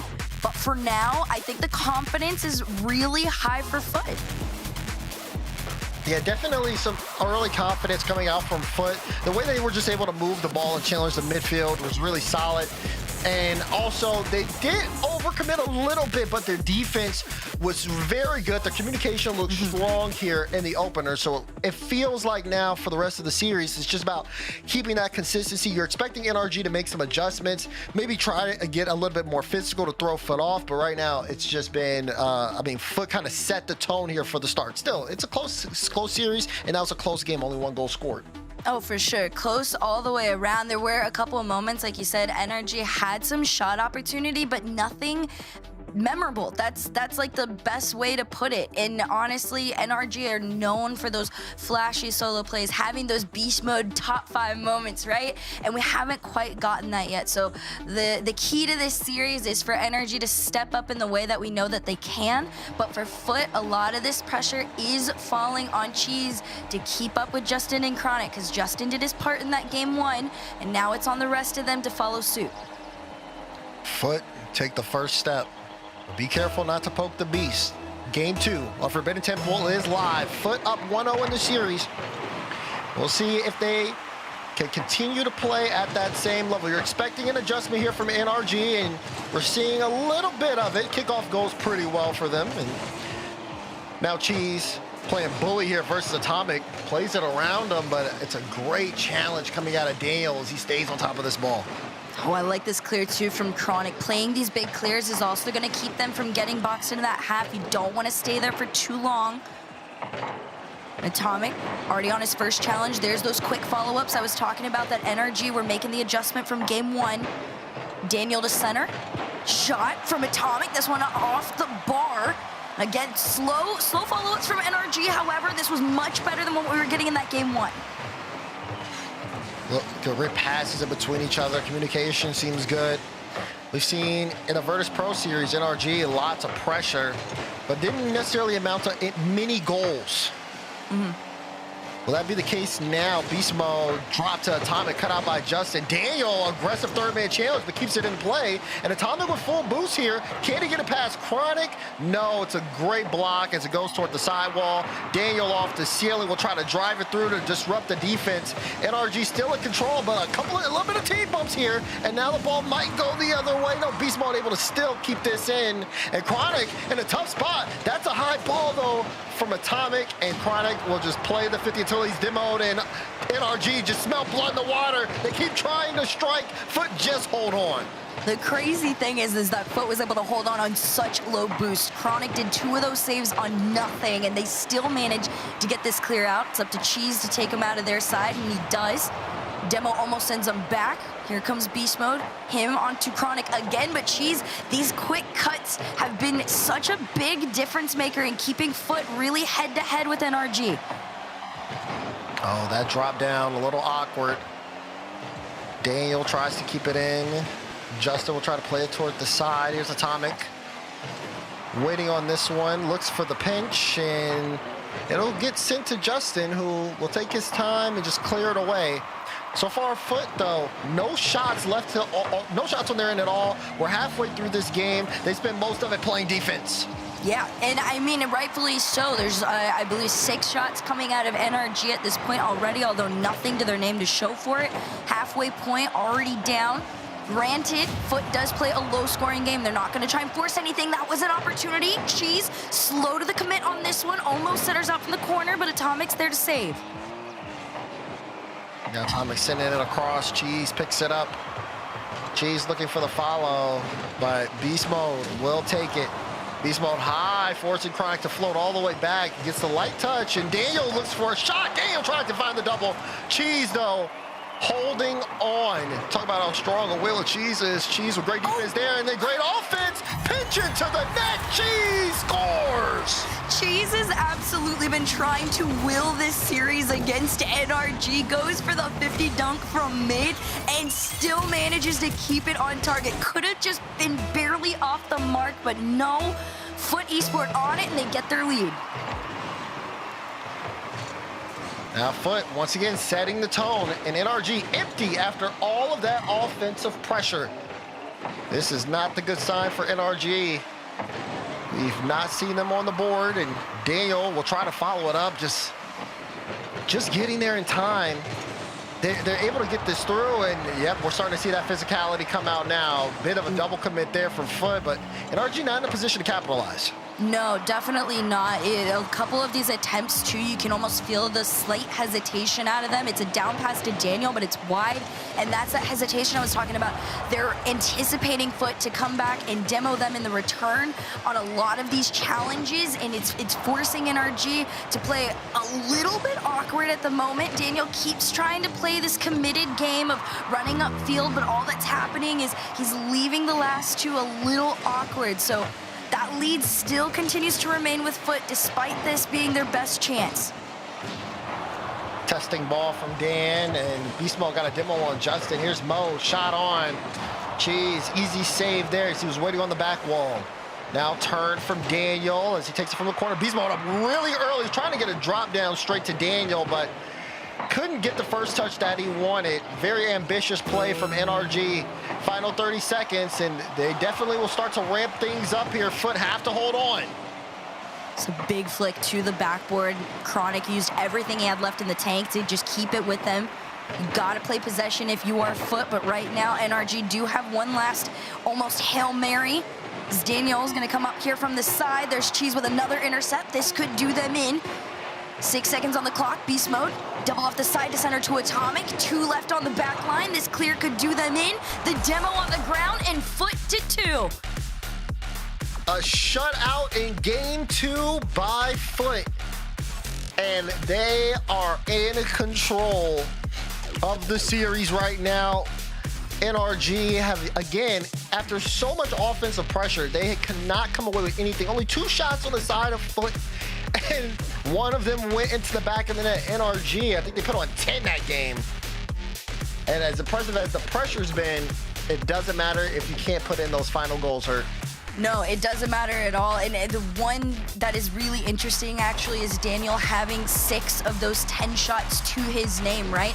You would think something would have came of that, but no, a lot of those shots were just opportunities after he was cheating up in their side, hoping for some sort of an opportunity. But unfortunately for them, it fell to the hands of Foot. You saw it in the replay there. It was the one opportunity handed to them. It was the 50 that Cheese had gotten that went on in. And all this is done is forced NRG into a stressful playstyle. You saw them start to demo chase and break out of rotation. Sathius called the timeout to really try and reconvene on what's going on.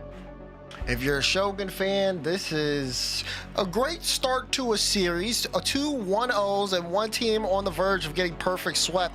That team has been NRG. Despite all their pressure, they have not been able to score at all this series. And again, you talk about them wanting to qualify for the World Championship and then qualifications for Paris Major, things like that. It's not a must-win situation, but a win and putting them into the finals, winning this event would help so much. They got to turn things around here, and we got to see what Sathu has cooked up for the timeout. I mean, if I'm Sathu, I think the first thing to sit there and say is you guys got to relax a little bit. I think they're almost kind of forcing something that isn't quite there yet against Foot. Foot aren't necessarily playing this super attack-heavy game and forcing NRG back. They're actually allowing NRG to play their game. NRG love to take those 5-10 shots at the net. The priority for Foot is defense. You called it out earlier, right? They've got this crazy good line going on. For NRG, the plan is 1, how do you take out the last line? And 2, how do you follow it up? So we'll see if in this next game that's something that they can correct. Otherwise, Foot Esports could start running away with this. Foot have been consistent, but the games have been close. NRG, though, not able to find the back of the net just yet. Post-timeout, game 3 is live. As Foot start things off with a little bit of ball control. Big clear from Justin. Force Atomic to the back wall. They don't want to keep the ball. It seems like Foot don't want to keep the ball close. They'd much rather just play these beats on NRG, but Daniel almost spotted the lane. Good touch there from Cheese to eliminate the danger. Here comes another clear. Atomic's just going to try and slow down Foot as they enter into their half here. That first 30 seconds just absolutely flies by. 2 opportunities to both teams, but now back into the hands of Foot. Justin has to get past Atomic. He does. Chronic set up for a shot here. And Atomic nose diving down to keep NRG in this. So Foot with a little bit more pressure here from the start. They've already hit their average shots a game at 2. So we'll see. We'll see if they got anything offense in the tank right now. But this is a much better look for them, seeing the ball on the offensive front. There's Justin with a tough shot, and Daniel reads it perfectly as it was headed for the top left. NRG now, the team under pressure, as Beast Mode finally clears it away and gives them a little bit of breathing room here. It's scary because as much as I like this aggression from Foot, they are getting dangerously close to committing too far. They almost did. Daniel, thankfully, had stayed a little bit further back on this one, but here comes that NRG attack. Beast Mode had no boost on it, so they call themselves off the play. Possession almost was lost, but she's full sending towards NRG. Beast Mode staying on top of this. Still under a little bit of pressure. Does get a bump, though. And Daniel will pop in midfield. Atomic speed test passes it as he passes Cheese, but Cheese now upfield. Could interrupt this play. Look to, but Beast Mode was fine. Daniel able to cover up. Chronic, though, chance here with the double. Cheese is waiting close. Cheese has a look at the net, and Cheese will score! Call the kid Goat Cheese at this point. The amount of times I have seen him taking the biggest risks to to stay upfield. He is really trying to prove to NRG that he is the one to mess with in this series. Goat cheese is considered a healthy dairy option, often deemed more nutritious and easier to digest than cow milk cheese. Sorry, I had to look that up. That's your fun fact of the day, chat. Well, you know what? At this point, they're making NRG look lactose intolerant. Oh, see, I was gonna say cheese is shredding through him. This time though is Justin. Look at that, playing it low, right under the defense into the lower right corner. 2-0 foot. NRG still not able to get anything on offense. They have no shots on the board this game. 2-0 up, approaching that halfway mark, and here comes what could potentially be a desperate NRG. Atomic's just gonna full send this one over to Beast Mode, try to pinball it back, but Atomic had no boost left in the tank, and the spawn doesn't play in his favor. Beast Mode has the chance, no touch, it's just a shot, pinned up high back into the hands of Foot. And if you're Beast Mode, you definitely want to put that on. Just something here to throw off the defense. Now NRG not connecting here, as they also have no boost, and now they got to flip back. There's one demo on the play. Chronic also stole the corner boost. Now this could be extended pressure here for Foot.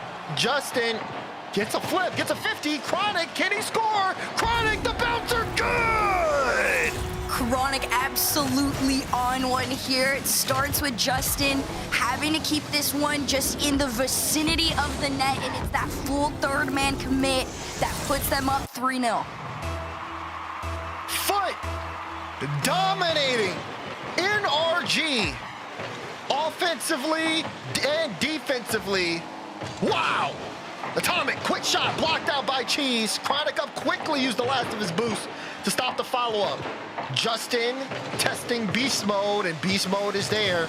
NRG want to try to ramp up, but Foot's been ready to watch him. Look at Cheese again, another cut out there. NRG trying to pass, that's a good beat. Beast Mode, low on boost, has to play ball, sends it over to the side. This is desperation look here from NRG, and Foot have met them every step of the way. Can Atomic get this one through off the bump, right in front of the goal line, but Cheese, another stop.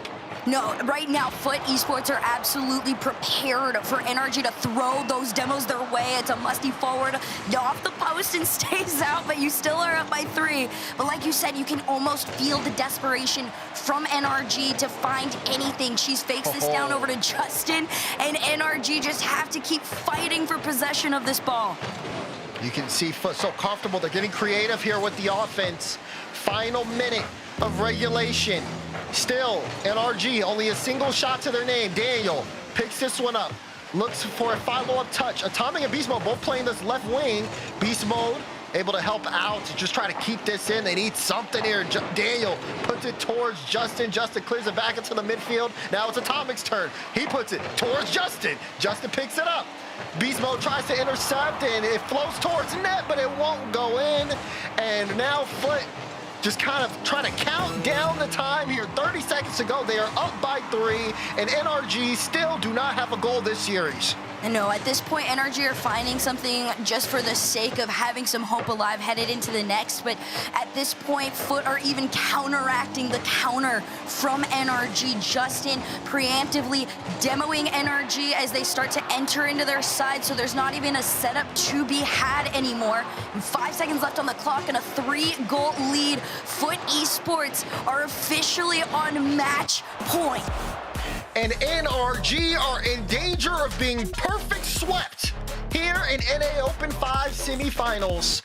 They have not gotten a single goal over the entirety of this series. And this is where things get really scary if you're an NRG fan. Man, you look at this series and you wonder, like, how on earth does a team like NRG look this absent on offense? And I'm going to tell you right now, this is one of those rare times a team has allowed NRG to truly just play their game. And what is in turn happening is they prioritize defense so heavily with the trust that if they were to find their 1 or 2 golden opportunities into that NRG net, that they will be solid. And for NRG, nothing's working. Offense has looked predictable. I mean, Foot's just done just such a great job of reading the play. You can see it, the experience there, and I mean, you see the looks on NRG, on Beast Mode's cam. They're just trying to figure out something here. They need to get something going, anything. Well, there's only one more opportunity to do that, and it's right here. Foot Esports, 1 away from a final against Shopify Rebellion, 2 teams that are on absolute rampages here in North America. And RG backs against the wall. So far scoreless, and now they would have to reverse sweep this Foot Esports team if they want to make the grand finals. Cheese has other plans. High ball from Cheese, then nope, Daniel will come to collect. Plays to the sidewall. Great first touch from Justin. Chronic, good beat. Beast Mode now, a chance for a solo. Not much gonna happen here off this solo though. It's easy clear, not threatening towards goal. NRG want to try to keep possession. And Atomic, again, looking for that testing ball. Still though, nothing there from NRG, and Foot trying to bring it the other way. Justin with a chance here. Justin with the shot, just hit the crossbar. Just off the mark, but still it was a good play all the way around. It starts with the fake, it starts with communication, and that's what's kind of missing from NRG right now. They have opportunity here. That ball went into the other side, but Beast Mode loses possession. What can Daniel create here? Oh, Daniel can do it all! Daniel with the dunk, NRG on the board! And it's full lock-in from him too on this, right? He knows he has the chance and the momentum diving down into that ball like that. And just over their noses, NRG finally finds something here in the series. There's only been 6 perfect sweeps in Rlcs, and yeah, we're not getting one today. You're so close. Yep. I feel like D-Rec just gave us the stat right as the goal went in. I think he manifested that one. I think he definitely... That's Tish's D-Rec on that. NRG finally getting their first score here in the series, but now they have to hold on to it. It's also their first lead in a game here in the series. Go figure. Definitely a big deal for NRG, which is a rare sentence you gotta say for them in terms of just having a 1-goal lead, but with the way that Foot has been able to hold them back and have their way with them, I mean, you just got to be grateful for anything at this point. That 1-goal lead has taken down many, many teams across the world, so we'll see if NRG is able to hold on to it. Go. Daniel on the ball now. Justin wants to pick this one up. It's Beast Mode. He'll just grab us in the corner now. Atomic will go. He's using a musty to get downfield. Cheese wants to get that past Daniel, and Daniel plays the 50 down low. Foot kind of slowing down the pace here a little bit as they try to work upfield. Don't want to give up any more opportunities. And on the same side, things have kind of slowed down for NRG as now they've been able to kind of spread out their chances a little bit more. It feels like they can kind of dictate the pace of the game. Oh, for sure. And I think a big part of that, too, is Foot are doing this really fun thing of sending one of their players all the way upfield, just constantly forcing NRG on this low boost game, keeping them a little bit awkward. They're prioritizing those big, cheat ups out. There's another one here. Chronic going to rotate out their side, and just the way they are forcing NRG to be awkward with this ball continues to work in their favor. The problem is this time they're the ones trailing. Only less than 2 minutes to their name to try and tie things up. Now, so far, Foot offense has been a little slow here. I mean, it's been slow for everyone, though. This one's been more battle of the midfield. Beast Mode shot on, and it'll be a good save from Cheese. Things starting to speed up as Foot realizing time not on their side. They got to make things move here at a faster pace, and Atomic almost got it through the entire defense. If you're Foot, you're saying thank you that hit the crossbar, because it's giving you at least a minute of time to try and find yourselves onto the other end. Beast Mode's going to force his way through. Almost got a bump onto Cheese there, but Cheese, with the boost spawn, has this ball in his favor. Over to Justin, working together, trying to find a shot. Nobody able to find their way on in. Justin, light touch, the Chronic. Cheese, follow, bang! Foot, they continue to keep up the pressure no matter where they're at in positioning on this. Look at this. Chronic baits in all 3 members of NRG, and at that moment you see Cheese barreling towards all 3 of you into your net. It's a tied game. And this is danger now for NRG. The sweep here again continues. Oh, what a touch there from Justin. They're trying to play it high. Daniel now moving downfield. Beast Mode tries to catch it. It's really awkward here. Now it's going to go the other way. Daniel going up the ladder. What's he got for us? He drops straight to Justin, who pops it up. NRG looking for one. Can Atomic do it? Atomic can! NRG back in the lead. NRG just going straight back to the classics. As soon as Justin had popped this one up, they sent Beast Mode off to the side. They had sent, I believe it might have been Daniel, off to the side to move Chronic out of the way. So there was no second man setup to follow on defense. It's just a very classic play from NRG. They've got that lead now, a little bit of momentum too. Massive clear up field. Late drama here in game 4.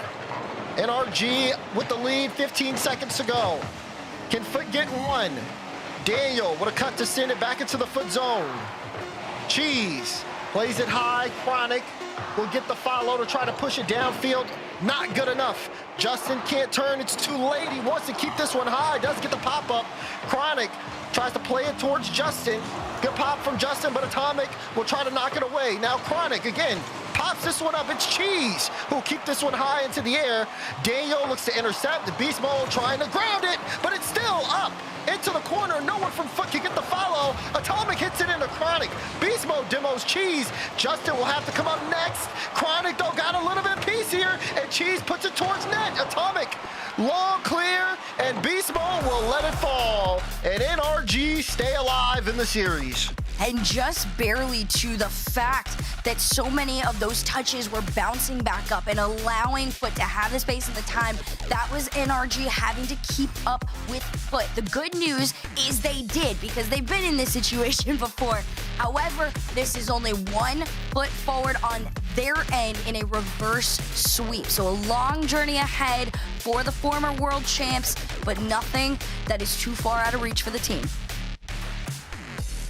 Now, with that performance from NRG, they'll have to try to battle back and continue.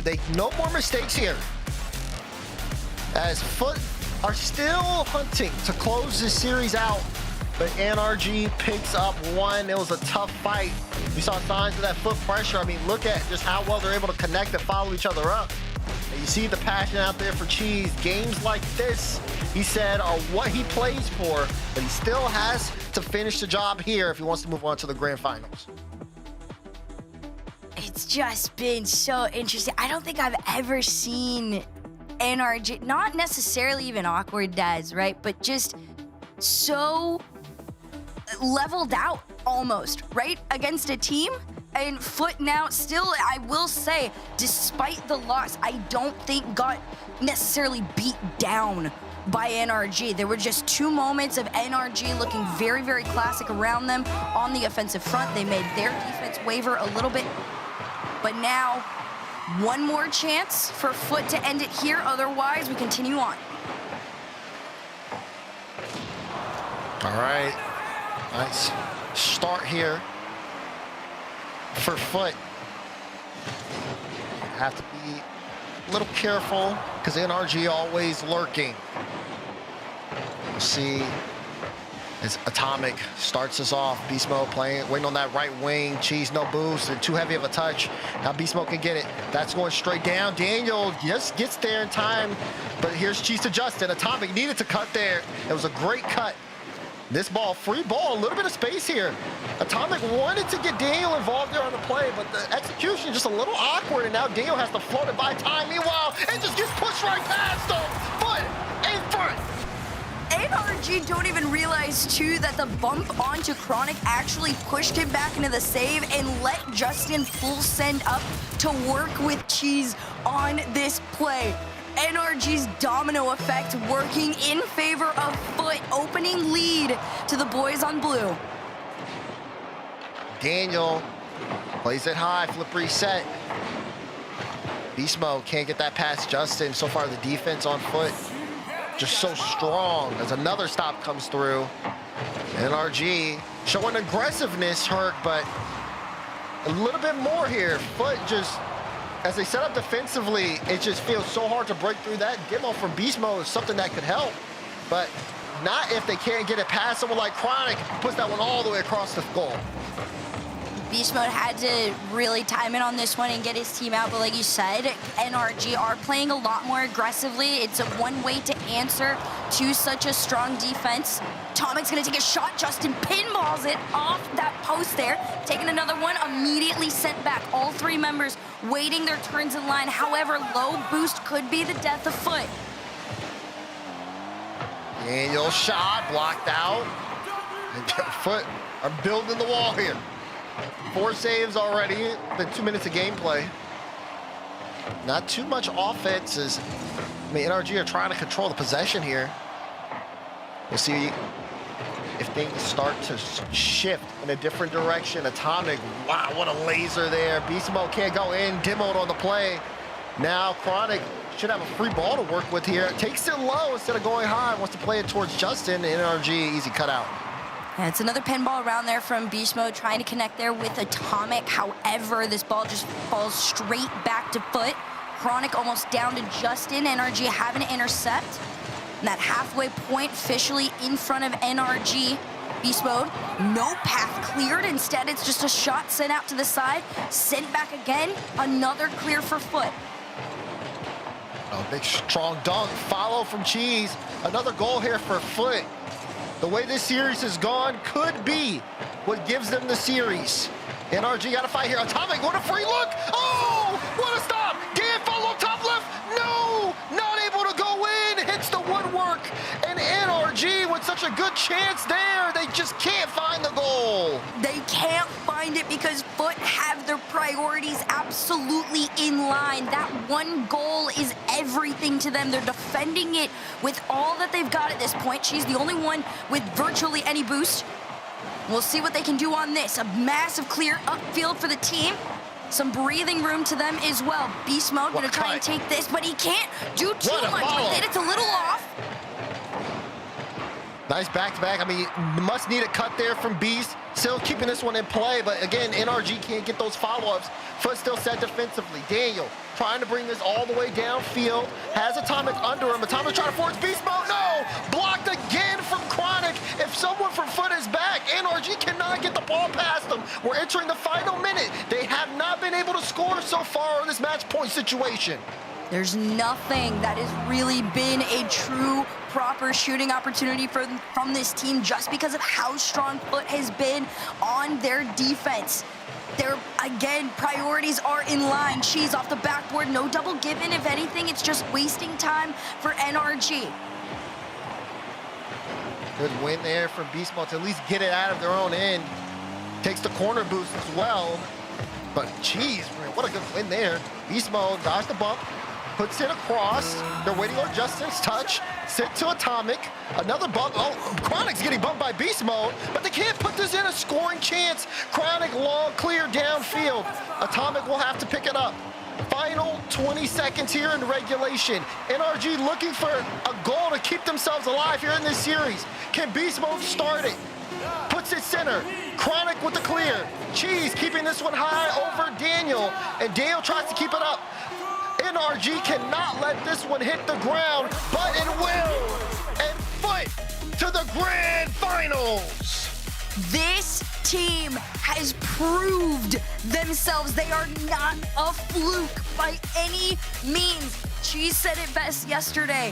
There is a reason why they are doing so well. They play like they know they are going to win no matter who it is against, and that's exactly what they have done. I am stunned. This level of defense from Foot was so impressive, and their offense able to strike back on NRG.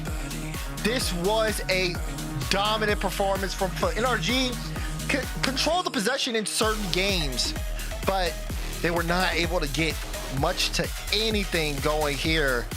And now Foot just have forward to look at here as they've booked their ticket into the grand finals, and we'll see if they can come away with NA Open 5. Wow, there's only one way to find out, and that's to go up against Shopify Rebellion in the grand finals. Like you said, a performance like that, taking down former world champions, former open champions. There's only one thing left to do, and that's for them to become the next. Okay, the plumber's fixing that burst pipe. We should be all set. Good thing you're protected 24/7 with your home and auto bundle from Progressive. Oh, I'm sorry. I'm just trying to figure out the right caption to post about this.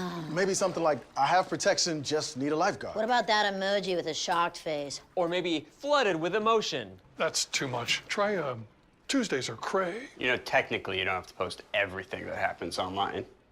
I totally believe you. Life is meaningless without affirmation, am I right?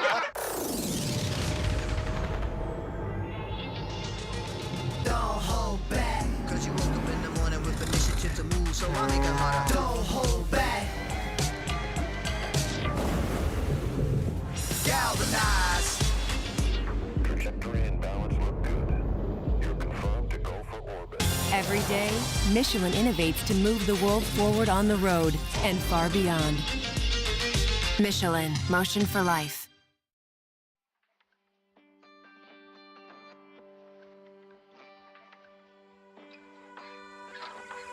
You're making the spirit into the soft light.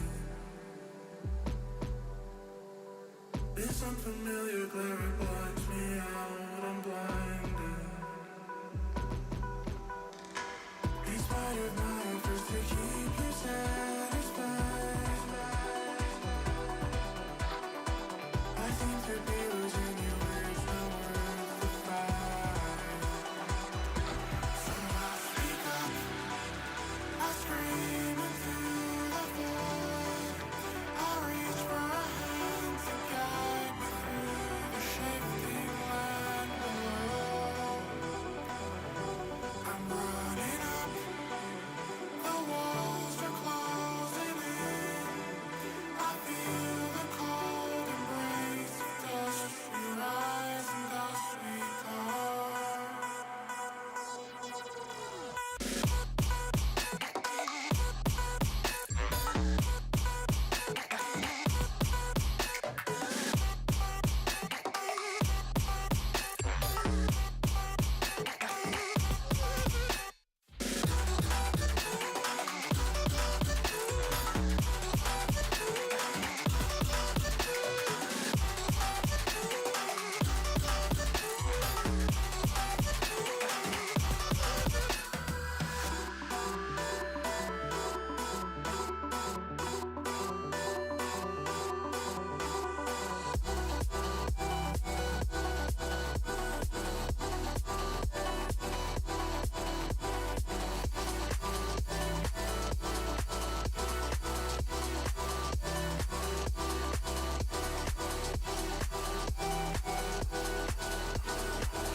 Hear my voice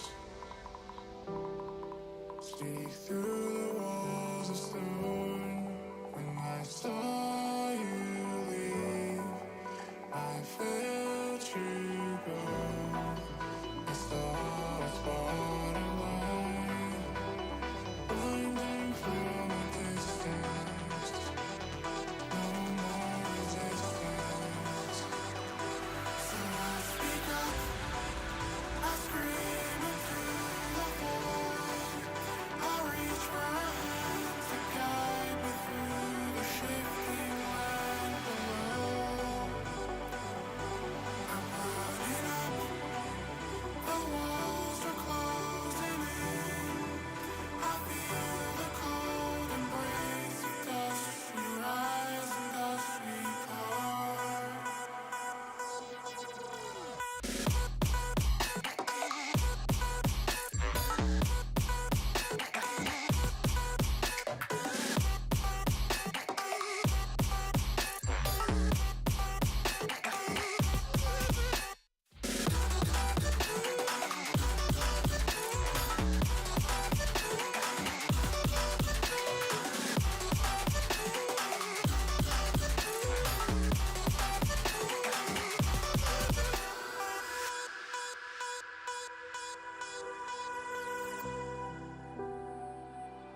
So hard it hurts to feel it touch so hard it burns. Isn't something you could learn, it's natural. And I might not feel that for you.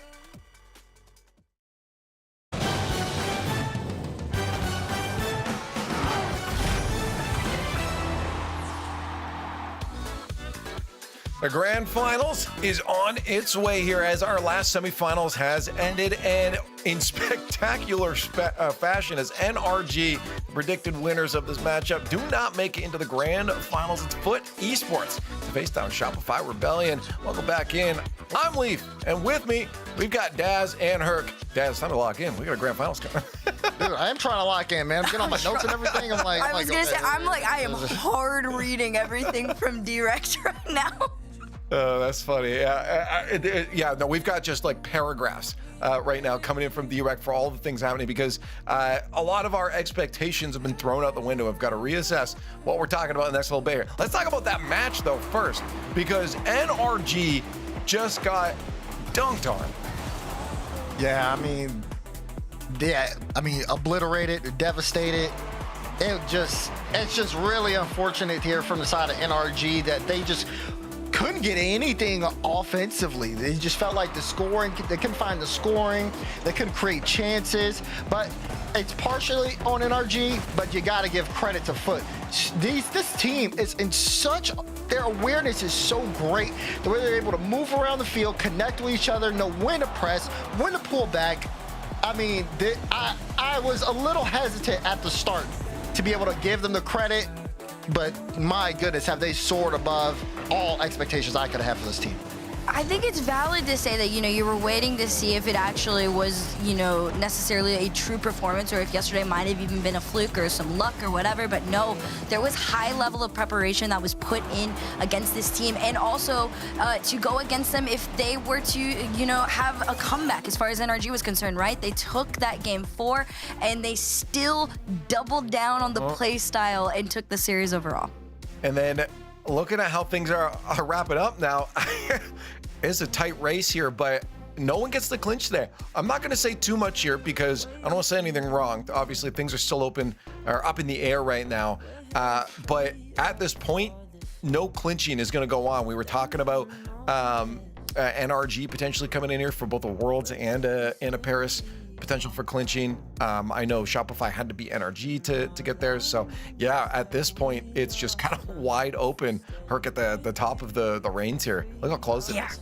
It's getting actually insane. It's funny because this is when all the conversations on Twitter start coming out of it's NA depth or NA inconsistency. But as somebody that was a fan of EU, I grew up in the EU Rlcs scene. I will sit here and say I think it is becoming pure NA depth at this point. People are rising to the bar of what NRG started a few years ago. Okay, we have a grand finals now though. And it's time to start talking about it because it's on its way. One more best of 7 in the open, number 5 for North America, Shopify Rebellion and Foot Esports. This is going to be a wonderful matchup. We have Shopify Rebellion now working on this new strat, this new plan that seems to be working, and their opponents on their side looking hot. This is going to be, Daz, in my opinion, a great end to the day. It is because, this Rebellion Foot squad, we ended up seeing them earlier on in the event. And I think, Foot has, in my opinion, kind of been a very hot hand. But Rebellion, they definitely showed up against SSG earlier today. They look in form. They're looking better than ever. This is something where, their playstyle, LJ has been phenomenal. I've loved watching LJ this tournament. And now's their chance to kind of close it out and put themselves back in that conversation competition. I mean, it's tight, this race for number one in NA right now. And both of these teams have such a good, strong case for battling into those top spaces. And it's really interesting too because their playstyles actually are kind of mimicking each other at times. They both allow their opposition to really play their offensive game. They hold back a little bit and just wait for an opportunity to present itself. So this is gonna really come down to who can really go toe for toe as far as aggression starts. Obviously on the end of Shopify, that's kind of just their thing. They know when to pull out all the stops. However, on the other end of the field, you do have a battle of experience, right? So all the way around, it's super interesting that nobody from Shopify is here, but do your thing. I think we know why they're not here, but we can't talk about it. Oh, the progressive fan vote is up right now. Hashtag SR, hashtag FUT. This is a grand finals here for the Open 5 Championship Sunday. Who's going to be taking the crown? Let us know. Now, there was a mention here for a little stat here for Justin, the D-Rec put in here. And I'm not going to lie, I don't really want to say it because I don't want to be the one to jinx it. Either one of you want to call out man, look at this, man. All right, here. You know what, Daz, you can. Last tournament win in general for Justin was the Draw 8, where he was on Rebellion. That was December 3rd, 2023. Last Rlcs win was 21-22 in Winter 1 when the General defeated SSG. Oh, that was a great time. January 15th, 2022. I'm already all the way back here. Listen, I'm gonna say it. I'm gonna say it right now too with my predictions. I'm going Foot. Justin, congratulations, you've won another regional. I think that I don't know if it's confirmed yet, but like that might be the longest time between RLCS wins if it happens here today. So you're doing Foot. Okay, you know what? I'm on the train right now. I'm going with it too. I think Foot, they're looking hot right now. I just love the energy from Cheese. He's looking I just love seeing emotion like that from players, and I want to see some more of that. And then maybe we can actually get Justin on camera after they win it too. Herc, what are you saying? I have been so back and forth on this because my heart says Foot and my head says Shopify. And I truly, I don't know. I think if I say Foot and I'm the reason I curse them, I'm gonna be so heartbroken and I'm gonna feel really, really bad, but I am still gonna go Foot. I think that their passiveness is gonna be. Why did she do that? CJ's happy right now. He's like, thank you. Stop it. Chat, it wasn't my fault. It wasn't my fault. Oh, chat's on our side too. Oh no, it's all over. It's done. And we mentioned the stat. We sorry, Foot. It's all over. Let's get it over with. Play the grand finals. One more best of 7 here in the North American Open number 5. I hope you guys are having fun today because we're going to keep on having fun. Shopify Rebellion, Foot Esports. Who's going to win Championship Sunday? Let's get down and play some Rocket League. Everyone's minds are on Foot, but Rebellion might have something to say about it this time here. The grand finals in our second Open, heading towards the Paris Major with Game 1 brought to you by Progressive. Oh man, this is crazy. You talk about following your head or your heart. Well, I thought I was following both with NRG up against Foot, but somehow Foot not only beat him, but beat him badly. And this Foot team has already taken down Shopify Rebellion, so this could just be a Cinderella run, but we saw the form that Shopify Rebellion were in against those reigning regional champs, SSG, and you see how they start this game. LJ is on one. Yeah, LJ's been clicking all day. First killer gets a great dunk on Chronic. That ball rips off the side wall, and everybody was still recovering after that 50-50, leaving a wide open net for LJ, and boy, did he sling it. Crazy shot from LJ, powerful. LJ has been brilliant today. First killer did run up the score line, but a lot of the passing plays, the flip reset passing plays we've seen him make were next level. LJ has been incredible today, and he starts out this grand final hot. Has to recover. For Foot, though, I think that while I may have predicted them to beat NRG, I certainly didn't think they would the way that they did, and it continues the same way as it has. Cheese really stepping up, but Chronic continues. I know there's a lot of conversation lately about Glue Guy being like, oh, he's not mechanical, but look, we've evolved past that point, okay? You can be glue and mechanical. Ooh, and how about Chronic getting the 50? Oh, finding it, but somehow LJ flips out and gets the ball to the corner. LJ was between a rock and a hard place and still found his way out. Sometimes it's just that day for a team, right? We've seen that with NRGs so many times on Championship Sundays. They're just the better team. LJ just the better player today. Every lobby we see him in, he's popping off, and even when it looks like he's uncomfortable, he finds a way out. Still, Foot have a chance here, but Chronic doesn't even get a piece of it. First killer going downfield. Justin will have a full tank of boost to work with. Takes it airborne. Can Justin cook? Past LJ, past first killer. Rebound out to the middle of the net. Chronic going to try to take over. Chronic gets bumped off the ball quickly, and LJ will come through to assist. Justin forced into a hard clear. Cheese the whole way back in the corner. That's where his teammate was looking. And now Cheese dropped past. Good 50, though, from Rebellion to sneak that ball back to LJ. Rebellion in full control of this right now. Foot unable to get any kind of solid possession. They can barely win their boost in the corner. Fake challenge from first killer to rip it away from Chronic. She's still right there with him. But again, you have a fully boosted LJ, and Kofheer rotates right back in.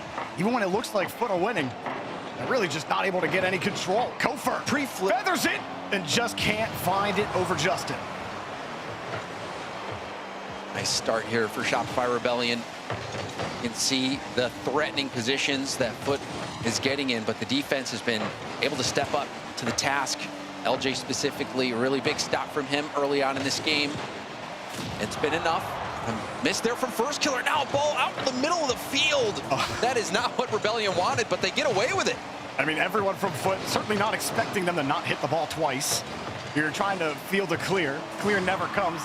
Finally, we'll move forward. Rebellion will actually get out. Kofheer handoff pass. Not much more. Only 2 shots on target for Foot so far.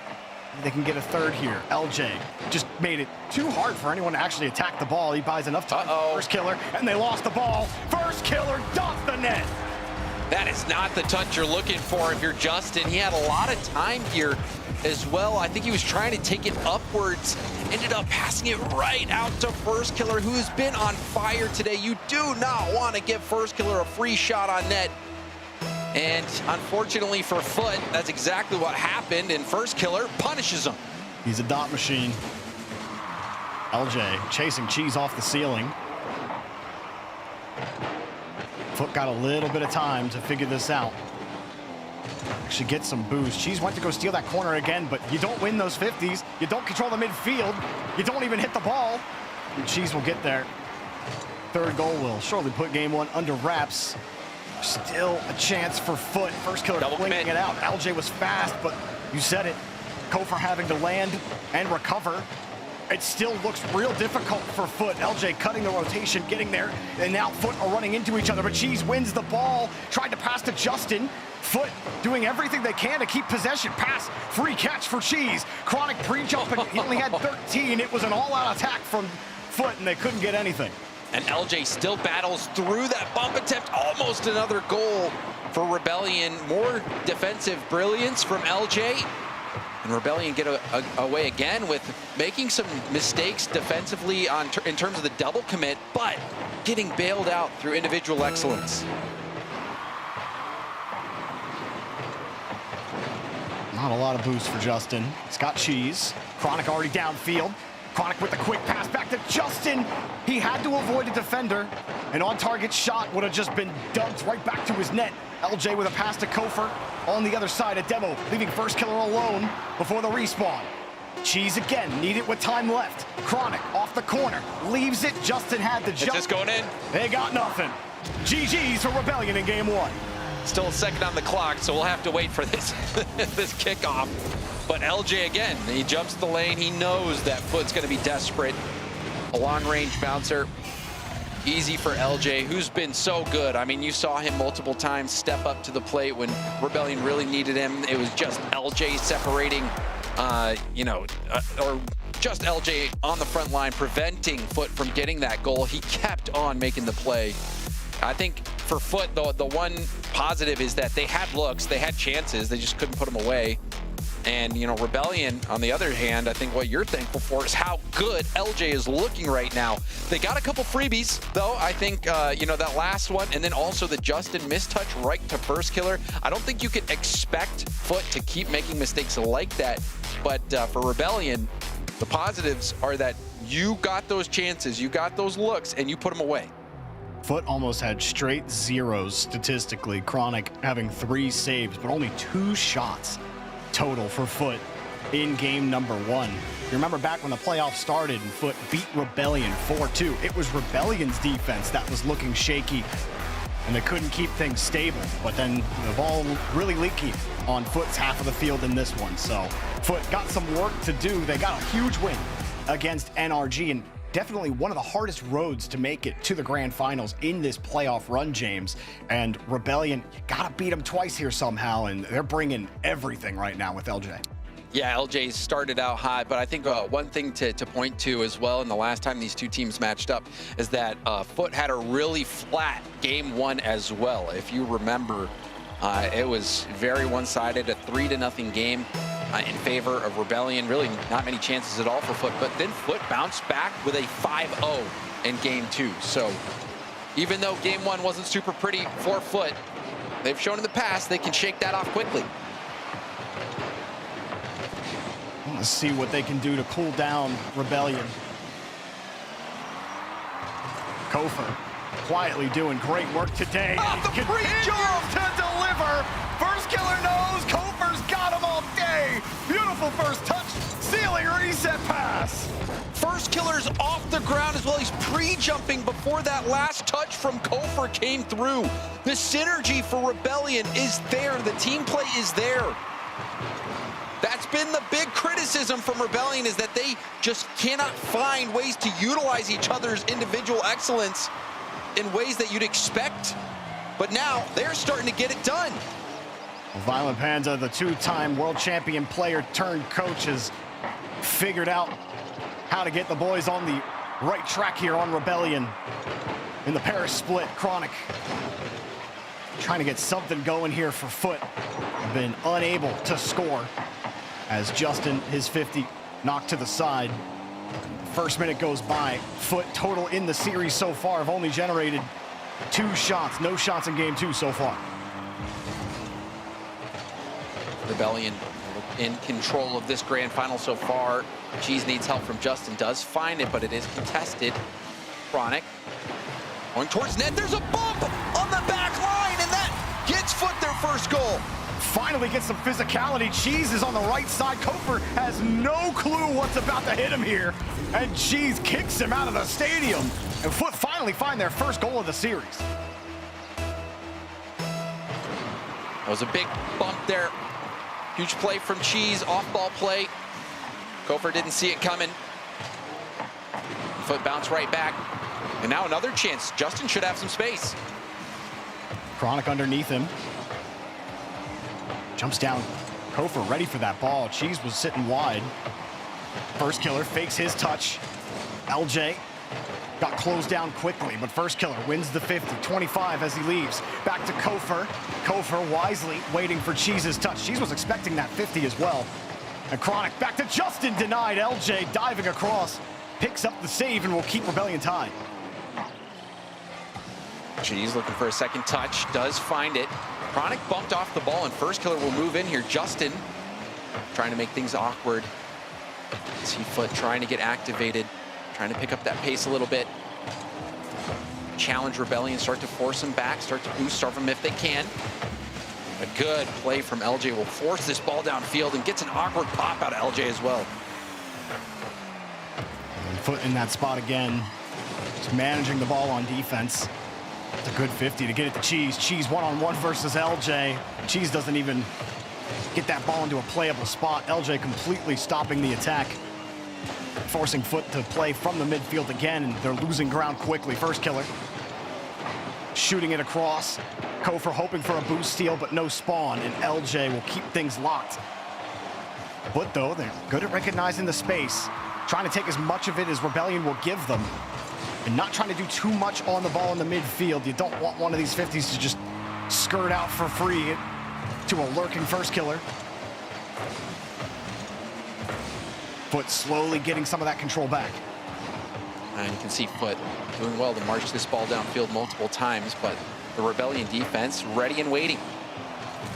A good demo from Cheese. We saw him land that bump to get the first goal. Now a demo at midfield. He's up there causing havoc as well before finally turning out. But Chronic puts a shot right on Kofheer. That's not going to test Kofheer much. I need a little bit more. First killer's touches are just unreachable if you're on Foot. Put that one away. You got to stretch and use everything in the tank just to get back to it. No play there. Demo on the back line on Cheese. His first killer's trying to return fire. Yeah, Rebellion just looked too uncomfortable on defense, and LJ might take advantage of that miss. Boost was protected by Chronic. 50s are hard to win here, James. But the key thing was, even after that mix-up, Foot still able to get that boost. Now rebound out. Cheese thinks better of challenging. Now we'll go back, try to slow down this attack, and gets a huge clear downfield. That'll relieve a lot of pressure. Good drop off to Kofheer, though, from LJ. And they just send it right back. First killer. Boost spawns for him. He'll grab the midfield, and LJ gets a perfect. LJ's still there. Driving full speed. This is ridiculous from LJ. Oh, LJ doesn't miss a beat. Getting the touch to first killer, goes off the ceiling. And the team plays are evolving for Shopify Rebellion. LJ, just the pop-up initial touch to get first killer the pass. He was driving full speed, getting up to that play, and he just gets a perfect pop on that ball. The timing was incredible. And then to get the give and go from first killer, LJ's having a generational day. They're evolving. The team plays are there. We knew they were good individually, but now they're combining that with team plays. The trust for LJ to go up there on the ceiling, getting the setup. Everything is going right for Shopify Rebellion. We'll see if a 0-second goal can happen. Cheese has a look, goes for the pass. It's shut down by LJ, but it's off the corner. And it's still airborne. First killer towards net. Cheese will keep it up. Oh, that's a good touch from Cheese to keep the play alive, but you got to go the distance. Cheese having to avoid Chronic on his way to the ball. I thought it might be too far. First killer can't get the touch. Kofheer covers. Justin, no chance at it. First killer makes sure that it touches the ground, and that's 2 straight game wins for Rebellion. And that's got to be a timeout being forced. Foot, they cannot find a way to slow down this Rebellion offense. And LJ specifically has been lights out today. What did he eat for breakfast? I want some of that because he's been crazy. And then both Kofheer and LJ working with first killer on some great plays. You saw Kofheer getting up there, getting off the ceiling with the flip reset, able to get that pass to a pre-jumping first killer, and then LJ, that pop going off the ceiling. These were 2 insane team goals from Rebellion. They look unbeatable right now. We watched them play against Gen G, and the game was over before I could blink. And then we watched them play in that last series against Space Station, and the game was almost over before I could blink. I mean, these guys are absolutely crushing it. LJ is at the front of this new age Rebellion. I say new age like it's been like forever, but like Kofheer just joined this team this season. I think we were all disappointed with not seeing the outpouring of offense we thought this team would have. And we say it over and over and over again, but man, this is exactly what we thought Rebellion would always be. Well, that's the expectations you have on a team like this, and they did come out strong. They won the first Open of the year, but since then, a little bit flat.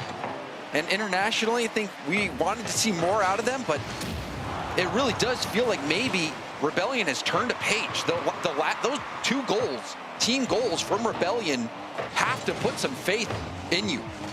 That they found out how to bring that chemistry, how to get that synergy that's been lacking. And it got them that game win. Yeah, it's clear they found faith in each other. What work they had to do to make it happen. And am I crazy, Jorby, or was there no timeout there? No timeout from Foot. I didn't see it. They didn't call it. Now, Foot did end up winning that second game when they first played during the playoffs, like you said. There was not too much pressure here from Foot. Those shots were too weak and no boost, but definitely not the result that Foot were hoping for in game number 2. Justin off the ceiling. Just too much from the get back.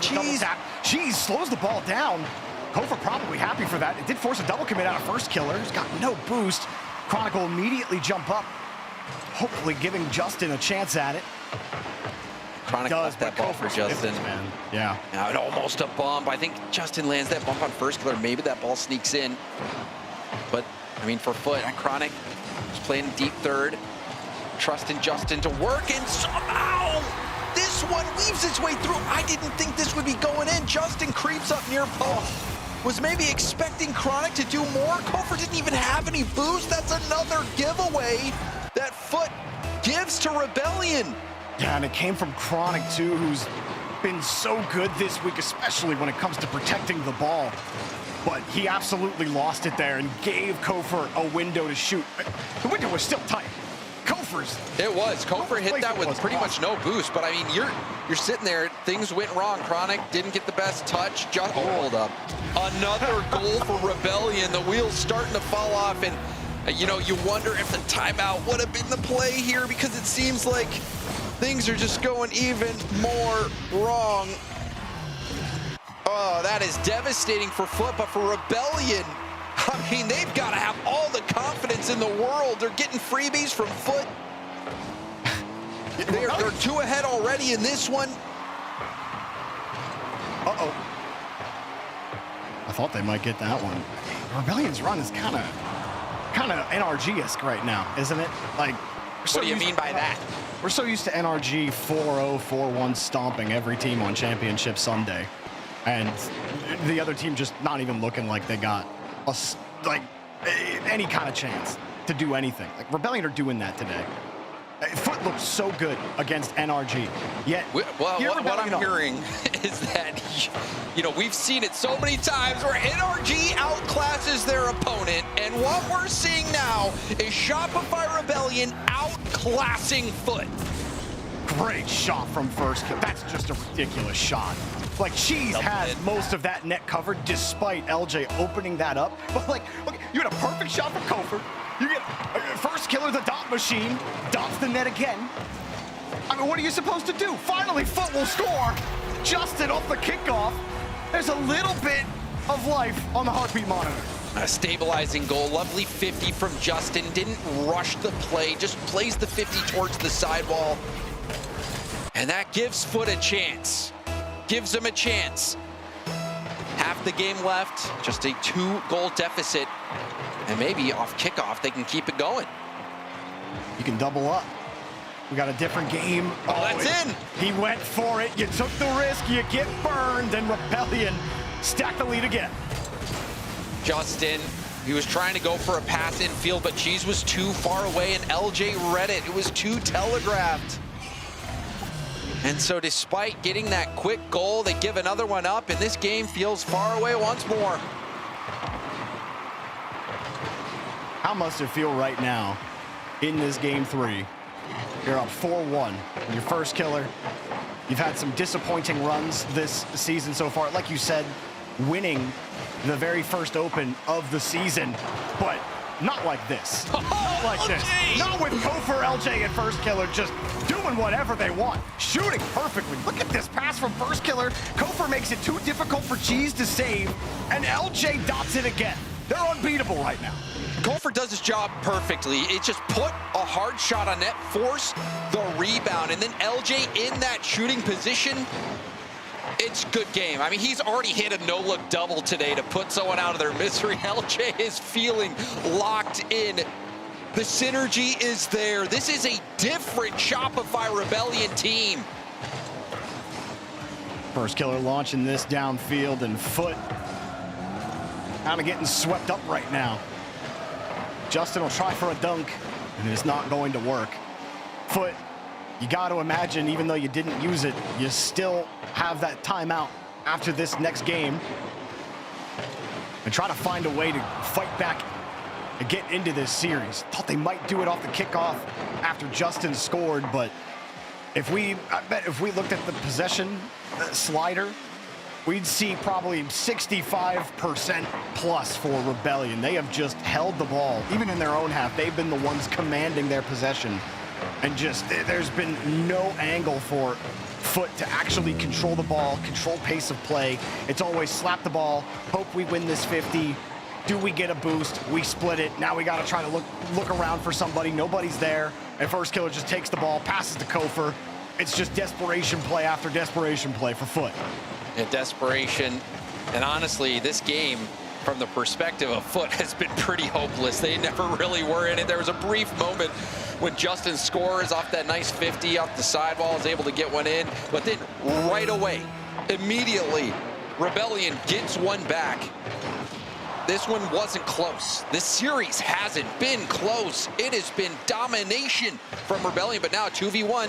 Can they get one, get something, try to go into the next game with a bit of positivity? No, even that, when First Killer is outnumbered, Rebellion are still keeping Foot at bay.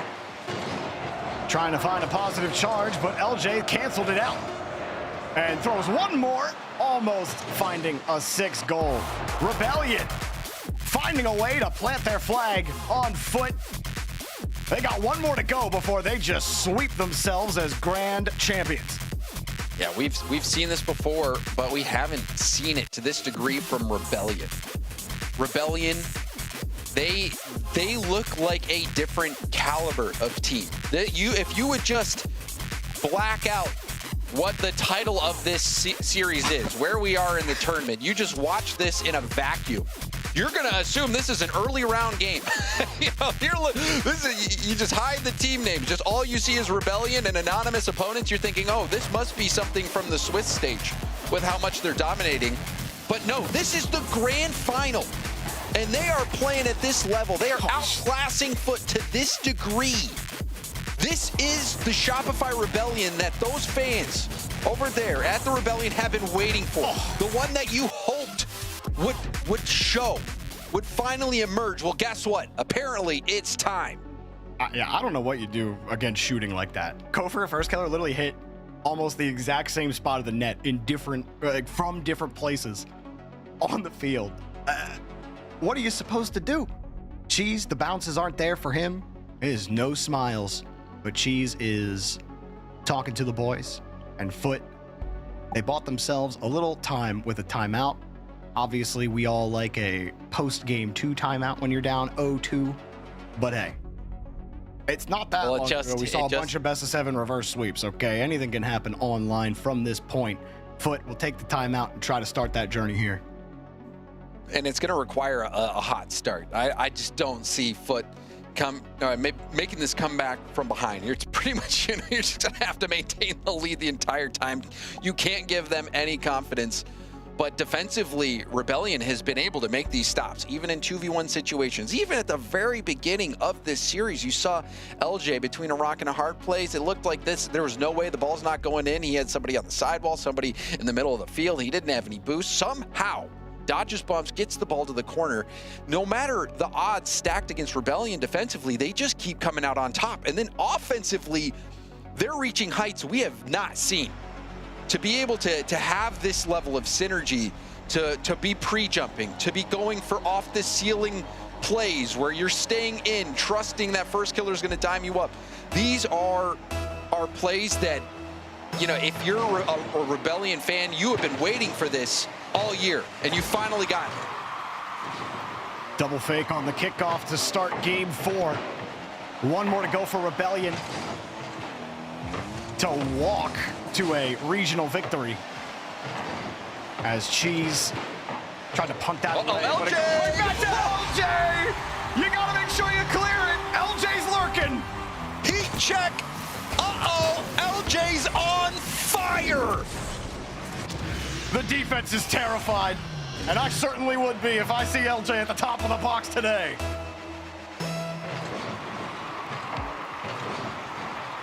There are no answers for Foot. They needed a hot start, James. You said it.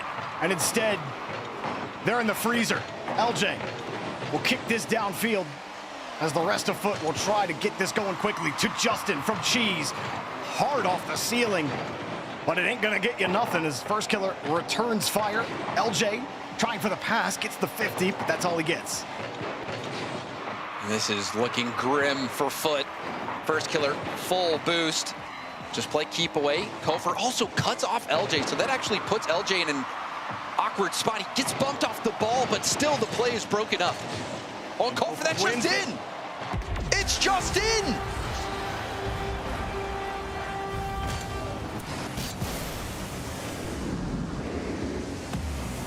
Wow, that has to be the punch in the gut for Foot. The wheels have completely fallen off. What are you supposed to do now if you're Foot? LJ sends that one across. Kofheer steals the boost, and, well, that helps Foot maybe get on the right one as Justin will take advantage of your mistake and somehow keep Foot in this. Yeah, Kofheer sailing that ball down there. Really nice control. Justin actually goes for a second touch quickly, doesn't go for any fancy flip reset, just a quick change in direction, and that's what Justin was doing really well against Rebellion last time, is he was making the unpredictable hit, the one that catches the defense by surprise. Does it there to give a glimmer of hope to Foot. They were able to score in that last game, and we said the same thing, and then Rebellion put like 40 more goals in. First Killer has control out of the corner.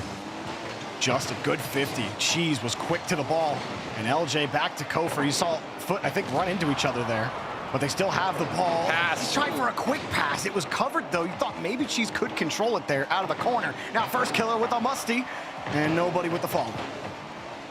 Two jump in here, Kofheer and LJ. Foot having some good looks here. Chronic to try to keep it close into a pinch pass, but that's shut down by First Killer.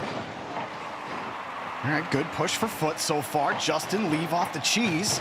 Well, that goes right back to Cheese. He wants the bump, though, as First Killer flying back to get the save, kicks out, and LJ with no boost left gets the save. Chronic off the side wall. First Killer last back. Double commit. Oh, Cheese! That was the window. Open. It was open. Both defenders for Rebellion had misjudged that ball. Cheese just needs to get a bumper on it.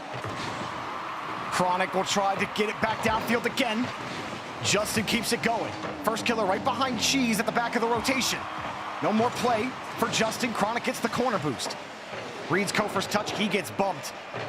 Rebellion solid enough on defense, but here comes Justin. LJ forced up early, and Justin gets bumped. Cheese trying to force the 50. Back pass to Chronic. He gets through, but it's not enough. Chronic having to chase it down.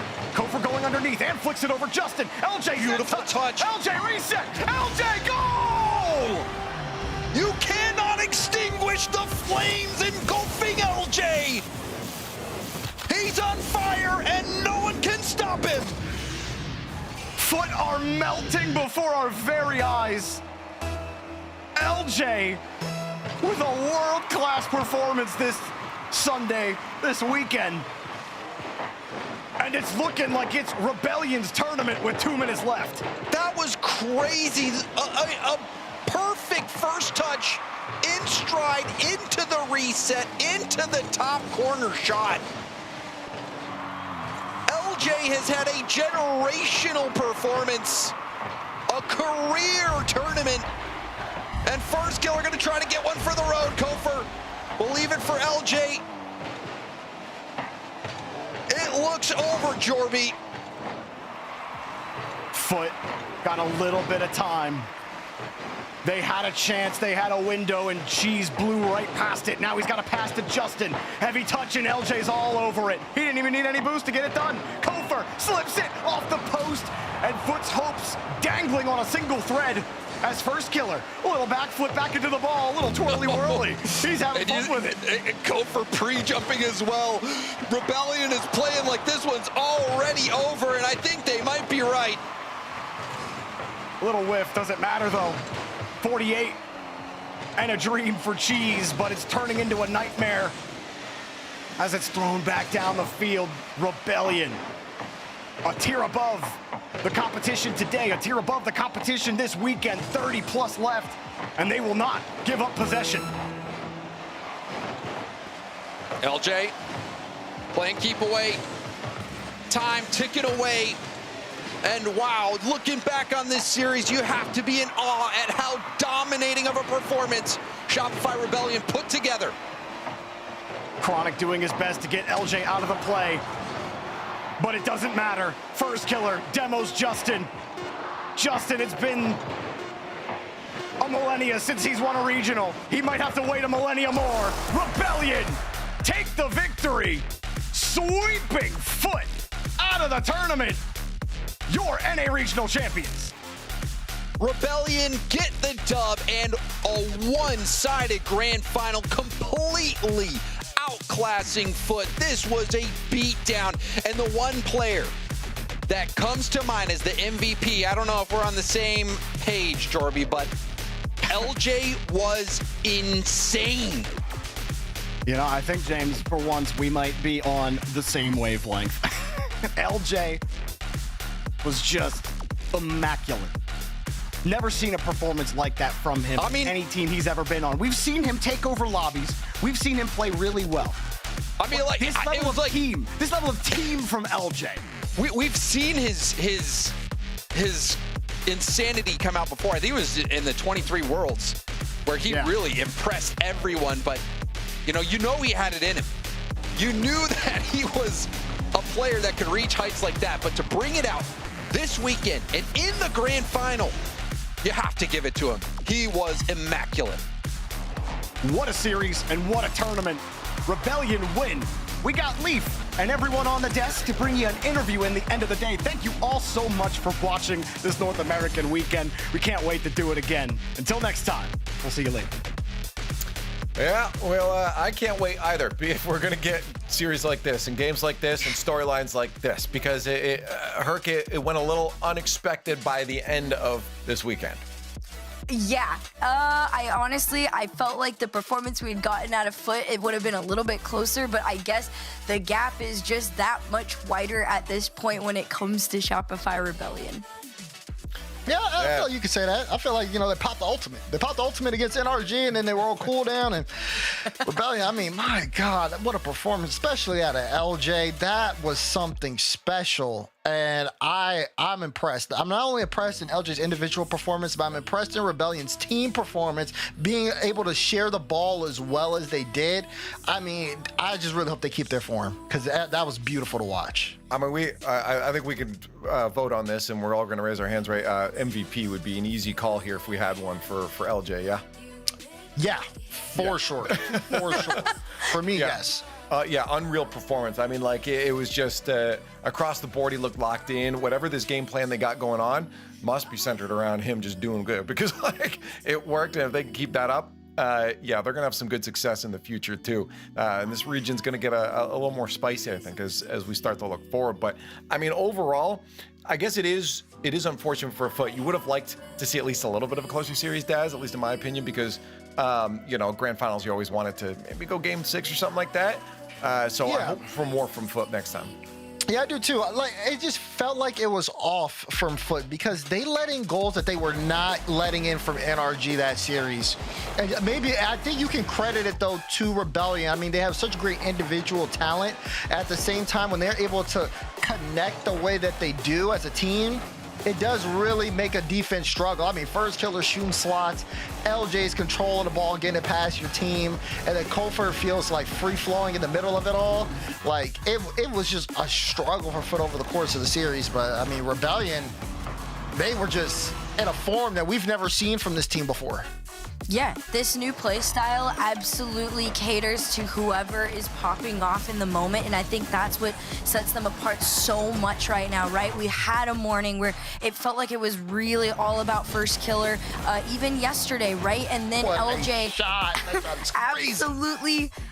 absolutely just was on one, and they set each other up in a way that nobody has been able to do for at least this open. Yeah, I think it was fun to see, too, is, some of the questions came around first killer before, where sometimes if series got tight, we'd see him get a little more hands-on when it came to the offense by himself.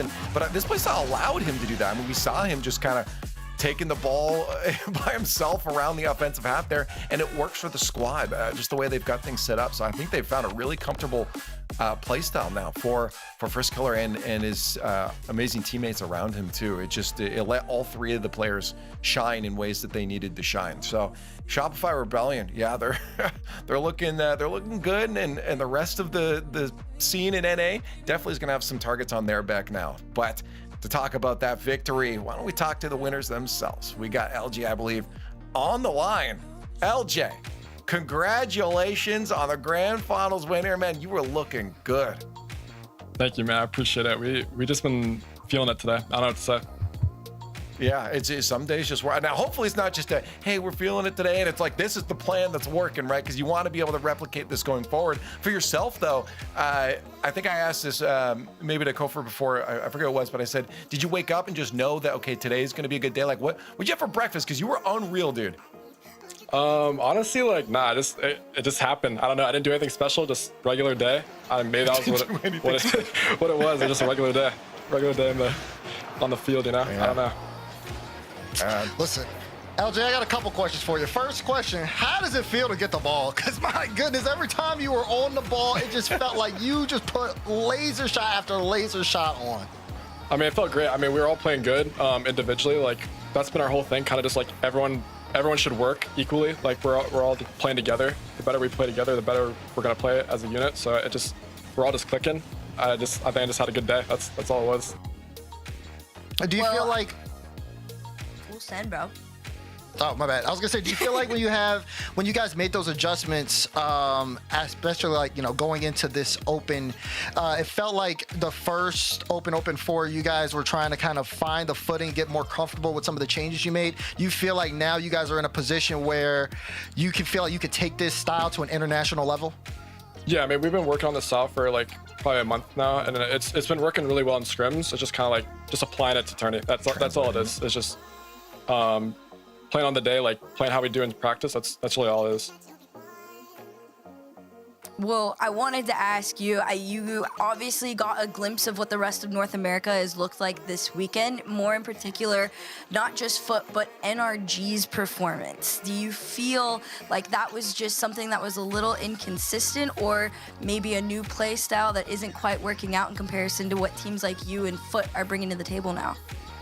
I mean, I think they just had an inconsistent weekend. I mean, they're the world champs for a reason. I think they'll be back. I mean, I think NA's looking like a really strong region. I think we're gonna do great against you at the LAN.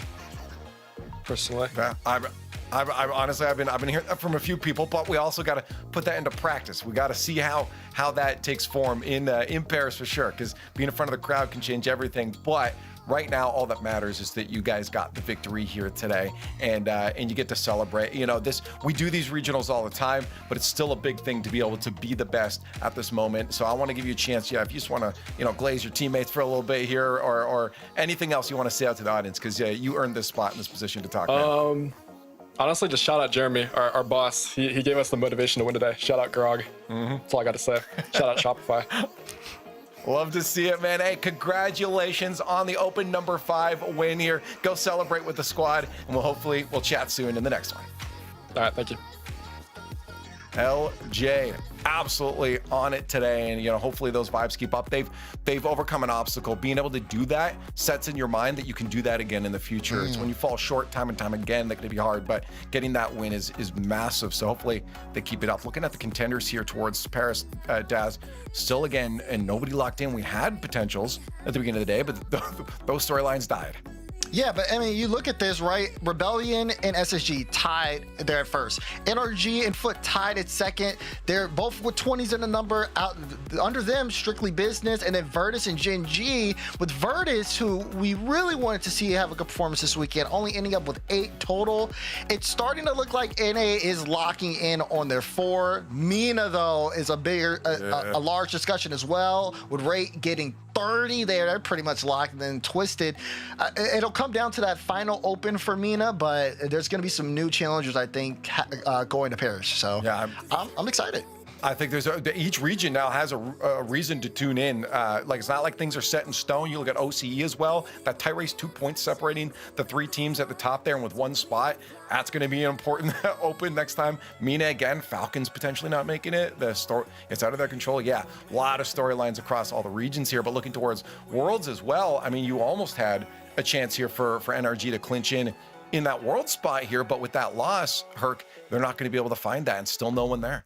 Yeah, it just became a much closer race between NRG and Shopify Rebellion. Of course, if you pay attention to NA, that 4th spot is fairly close, but also a fairly wide gap, so anything can happen with the rest of the season. My eyes just keep going to the quote-unquote minor regions, right? OCE, APAC, where things are so much closer, and you've only got those 1 or 2 spots available, and everything's been changing for them too. So all the way across the world, as far as the World Championship is concerned, it could be something we've actually never seen before. Yeah, I mean, it feels like in general we're feeling kind of a slight shift in everything across every region right now. And I'm excited to see how that continues as we move towards the Paris Major. Open 6 will be the last one. Every region's still got to play theirs out. You got Europe next weekend and a few others too, but it's getting closer and closer, and then that World Championship is on the line, so you're not have many more international chances to show yourself off as we head towards that Paris Major, which I hope, by the way, you're going to join us at. You get to scan that QR code. See under Herc over there? Scan that here. Right now. Right there. Get join us, because again, the French audience, unreal. They're always cheering for everyone. I love how hard they go for OCE when they're there, Daz. Yeah, I'm looking forward to it, and just how all these regions mix-ups are going to apply when it comes to this land. Yeah, I mean, this is making, like, of course, Paris Major, it's a big event for a lot of different reasons. You talk about the crowd, you talk about the atmosphere, you also, the level of competition is starting to shift here around the world, and we don't know where it's going. And for this event to be as big as it is, it makes you, if you can just tune in and be there however you can, whatever you can do, you're not going to want to miss any of the action. And I mean, as we get ready to get into it, I got to do a little side promo. Tune in to First Touch this week, because we're going to be able to break all this down and get deeper into the conversation surrounding the world right now. So I'm excited. Yes, and we're all done here though, Herc. I just this weekend for North America, now that we've seen it, how we feel about just the Rocket League scene? Oh my gosh, I mean, if you had paid attention, I hope you guys did, all the way across the world. Like I said, things are changing and are shaping up to give us a whole new, not only major, but future world championship with all new players and talent that we haven't seen before. So I'm excited. It's shaping up to be a really, really good season. All right, well, it's time to say goodbye to the both of you, and time to say goodbye to everyone at home, because for this weekend, we are done. But I'm going to see you guys next weekend for the European region. And of course, there's a few others. Thank you so much for having fun with us with Rocket League, and we will see you very soon. Solar eclipses.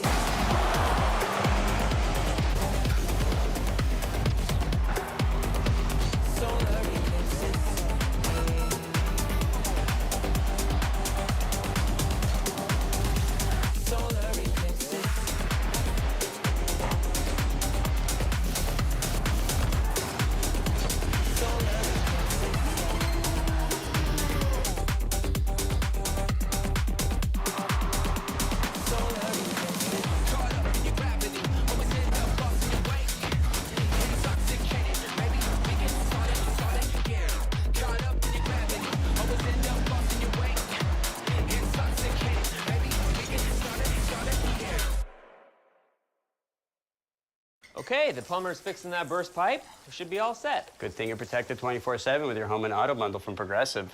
Oh, I'm sorry. I'm just trying to figure out the right caption to post about this.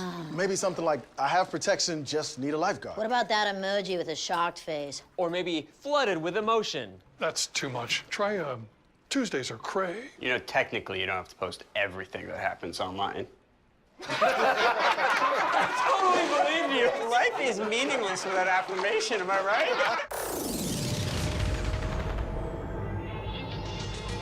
Don't hold back, cause you woke up in the morning with initiative to move, so I make a lot of don't hold back. Galvanize. Trajectory and balance look good. You're confirmed to go for orbit. Every day, Michelin innovates to move the world forward on the road and far beyond. Michelin, motion for life.